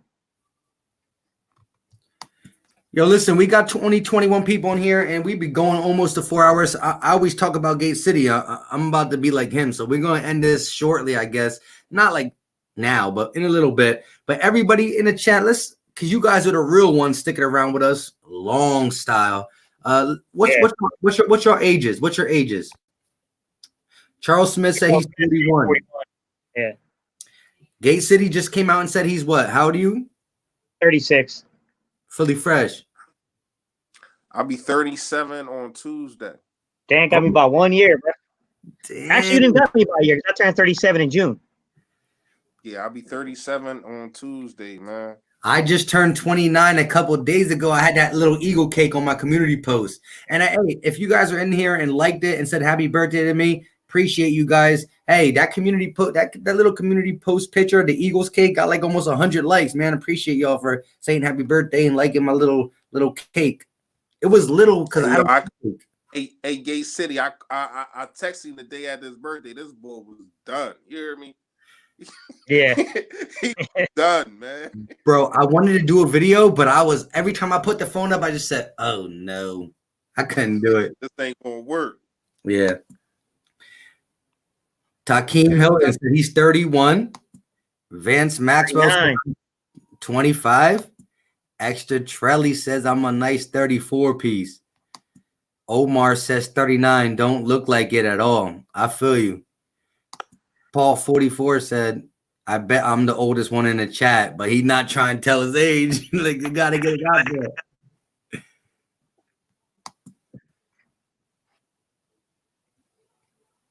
Slap Nuts is 40.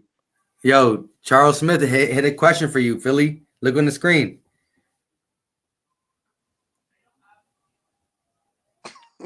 My man, I got you. I put it in the description of my next video. I'll probably drop one tomorrow. Y'all know how I do. I appreciate it, man.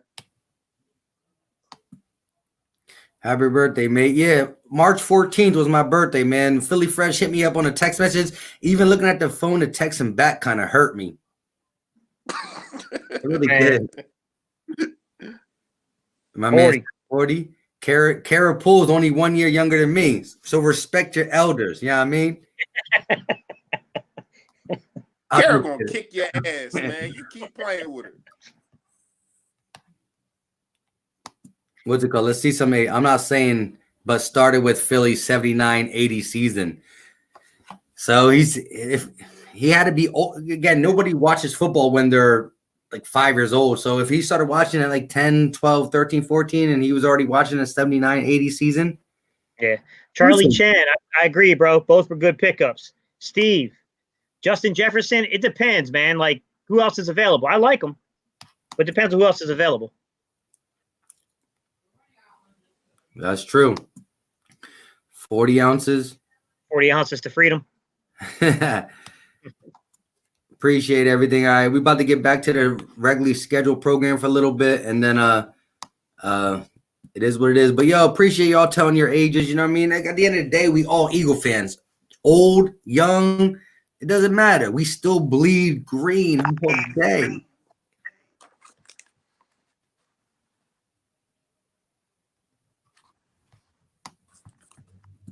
I'll be honest, I don't care about my age. I look younger. I'm 54. We got the officially OG up in here, Paul 44. I appreciate you, bro. I appreciate you. Oh yeah, that's OG. That's at the end of the day, that's OG, triple OG right there. Yo, there's some 50 and 60-year-olds who if I say YouTube, they're like, "What's that?" You know what I mean? Yeah. What's up, Steve? I like him too. I mean, there are some questions about his ability to play outside. Other people brought up questions about him not being a true number one and how much he benefited that from underneath routes. To me, I don't really care about that stuff. Show me your routes. Show me your separation. Show me that you got your speed lines up on the tape. Yeah, to get back to it. Yeah, if the big three's not there, listen, I think Gate City even said it, and same with Philly Fresh. Like, Philly Fresh had a whole video that says, if we stay at 21, Jefferson. If we move up, Ruggs. If we move back, Mims. That was your whole thing, right, Philly? Yeah. And Gate City says that Jefferson surprises with that 4.4. I thought he ran a 4.44. I mean, 4.43, 4.44, something like that. Yeah, it is what it is. I really think Mims is going to be the shocker of this draft, man. This dude has all the skill sets, and damn, we got the young boy up in here. At the time, I'm about to say, ain't your bad. I forgot you ain't got quarantine, you ain't got school. Okay. Wow, you good? You good, bro? It's like, no, man. Thanks for tuning in, man. Tell all your friends.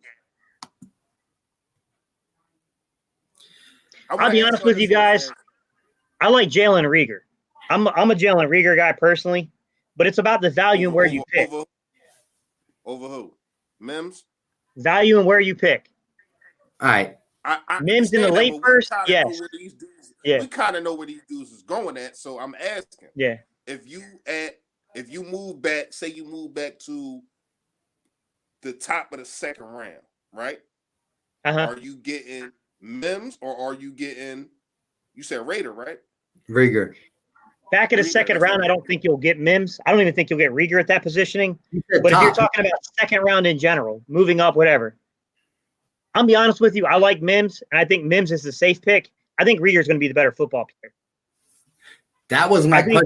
I was going to ask you who you like better, Reagor or Mims? Straight up. No, who cares about the anything, Rieger or Mims? You think My Mims thing is, when I look at Mims, he's fast, but I don't see that 4.3 on film. When I look at Rieger, he looks faster than the 4.47 he ran on films. And that kid's 42-inch vertical. It shows up on film, back shoulder by the sidelines. You don't believe me, guys? Go watch some film on him. Like, No. that dude is tremendous back shoulder. I mean, I like him too. I don't know. I just like Mims, man. I like personally. Yeah, personally, I wouldn't be unhappy with Mims. I think Mims is going to be a good player. He's a big physical dude. But you saying your preference is. And yo, listen, you were on Jalen Rieger before he even came up. I remember you had a video a while back, even like kind of before like the mock drafts. You were saying that TCU Jalen Rieger, like you can see him dropping in the second round. He's not going to blow up on paper, but he can get by the coverage, and you sticking with it. I respect that. Yeah, hey, Chris. What do you mean? Jalen Rieger's not that small. He's smaller, but he's not that small. And to me, it's not about someone looking faster. It's how they're separating from the coverage. Look, this guy said this for you. But it's But it's also who they played too. You understand what I'm saying? What division they was in, the competition that they played. You gotta look at all of that. That's why I always never understood how we never ever took an Alabama player. You understand what I'm saying? Like never ever. Like I'm a big believer in Rieger. Okay. But I mean, hey, you know what? Sometimes you're wrong about stuff. No. I'm not disagreeing with you. Yeah. I like him. I like him too, but I just like, I like Mims. I like Mims better. It's probably the speed. It's probably the speed because I feel as though if we can't get Ruggs. Mims is better in the red zone. No doubt about it. Mims is a much better target in the red zone. Yeah. Let me ask you off the wide receiver subject real fast. And I'm not going to give my response. I'm going to make a video about this tomorrow. So whoever watching, just watch out for this. But I want to ask y'all too. At defensive end, not defensive line, just defensive end, our edge rushers, who is going to take the next step? Because Derek Barnett has not done it. Josh Sweat, Sharif Miller, or dudes like that? Which one of these dudes is going to take the next step? Can I say something real quick about Derek Barnett? I think if you really watch the tape on Barnett, I think there was a point this season where he started having his way with the offensive line, and then he got hurt. He got healthy. Yo, he got healthy. This dude started to be that dominant presence on the outside on the D line, and then he got hurt. And when he came back, he did what he did. But yo, there was like 2 games straight back to back that Derek Barnett was just reaping havoc. Charles Smith, I like that saying, bro. Which one? I'm waiting on your response, City. So, I like what T. Higgins said. He said, you don't run a 40 on the field. And the question is, can you run routes? And he said he runs routes. I like T. Higgins. I wouldn't take T. Higgins over Jalen. I wouldn't over Rieger. I wouldn't take him over Rieger. However, I think T. Higgins is going to be good because when you turn on the film, Higgins has got a pretty big catch radius, and he does run routes really well. But I would add some nuances to what he's saying. It's also about the way you sell your routes and the way you break. You come in and out of your breaks and routes too. That's very important. Yeah, I mean, look at Michael Thompson. He's not the fastest. Yeah. He's not the fastest guy, but he knows how to sell his routes and break them. But I'm still waiting on Gate City to respond to my question. Say it again. No, I said with our young defensive end, because somebody has to step up.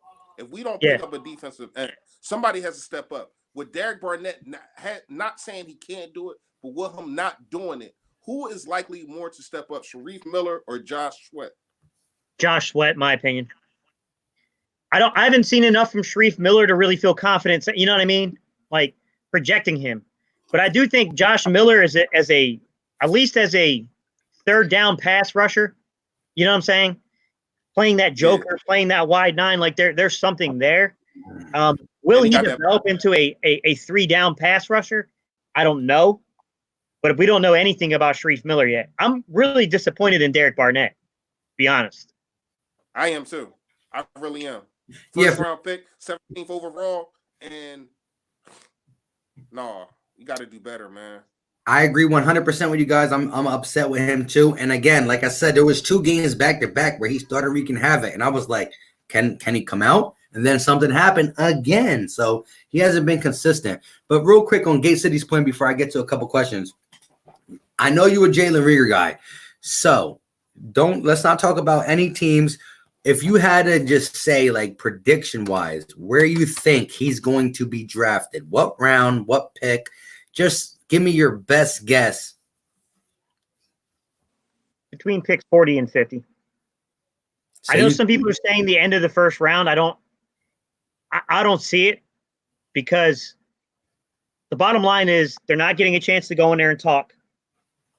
They can do phone interviews, but you know what I mean? I think people are going to go back and look at the combine. They're going to look at guys like Denzel Mims, and they're going to fall in love with that time. Like I said, Denzel Mims is fast on tape. I didn't see that level of, you know what I'm saying? Like, it didn't look like that fast to me on film. Now, decent catch radius. I will say this about Denzel Mims. I got concerns about his route running. But I'll say this too. T. Higgins and Denzel Mims strike me as X receivers. Denzel Mims, as an X receiver, has got the ability to play the Y, but mostly an X. Jalen Reagor, I think, is a Y who can bounce inside at the Z. So I think they're a little different. They're different types of receivers. Got you. A lot of people were on your question, Philly Fresh. People were commenting Josh Sweat, like Gate said, he said, and I agree too. And people were saying, like, again, Charles Smith, we haven't seen anything from Sharif Miller. You got Chris saying Sweat improving. You got a lot of Josh Sweat. And what was your answer? So you like Josh Sweat better than Sharif Miller, or no? I'm making a video tomorrow. So Oh yeah, you don't want to ruin the surprise. My bad. I got you. I think for the Eagles, it's Josh Sweat. I think so. I don't know why Deshaun Hall's not getting any respect. But the guy, but flashed. We're not going to give him opportunities. He played well. What do you think? I mean, he led the preseason in sacks, so that's about it. But they just wasn't giving him burn. I don't understand why they wasn't giving him burn. He must not be a good practice player. I don't know. Is that, or is it politics? Because when we got to understand, man, when Howie is picking, he wants his picks to play. You understand what I'm saying? He wants to make sure Josh Sweat gets burned. He wants to make sure that Derek Barnett gets burned. So the dudes that's coming off of practice squads and the dudes that's being picked up in free agency, rookie free agency, wherever the case may be, they're not going to get burned like that. Sometimes it hasn't been the best player to play. We've seen this with Greg Ward and Matt Hollins. Matt Hollins should not have been playing all them games when you got Greg Ward. You understand what I'm saying? So it's politics with this stuff too, man. You're right. I forgot. So there's a couple people with that point, guys, about Joe Osman. So Jalen Williams also brought it up. I like him a lot, and the Eagles had a role in mind for him. But when you went out and you traded a 4th-round pick to go get Avery, you know what I'm saying? Yeah. And somebody called him Brandon Avery earlier. I was like, what? But listen, man, I didn't even pick yet. I didn't put the video no, out yet. No, listen. I'm biased. Listen. Sharif Miller, Josh Sweat is a video he's doing. We got to stop the talk because we're just ruining the surprise. But guess what? We got only 25 people in here, and I understand why. Man, we're about to break a record. Gate City goes for 3 hours. We're about to hit 4 hours, so we got to stop this before I get to that 4-hour mark. Yeah. We all shot. Been on here that long, bro. That's crazy. It's crazy. But hey, my man. Wait. Next time y'all try and get back together. Oh, listen, we should start doing this as a weekly basis. We set, first of all, we should say in our stream right now a time that we set on every Saturday or Sunday or Friday, blah, blah, blah. And we keep this thing rolling. But anyways, Philly Fresh video is dropping tomorrow. So there's only 25 people in here. I don't care if you're sub to me or you're sub to Gate City. And if you're sub to him, you better watch it. But if you're not sub to him yet and you're 25 people in here, go sub up Philly Fresh. And you will see what this video is about tomorrow when he says Sharif Miller or Josh Sweat. Go watch. Hey, guys, also, I got a hookup coming up for everybody.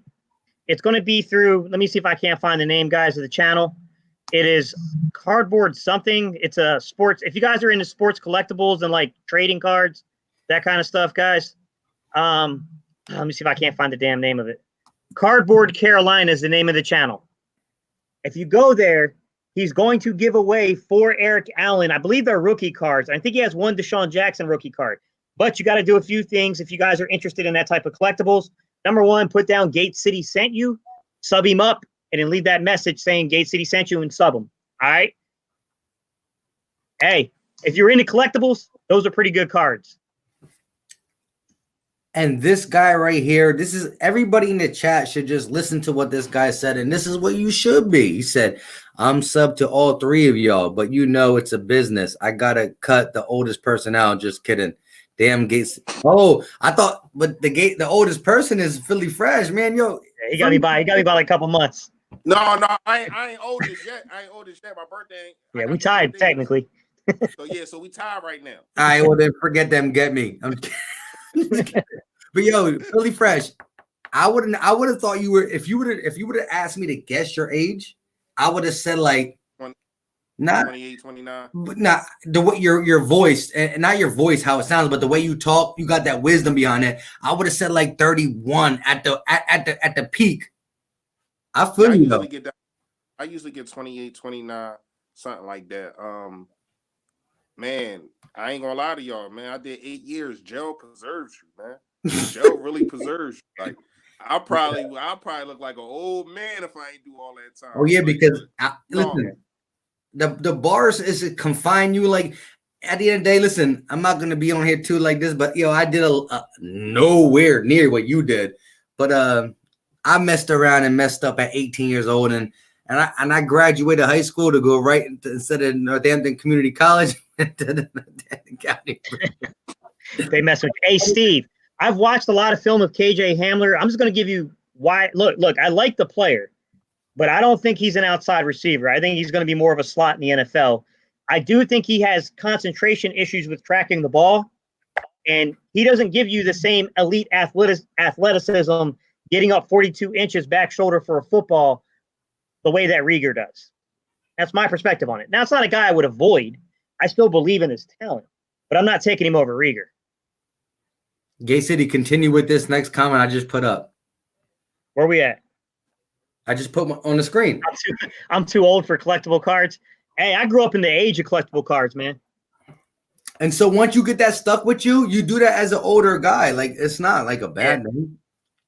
Bro, I've been trying to find a LeBron James rookie card forever, bro. You're not going to find one of them. I know, man, because Gary Vee don't mess this whole shit up, bro. Put it out there. You're not going to find an Iverson rookie card. Man said I got a curfew. What you mean I got a curfew? No, because last time, remember, you had to leave. You had to get up out of there. I forgot you had a party or something to go to. It's cool. It's cool. At the end of the day, this is all love. You know what I mean? Listen, we go. Thoughts was like mid-20s, to be honest. Oh, Philly take what RB said, my man, you were about to be in your mid-20s. You heard Philly Fresh? He said he thought you were in your mid-20s. I appreciate it. He also said happy early birthday, man. I appreciate that, man. Thanks for the love, man. I was gonna go turn up.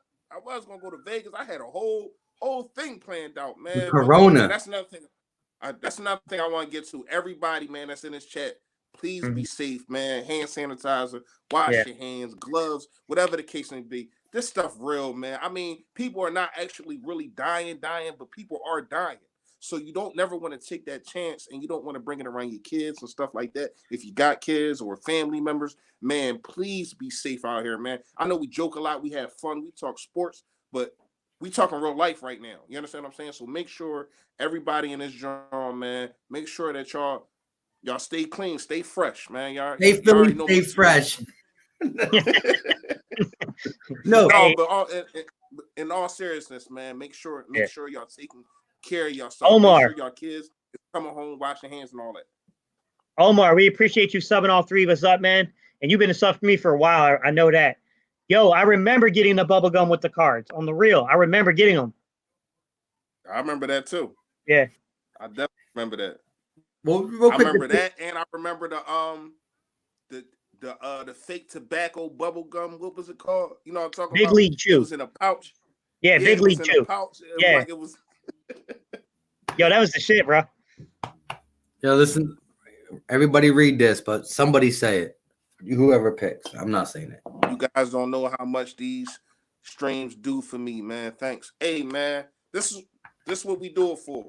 We do it for y'all. We love talking sports, man, but we do it for y'all, man. We a family. 100. And to piggyback off what Philly Fresh says, like, we all know that if you young and healthy and you get the virus, you most likely will survive. But here's the thing. It's affecting us in different ways. Like, listen, I'm only 29 years old, as I said on this thing, but I'm married. I got a family of 3. I got a 6-month-old. So I'm not ever trying to get my 6-month-old sick at all, let alone this coronavirus, right? And at the end of the day, I make enough money with my job that my wife can be a stay-home mom to take care of the 6-month-old. I got a 4-year-old. And then, you know what I mean? So at the end of the day, if I get sick and they tell me I got to stay home from work, yeah, we can get like some type of compensation, but it's just messing up the real life things. And the thing is real. So like Philly Fresh said, like just do your due diligence on it and just stay safe. And it's messing up my darn birthday, man. I don't get to go out. You could, if you would have went to Vegas, that would have been a nice banger.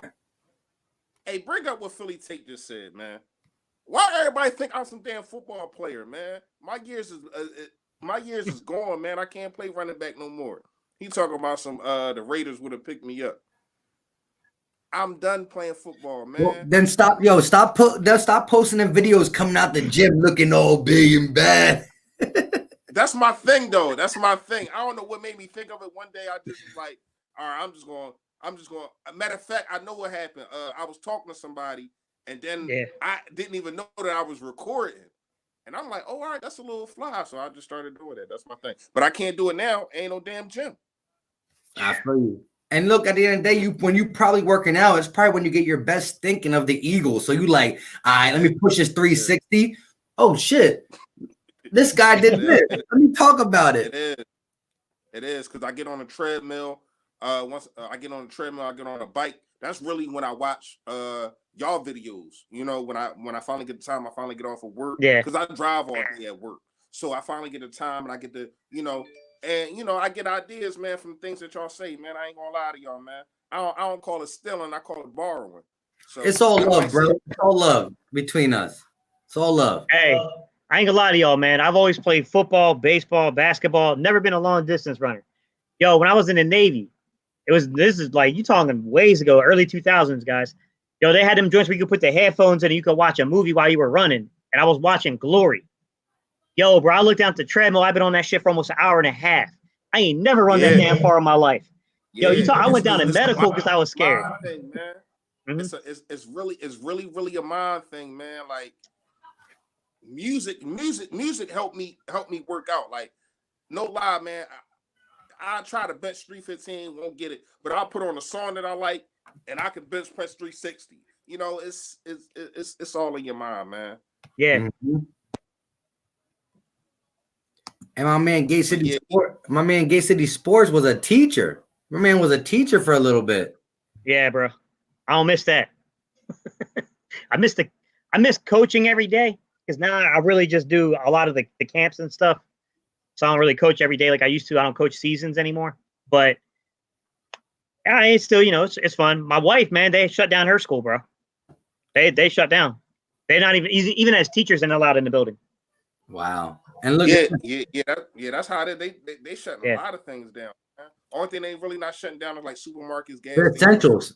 Yo, in Pennsylvania, because you in Pennsylvania, you Philly. So in Pennsylvania, come 9:00 tomorrow night, everything that's non-essential is shut down. So like the malls, I mean, like stores that are not, or stores and or manufacturers who are not essential got to be shut down. But look at my man Jalen Williams said, for real, Monday my job had 106 people in quarantine. Wednesday 214. Got an email earlier today just saying, come in Monday, grab your laptop and go home. This joint spreads fast. Be safe, y'all. Yo, Jalen, be safe. Listen, I hope you cleaned your laptop. Hope you just went in and grabbed your laptop and wiped it down before you brought it. But yo, be safe, bro. On the real, my wife, I had to take her to urgent care yesterday. She scared the shit out of us because she started running the temperature. Now she just had bronchitis, but yo, you talk about being scared. I was like, man, I know this damn school district did not just give us the damn COVID-19 up in here. Yeah.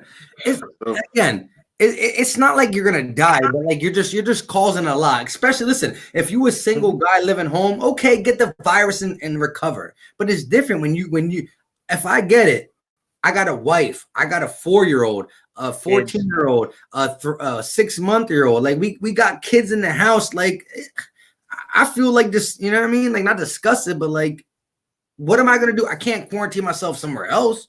Like I'm gonna quarantine my house, and then I just, and my 6-month-old, it's a bad case of pneumonia, but at the end of the day, like a 6-month-old is exposed. Charles Smith, I actually still do teach, but I run study hall. They wanted me to become a full-time teacher again. I was like, nah, bro, I'll take your laptop and I'll teach study hall, but I'm not. Hell no. I'm not doing all that.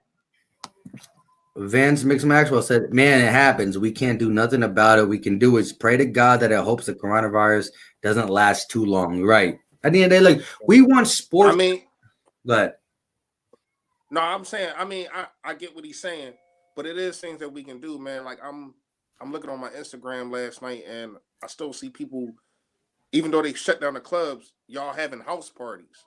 Like, that's just not smart. You understand what I'm saying? Like, as a society, man, you have to be smarter. You can't go around having house parties, fist bumping and chest bumping and probably coughing on each other, man. Like, no, be smarter. And then I'm watching your story as a female. I'm watching your story. You go right home to your kids right after that. Mm-hmm. You understand what I'm saying? Like, you gotta be smarter, man. Like, so it's not nothing that really can do to stop it, but it's things that you do to prevent it, like going outside to a damn made up club. You understand what I'm saying? That it's stupid, man. Yeah. But the crazy thing is, Philly Fresh, those are the people that'll get it and not realize that they got a compromised immune system because they got some underlying condition that they don't know has been diagnosed. And they're gonna be sorry. Right. And look, and the reason this virus can't be under wraps as easily as it should be is because the fact is this. Let's compare it. The flu symptoms, right? Let's say I'm sick, right? I sneeze on my hand or I rub my nose and I touch a doorknob, right? In 15 minutes, that germ that can get you sick is dead. But this coronavirus be lasting on objects for 2 to 3 days. So listen, how many people touch a doorknob in 3 days? Right. And also every day I got to go to the post office and drop stuff off that I sell on eBay. Man, I go in there with a glove and I be using my damn hoodie to open the door. Mm-hmm. I try to put no skin on it. And also, once you actually get it, you don't just listen. You get, if you were on somebody with the flu 2 days, you feel like crap, right? Now it could be in your body for up to 14 days. So you're like this. You're laughing at people making jokes like I ain't sick. Look at the perfect example is Rudy Gobert, right? Listen, they probably were in the locker room joking around. He's like, I don't have the coronavirus. Look, I'll touch everything. And that's what a week Why later. you laughing like that though? Or a week later, dude got some symptoms. He's like, oh, I'm sick. Check yourself. Positive. Mitchell, positive. You know what I mean? Like, man, folks, they freaking out, man. Like I said, I almost had to fight a dude over milk. Like, bro, it's milk. Like back your milk drinking up. Like, and then again, listen, when you hear about it, when we're talking about it as severe as like don't affect your family, we all are aware that we're probably not going to die from it, but it's still an underlying thing that you have to just be careful about. Because first of all, who wants to get sick for fun? Nobody. Second of all, the sickness that can make you lose money. You know what I mean? You're going to lose money. Yeah. At the end of the day, nobody want to lose money. It's all about the paper trail all day. Hey, man, I'll be honest with you. Selling on eBay, I had a moral dilemma. Folks is making hundreds of $1,000s off of selling shit there right now. Yeah, really, sometimes shit paper. Like, look at you. I mean, there are folks doing that. I'm not doing that shit, guys. I would never do that. I think that shit's really, it's fucked up. And it's going to be even more. It's going to be even more because, like now, you still got Target and Walmart and shit like that open. They're about to shut some of these stores down. Like all these stores are still not going to be open. So whoever got it on, like how you do, like, man, shit about to go up even more for people. You know what I mean? But listen, man, we've been on this joint for 4 hours. I know, bro. Everybody still here, everybody that's still commenting. Everybody, I want everybody to be safe. Like I said before, man. Appreciate, man. If you didn't sub up to these two guys in these two boxes, go ahead and do that, man. Appreciate everybody that's commenting, everybody that's watching. And it's been a couple people on here, like Kara, that been with us the whole 4 hours for real. She probably came out, but she definitely. Hey, you better leave my girl alone, dog. Like you Kara, kick his ass, all right? Kick his ass. No, but seriously, appreciate everybody, man. I gotta get out of here. I gotta go find something to eat, man. Starving. So y'all know. I feel y'all. I'm about to go eat myself. We all about to get off. So let's all sign off together. But at the end of the day, listen, Kara be showing you guys a lot of love. So I'm happy that we were able to get her to you guys because she tracked down when she found me as an Eagle content creator. I think it was like week 13 in the NFL season. But anyways, she is a loyal subscriber. She's not even like you said. She's not a subscriber. She's family. Philly Fresh. Exactly. We definitely family. She really one of the first people that always comment on my Jones, man. And I'm just bored. No, it's all love, man. But I'm getting out of here, y'all. Talk to y'all. Hey, hold on. You said we was gonna set a date and a time. What we doing next week? Saturday. What time? I mean, we could do it a daily Saturday thing. 5 work for everybody? 5. Cool with me. 5 o'clock? Yeah. All right, y'all. See y'all. All right, guys. Saturdays at 5. Word. Yep. And so, like I said, Gate City's, he's taking the hat off, moving the hair. Yeah. He's ready. So, hey, like I said, thank you all for joining in and all that stuff, and appreciate each and every one of you guys. Like I said, we're behind the camera, but we love everything you say 100%. But at the end of the day, we can't be on here for 24 hours. But 4 hours is really long. I think it broke my record, bro. Hey, dang. I feel bad leaving this on my YouTube because if somebody decides to watch it later, I'm like, please only watch 30 minutes and just hang up. But anyway, I appreciate each and every one of you guys. Listen, Extra Trelly, you the man, 50 grand. Omar, sub to all three of us, 100%. Kara Poole, been down with the calls for a long time. Yeah. Lawrence James, peace out, fellas. Be safe. Yes, definitely. Hey, Lawrence, peace out, man. I appreciate the subscription, buddy. I saw you subscribed. I appreciate you, buddy. All day, yes. And Lawrence, I think you're kind of a new subscriber to me because you started commenting more frequently, but it's only been a little bit, but I appreciate you 100% too. But yeah, always listen, if you sub Gate City Sports, hopefully you sub Philly Fresh, Great Eagle content creators, appreciate all you guys. E-Wing 609, even though you're talking to Kara, appreciate you. Jalen Williams, always in there talking that fire. If you want fire in the chat live, make sure Jalen Williams is there all day. Same with you, Extra Trelly. Kara Poole's asking me what's her Twitter. She don't even know her own Twitter. My God. What's wrong with you? I'm just kidding. Let me see. I'm going to pull it up real quick. But yeah, What you getting into Gate City tonight? What are you getting into tonight? Man, I don't know. I might be watching some clips. I might watch a little bit of clips. I got this damn gecko lizard because my wife, she teaches science, so I gotta mess with this damn thing, bro. He be trying to escape and shit. That's why I be looking over my shoulder so much. I'm gonna write it in the thing. If you don't mind, Carrie, would you like me to write it in the chat what your thing is so people can follow you? I don't know. I'm not gonna give your business out for no reason, but hey, everybody, this thing is about to end in like 2 minutes. So let me know what y'all doing tonight, because y'all the realists. No reason for you guys to stick around for 4 hours unless you are 100 down for the calls. But at the end of the day, what are you guys getting into Saturday night? But you got to be aware of your surroundings. So what you getting into? And then we're about to be out all day, extra Trelly. I'm going to just type her thing in here, and then you can read the comments if you see them, what they're doing, and then we out. I have some real drinking I got to get into soon. And I'm going to do what Philly Fresh said not to do. Have a house party. No, I'm just kidding. No, I'm just kidding. I'm just kidding. Actually, Kelly says he's about to get some food and chill. Yeah. Yeah, me too, bro. Word. I ain't mad at the game. This is what it got to be. Turn on the game and sleep, Jalen.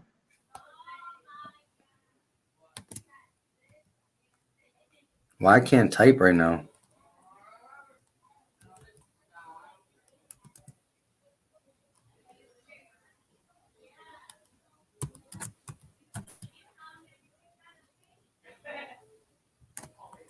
Why her name feel like it's so difficult? I'm just kidding. All right, Vance say he going to sleep. Yes. Paul, appreciate you, bro. Paul said he'd be here on Saturdays. So if you want to follow Kara, the one girl who stay up to every Eagles content creator, there it is.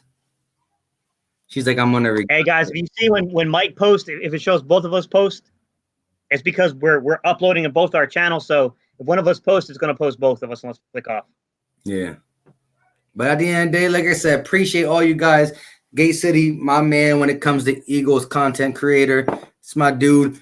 This dude subscribed to me when I was at like maybe 100 subscribers. And I subscribed to him when he was like 100 or less subscribers too, man. And this man is so close to 1K. Let's get this man over 1K. You know what? In my next video, the first thing I'm saying is my video, and I'm shouting you out, man. Let's get this man over 1K. Easy.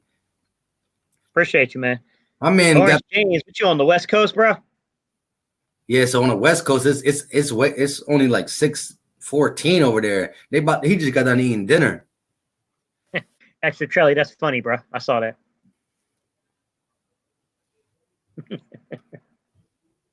Yo, you know what's funny though? That dude Zem, he be always as soon as he comes into anything and he sees Cares in here, all his comments are like, remember he was the one I put up that said the coat instead of the goat. He said the cutest girl of all time. Oh yeah, I remember. Yeah. What's up? Come here. I need a charger for the switch. Okay, I'll give you the charger. Look, hold up. He's in my ring. This is Philly Mike Jr. Nah, he's not. His name is Elijah. Say what's going on, everybody. What's going on, everybody? Say subscribe now. Subscribe now. Yeah, that's what I'm talking about. Yeah, you can have the charger, bro. He's all over this way. That's my little man Elijah. See, this is why we got to keep the coronavirus away all day. Bro, the stores were crazy today, man. Yeah, you can't get. Yo, look at this. Look in Pennsylvania. Look at this. I'm gonna show you all a picture real quick before we get off. Legit, like this is a look at this is the wine and spirits. Oh yeah, damn. It's boarded up like hell. It's boarded up because they know that liquor stores, if they're closed, opportunity people to say, you know what, I want liquor, smash. So it is what it is. Like it's boarded. And look, this is the shelf. This is the shelf to get hold up. This is the shelf to get toilet paper in the store. Yeah, it's like that everywhere, man. Yeah, it's everywhere. Yo, I found some at the damn Save a Lot. That motherfuckers was charging like $9 a roll. It felt like this shit was ridiculous, man. Try to get you. Yeah. I have a daughter. Hey, much listen to this though. I have 3 kids, all boys. We tried for a daughter, didn't work, but past 3, I can't do it. I can't do it. I love my little man all day. And you know what's funny? When I make a video for you guys, and I say, "Hey, listen, I'm going upstairs to make a video," he goes, "Oh, you're gonna do Philly talk?" I'm like, yeah. My little man is cool, dude. But look, my man said $9 a roll. That paper Bro, money. it was crazy, man. I mean, what the hell are you saving on a Save a Lot? I ain't get it, bro. It's save a lot, except for in the coronavirus epidemic. Yeah, isn't that shit illegal? Yeah, it's Mark shit up. They said you can mark stuff up, but there's supposed to be a percent you can't mark it past that. There's people trying to get theirs. Yeah, they must have taken their shit to the max. Yo, gambling hippie, I got my baby due in September. Yo, appreciate it. I mean, I appreciate it, but much respect to that, yo. Congratulations, not appreciate. What am I talking about? Congratulations, boy or girl. See, again, this is how you get wrapped back up and you don't end it. Yeah, you only gonna have me in here for another fucking 45 minutes. Hey, Jalen, hit me up, man, and I'll review the play again, but I'll take a look through the film again, and I'll look at it for you.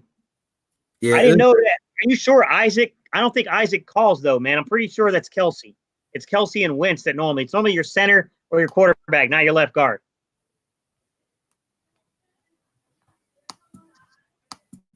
Charles Smith, see? That's what I love about the chat. The chat's not only with us, it's also intertwined with each other, bro. Let everybody say congratulations to Gambling Hippie. Have a healthy baby girl or boy. Oh, you Gambling Hippie. In a few weeks. Congrats, bro. Congrats, man. Hey, bro, congratulations. Listen, I only have 3 kids, but if I had a 4th one, boy or girl, I was going to name them Eagles. I don't care. Fuck it. It was about to be. I got Elijah, Mike Jr., and Aiden. The next one was automatically going to be called Eagles. I don't care. Well, I don't care what they say. But appreciate all you guys. Like Gate City's probably looking at me like, please stop talking. We about to end this. I'm just kidding. Yeah, because I've never done that. What? Kept going. Yeah, it's cool though. But at the end of the day, I'm done with this. Appreciate each and every one of you guys stopping by, man. It's a long time. 4 hours. My goodness, YouTube probably gonna be mad at us. But anyways, you got anything you want to say, Gay City?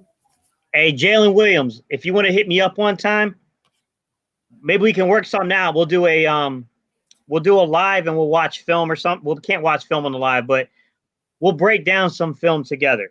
You can't go over 5-second clips, man, or it'll demonetize you. But we can do, if you want to do that, let me know. And actually, that also brings me up to something. Listen, Gay City has talked about it on his page, and I actually liked it. And he hasn't talked about it for a while, but I like it, and I like the idea. StreamYard allows you to bring people into your YouTube channel. So with that being said, if one of you guys want to get on the live with me to speak your mind at what you say, let me know in a comment in one of my videos or hit me up on Twitter and we talk about it the next time that I do, because I do lives by myself. So I'll bring you in on StreamYard. All I got to do is send you the link. You click it. You could be on a tablet. You could be on your cell phone. You could be on a computer. It doesn't matter. So I want to hear. I want to do that too. And I'm not trying to just steal it from you because I saw you said it from the gate about bringing like not random, but people who comment and know their football onto your show. And I like it. And I want to do it too. So I'm going to steal it from Gate City. But at least I'm telling them. I'm not like. No, you're good, bro. All right, y'all. I'm about to jump off here, guys. Peace. Later, y'all. Appreciate y'all tuning in, guys. Appreciate everybody. You know what time it is. We out. But I can't end it right away, so that's what I can say. Bye. Yeah, no.